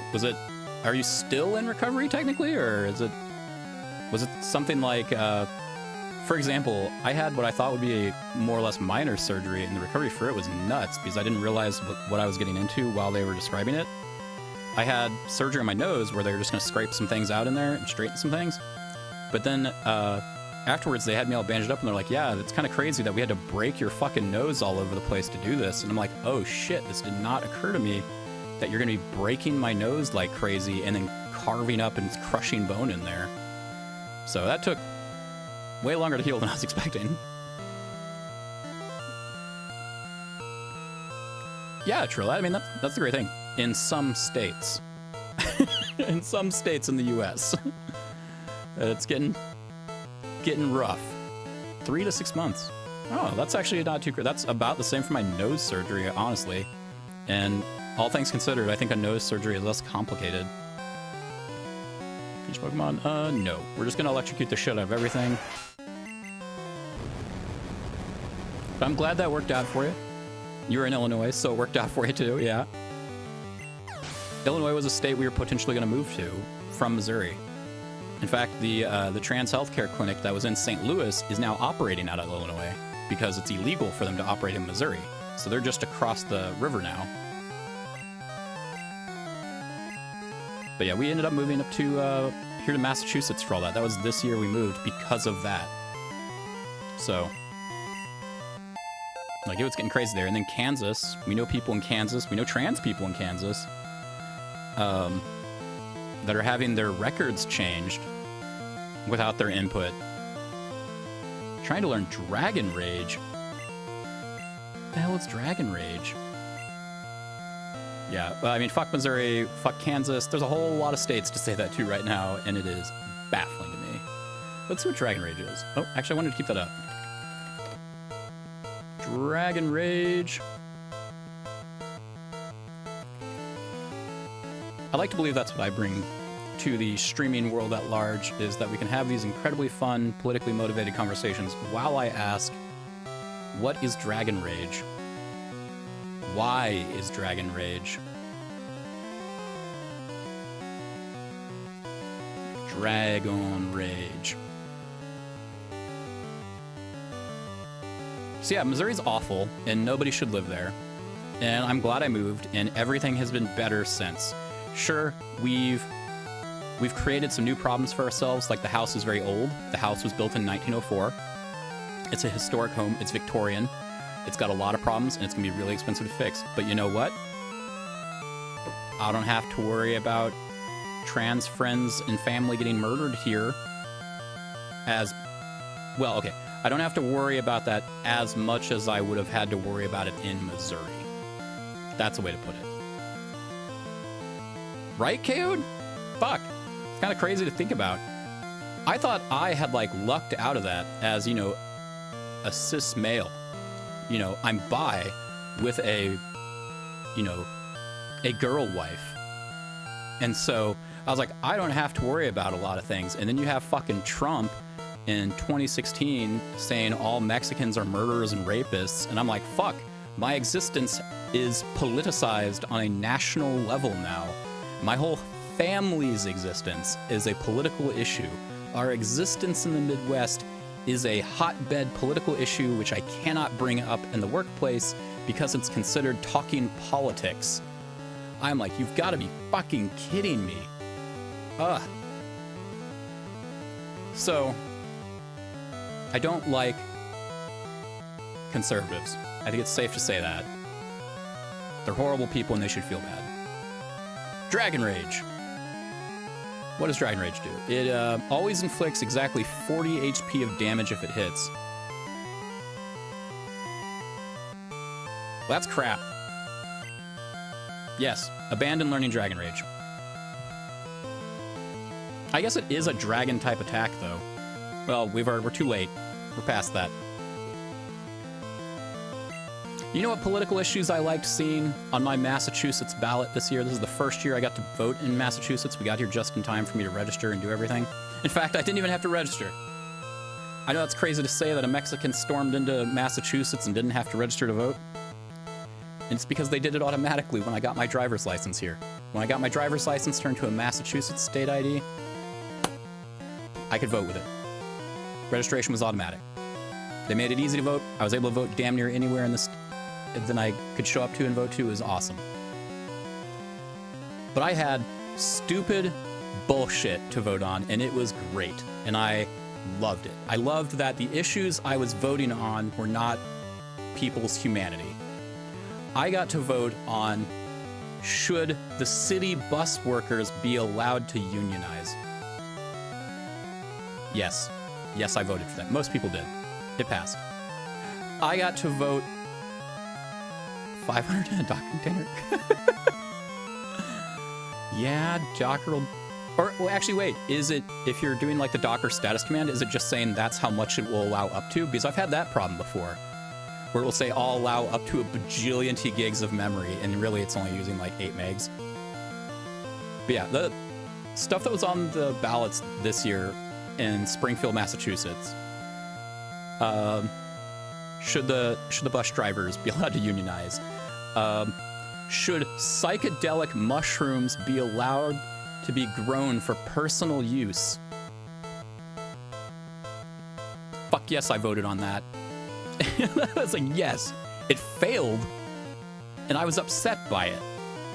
But you know what? I wasn't emotionally distraught. I wasn't like blown away. I'm not going to be angry for the next 4 years because the people here voted that I can't take shrooms legally.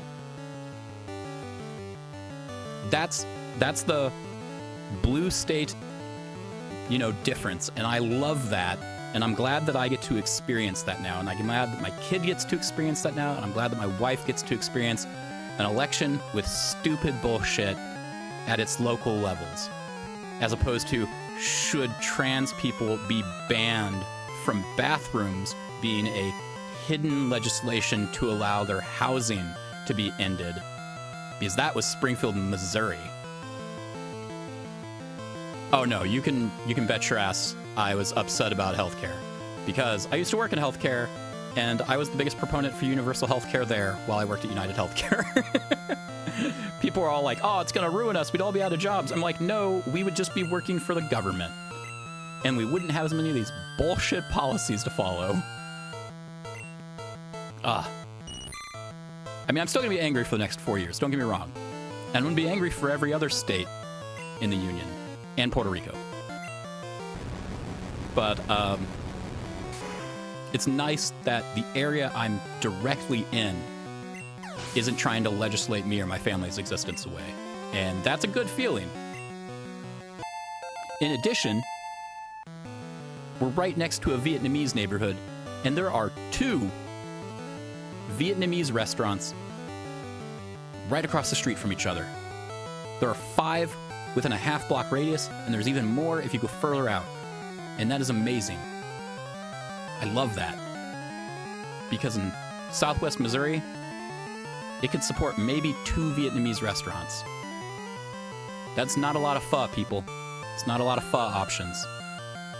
Here, we have pho variety.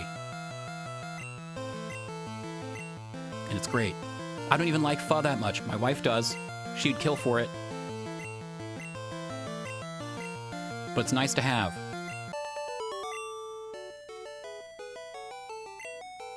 Up here in the city in particular, the Hispanic and Latino population is effectively the majority.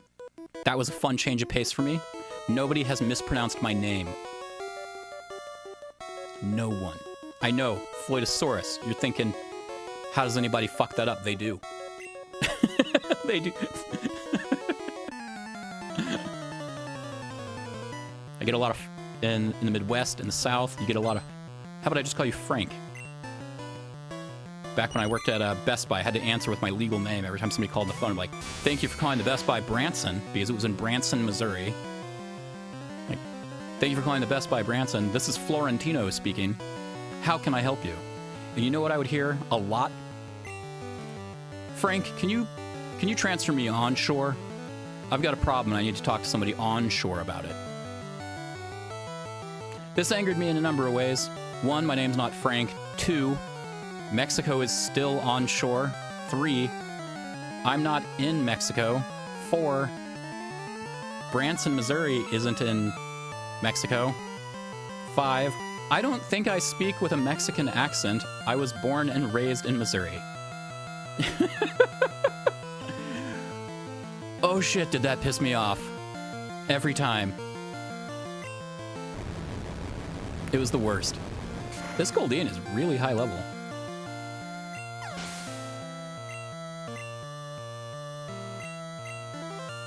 Diclofenac, more XP. Someday they'll level up even higher. Marks is 36. Yeah, people are fucking dumb. It was... In general, most people in Branson were very polite. I'll give them that. It's a very polite South. No, I don't want to change Pokemon. I'm just tapping A by impulse. But it is a real conservative area. And so they can be polite to your face and real racist over the phone and real racist at the ballot box. That polite awfulness. That's what we've... Now that we've met more people in Massachusetts, because when we moved up to Massachusetts, we got warned a lot by people in Massachusetts even. They're like, hey, up here, we have a reputation, so I'm sorry to say, if people treat you rudely, it's just how they treat everybody up here. Everybody up here knows it. That's why they call us massholes. That's what a number of people told us. Our realtor told us that. Multiple realtors did when we were looking at open houses. We had drivers tell us that. We've had hotel clerks tell us that. We had restaurant people tell us that. Everyone's like, oh, they're all massholes up here. Everybody's rude. This is the nicest community I've ever been in my entire life. People will bend over backwards to help you up here. And now in Missouri, they're not going to be rude to your face, like I said. But when they do get rude to your face, they're real rude. And they're definitely rude behind your back. Or say stuff very passively aggressively. That's great. Hang up here in the call center I've been at. He receives a racist call. Oh, I would have gotten fired from Geek Squad. You had to really put up with a lot of crap. I'm running out of Thunderbolts. I should probably just cross this damn water. They will talk shit. Yeah, they definitely talk shit about you behind your back. I had people... I'm not gonna say which jobs, but I've definitely had some jobs where people asked not to work with me. That's always exciting. Marks is evolving. Oh shit, finally! Now you might be thinking, Floyd, he's a leftist. He named this after Karl Marx. No, that's not true. And you might be thinking, Floyd, he likes comedy. He named this after the Marx Brothers. Nope. Also not true. I named this after my chicken, Marx, who I named after Karl Marx. We had to give up the chickens to move up here. We had to give up all the chickens to move to Massachusetts. I still have access to one chicken nearby. Let's see if we can get the Daisy to show up on stream here. She's around here somewhere. Oh, there she is. Sometimes she jumps in from above, though. So you gotta keep an eye out.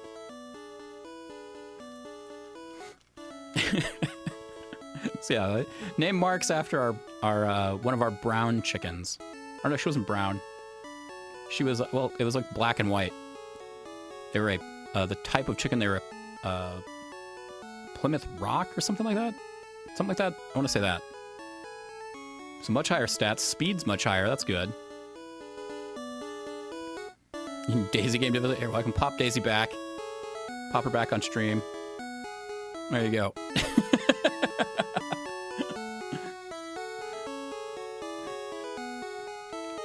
Yeah, a shitload of health now. That's good.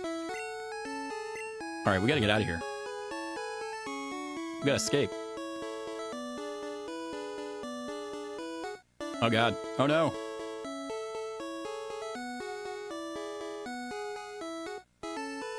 This is a long, long place. How long is this fucking road? Am I missing an island or something? No, it's just a long road. This is way out there.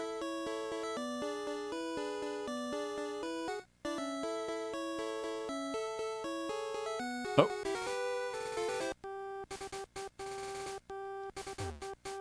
Seafoam Islands. We got a cave. We've got this area. Let's save. It is 3:07. I should be wrapping up soon. so I can get some job applications done and then cook for my family. Let's save there. Let's take a peek in here. Let's see what we got.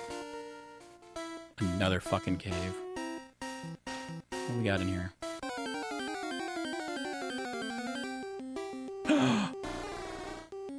Oh my god, that's adorable.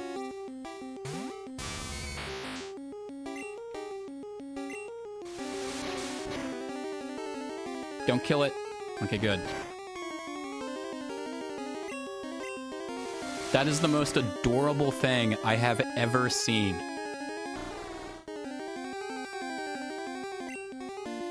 Do we get it? Will we catch it? Not the... I need to move the Master Ball. And, like, to where I don't accidentally use it. I assume the Master Ball is for, like, Mew or Mewtwo. You guys can say if that's correct.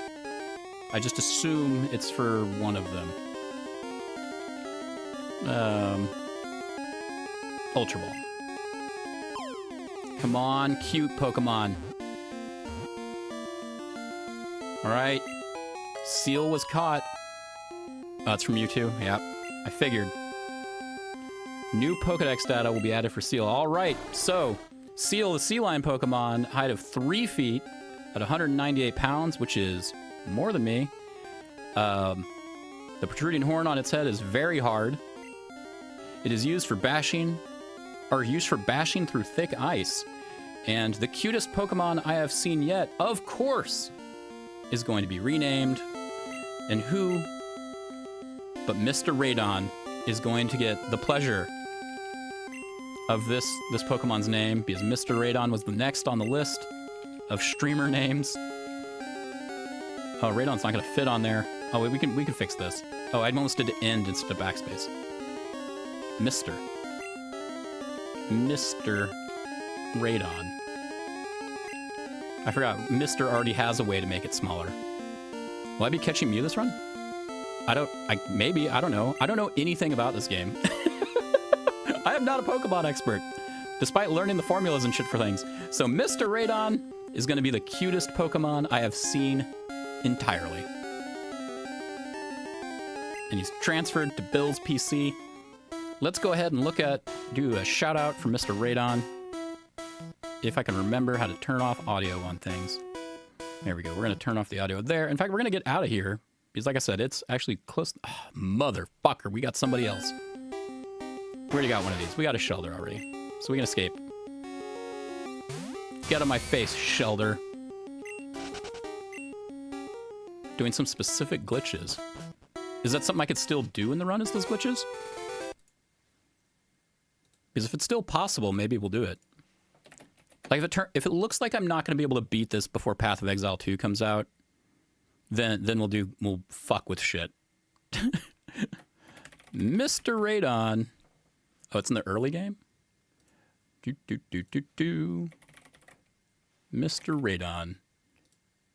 Let me make sure I'm typing his name right so we get an actual shout out from it. We'll see how it goes. Someday. What are we getting? His clips are always good. 3 people bet on 2, and they're going to get 3 3/4 to 1 on their points. What game was that? That's adorable. The juxtaposition of sound and visual here is really something. The music's really low for him. I could barely hear it. This is why I had the expander turned on.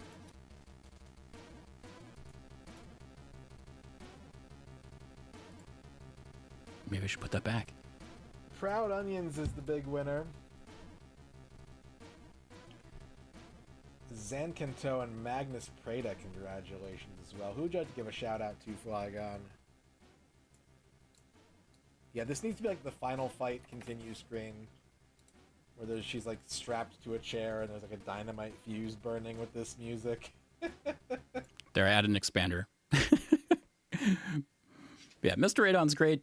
That seems like somebody had did the it was actually a point redemption I had on mine for a while, and then I realized I will never finish the SNES playthroughs if I keep that on. And it's you can use your channel points there to have him try to do a like no death run of a game, and people can bet their channel points to see how far he'll get. And I love that. I think that's great. It's a lot of fun. Let's do another one of his while we're at it, since I don't think he has a YouTube. So, and I've been talking about everybody else, and Mr. Radon's great. He's been playing through all the N64 games, actually. Why don't you just have, like, lasers in it? Including awful crap like this. And he has to 100% them, Or too, one right? health pickup. I'm not fucking doing that with SNES. Well... Because I wouldn't want 100% a shit game like this. I allow myself to bail on a game if it's bad. All right, I'm going to add the filters on there and play with their settings. And so I can be real good. We're going to do a 3. Let's do a... We're going to compress and expand all the audio. If it gets higher than 20. Oh, shit. Minus 20, rather. It'll get compressed down, and if it's lower than minus 30, let's say minus 35. No, let's do 30. It'll get expanded. That should be good. We'll turn the limiter off, and we should be good. Might be too late to do the glitch. All right, we're going to test this one more time with a third shout out of Mr. Radon. Send me the guide. All right, I will take that guide and I'll read it, and we'll figure out if it'll be possible. Let's see if this works.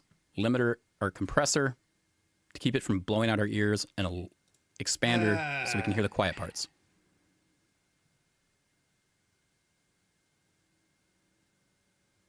And it's the quietest game imaginable. The ball goes straight to the trunk. All right, I got you. Line this up. This is the worst clip to use for this example.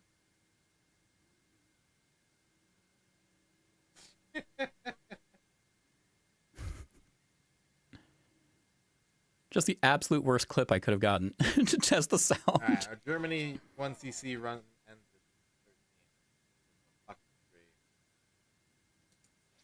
I think the attack's too low on it too. Filters, expander. The attack, you need to be way faster than 10 milliseconds. We're taking you down to 6, maybe 5, 4.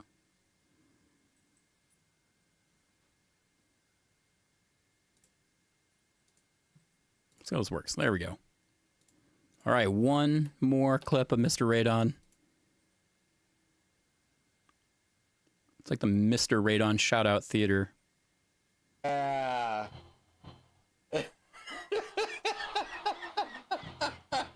Oh God. I think the filter, the weird shout-out, the weird OBS plugins are breaking it.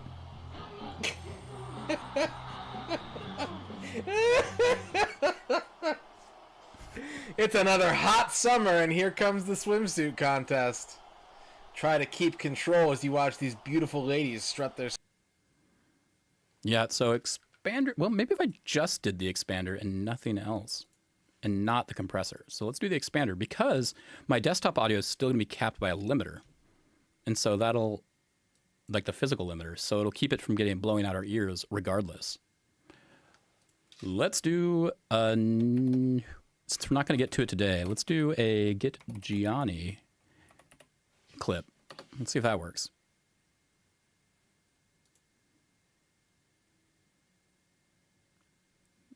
With the expander.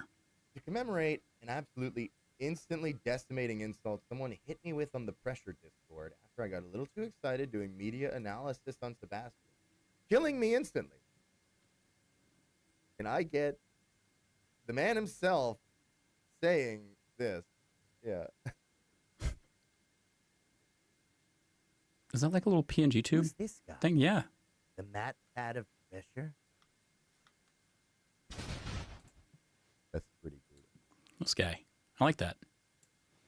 I don't think you have to leave. I don't think you have to leave the fandom. I think you can still play the game. But I but I do think you should lay low. Oh, it's a bomb logo. Okay. For a little while. Thanks, bud. I think the expander's helping for the quiet parts of the clips there. Maybe I need to increase the ratio of it, like a 10-to-1. Yes. Yes. Oh, that's fun. Oh, it's a lot of bombs. I don't have a single bomb emote. What is wrong with me? Let's do shout out to RP Genius, the least quiet streamer I know of. Let's make sure I didn't make him so loud it deafens us.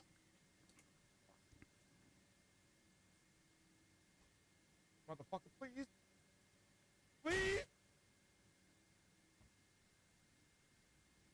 I fucked up. No, this just sounds weird. I'm in a tight spot.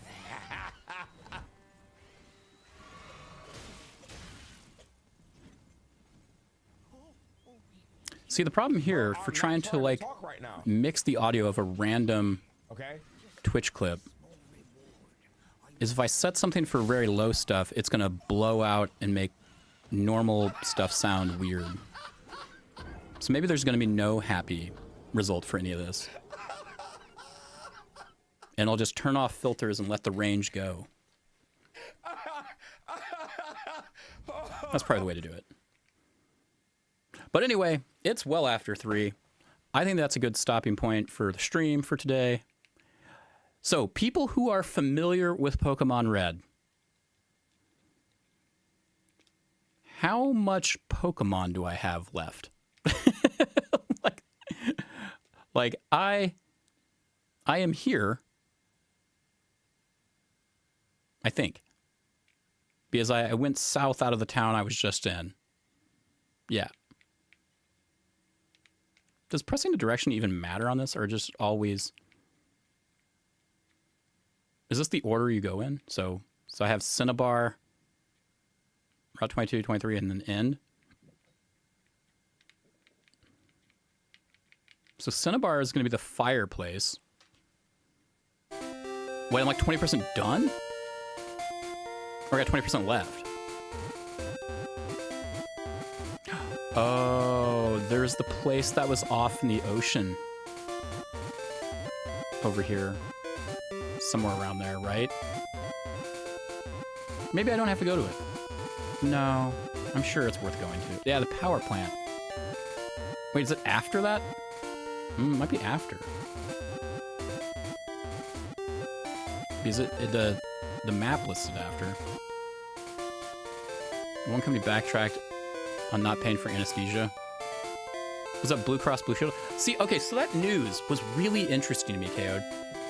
Like I said, like, I'm really familiar with how this stuff works. And so, this is going to blow your mind in a frustrating way, KO. But when you get a surgery in the United States, you probably do your research and shop around and try and pick a good surgeon who you can afford, who is in network with your insurance so that the benefits cover it, right? Like, you're probably tangentially familiar with that kind of stupid concept here. And so you go, you get your surgeon. However, the thing you do not pick, or the reason you're picking an in-network versus out-of-network is because the in-network one is the in-network surgeon are the ones who are contracted with your insurance company to charge a very specific rate. And so the benefit for the insurance customer, which is you, is that you get a lower price, right? And the benefit for the provider, the surgeon, for even signing that contract is the insurance company is effectively sending them patients, right? Hey, like, you're a United Healthcare customer, you have United Healthcare insurance, you ask United Healthcare, who are the list of in-network surgeons that perform this? And then you go and see, like, if one's good, and then you try and set up, a time to get the surgery, right? So United Healthcare effectively funneled the patients to the contracted surgeons. This is gonna be an alien concept, I'm sorry, but that's how it works, right? And if you don't have a contract, you are out of network, and they can charge whatever they want for that surgery. Like, I'm talking like $500,000 for a broken arm if they wanted. It's just the way it is. They're out of network. They have nothing saying they can limit their price. They will charge whatever they want. So if your surgeon is in network and you shopped around for that and they said they're going to charge, you know, $500 for your arm surgery, you're like, cool. So my insurance will get that bill. They're going to charge $500. I haven't met my deductible yet, so I've got to pay $500. Say it's a low deductible health plan. I've got to pay $500 of that, and then the insurance is going to pay 80% of it, and then I pay the remaining 20 of that. So that's how it typically works. However, there's a problem with this scenario. You don't pick your anesthesiologist, and they get to bill separately. Now, if the only benefit to signing a contract with an insurance company is that you get patients funneled to you, then the anesthesiologist has no incentive to ever sign a contract, which means anesthesiologists are almost certainly always out of network because they have no reason to charge less. Nobody picks their anesthesiologist, so you're just stuck with whoever shows up. Yeah, Trill, this is probably blowing your mind too. I hope it is. If you're familiar with American healthcare, I'm sorry. So you could get an anesthesiologist that charges you, you know, $60,000 for a $500 surgery. In addition to this, you also don't get to pick your assistant surgeon, who is also going to bill separately. And then the place where the surgery is performed, like the hospital, is going to bill you as well. That's the facility bill. So all the supplies and tools and diagnostic things they used for the surgery that day, that's all the facility bill. The assistant surgeon is a separate bill, the anesthesiologist is a separate bill, and the surgeon is a separate bill. In my opinion, the news about, I think it was Blue Cross Blue Shield, I need to see this from yesterday. I mean, the yesterday news. Yeah. In my opinion, I bet their intention to do this was so that they don't pay for these, what they call egregious billers. But they did it pretty poorly because they're already not covering anesthesia for the most part because of this. Like, so the announcement to me didn't seem like news because a lot of these companies already don't cover it. So saying Blue Cross Blue Shield will no longer cover anesthesia for the full length of certain surgeries in Connecticut, New York, and Missouri, that at surface value, or at surface level for somebody unfamiliar with how insurance is billed, might think, well, that's crazy. They should be allowed to bill for whatever the service took, right? However, they can and often do lie about how they're billing anesthesia. Like, they will bill way, way more units than they should, and for way higher rates than they should, or not list the times at all often.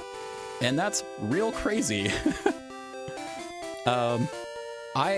More than anyone or any other provider type across all of American healthcare, I flagged anesthesiologists for fraud way, way, way, way, way, way, way more. Way more.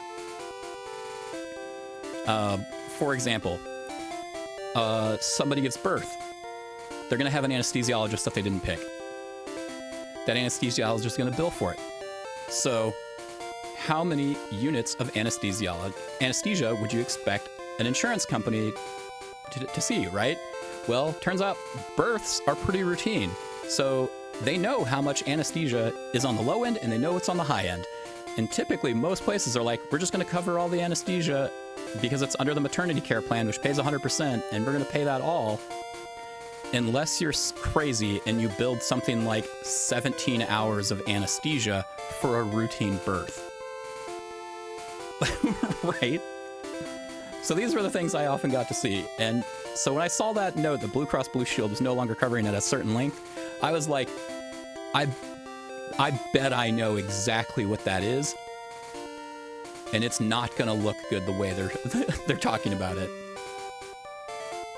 Or at least the way the news was coming out.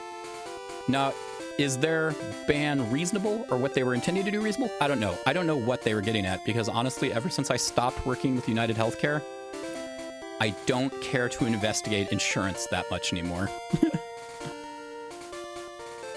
But seeing the tweet, just the random tweet that's been going around, it got 20 million views. Like, it didn't have enough context listed, and I wanted to know more of the context about what was going on there. But yeah, it was fucking crazy. Yeah, the American Society for Anesthesiologists called for it to be reversed.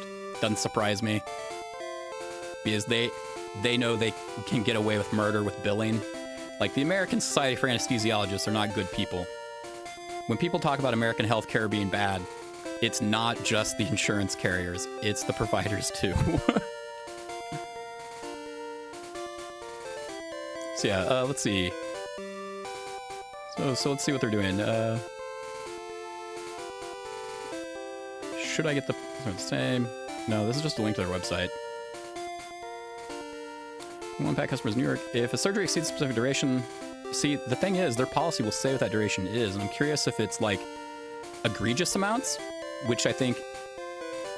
See, United Healthcare started doing this thing where if certain bills were billed higher than it's my most recent gym, whatever the 7th was. I think the one in the town we just left, the Safari Zone town. The fighting? I think that was fighting. Maybe, no, it was the Ninja Gym. Was it the Ninja Gym? I don't know. But yeah, United Healthcare had this thing for nearing the end when I left, where if something billed 600% higher than Medicare would bill, they would pursue legal action against some of these providers. Like, they would just freeze the claim, not pay it, not bill the customer. They would just be like, we're going to go after these people because you're making everything more expensive for all of the insurance carriers, and they don't want to pay money.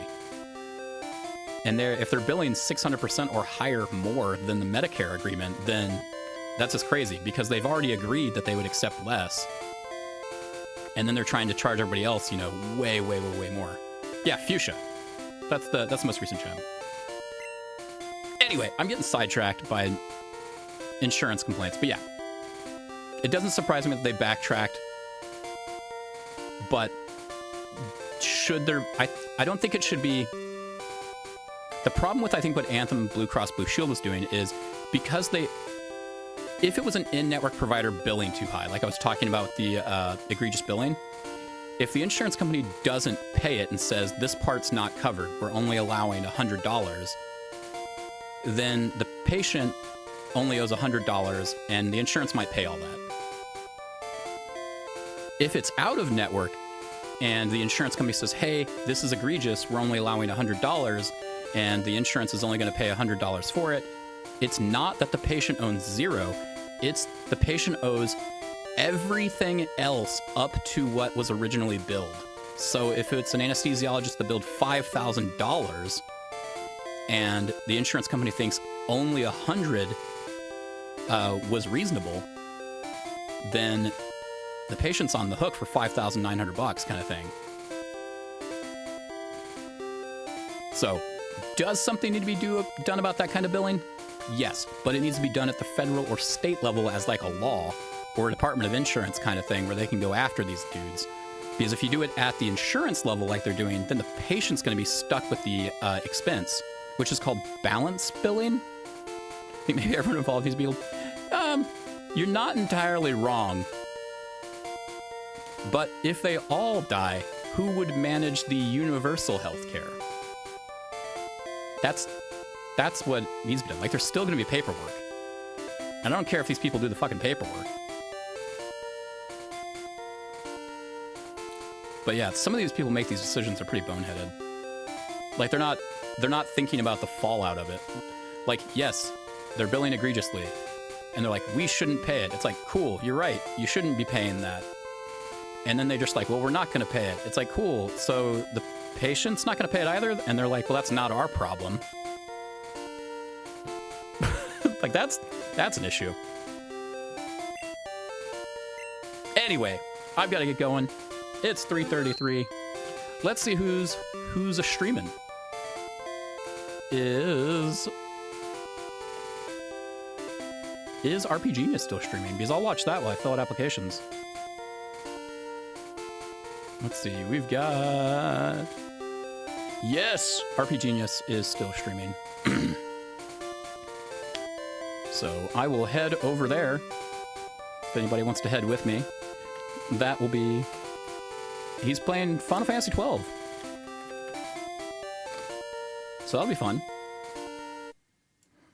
And he's a cool guy. He's loud, he laughs a lot. He's fun to listen to. His chat's interesting and fun. But yeah, you all have a good one. Goodbye. I'll stream tomorrow. Do.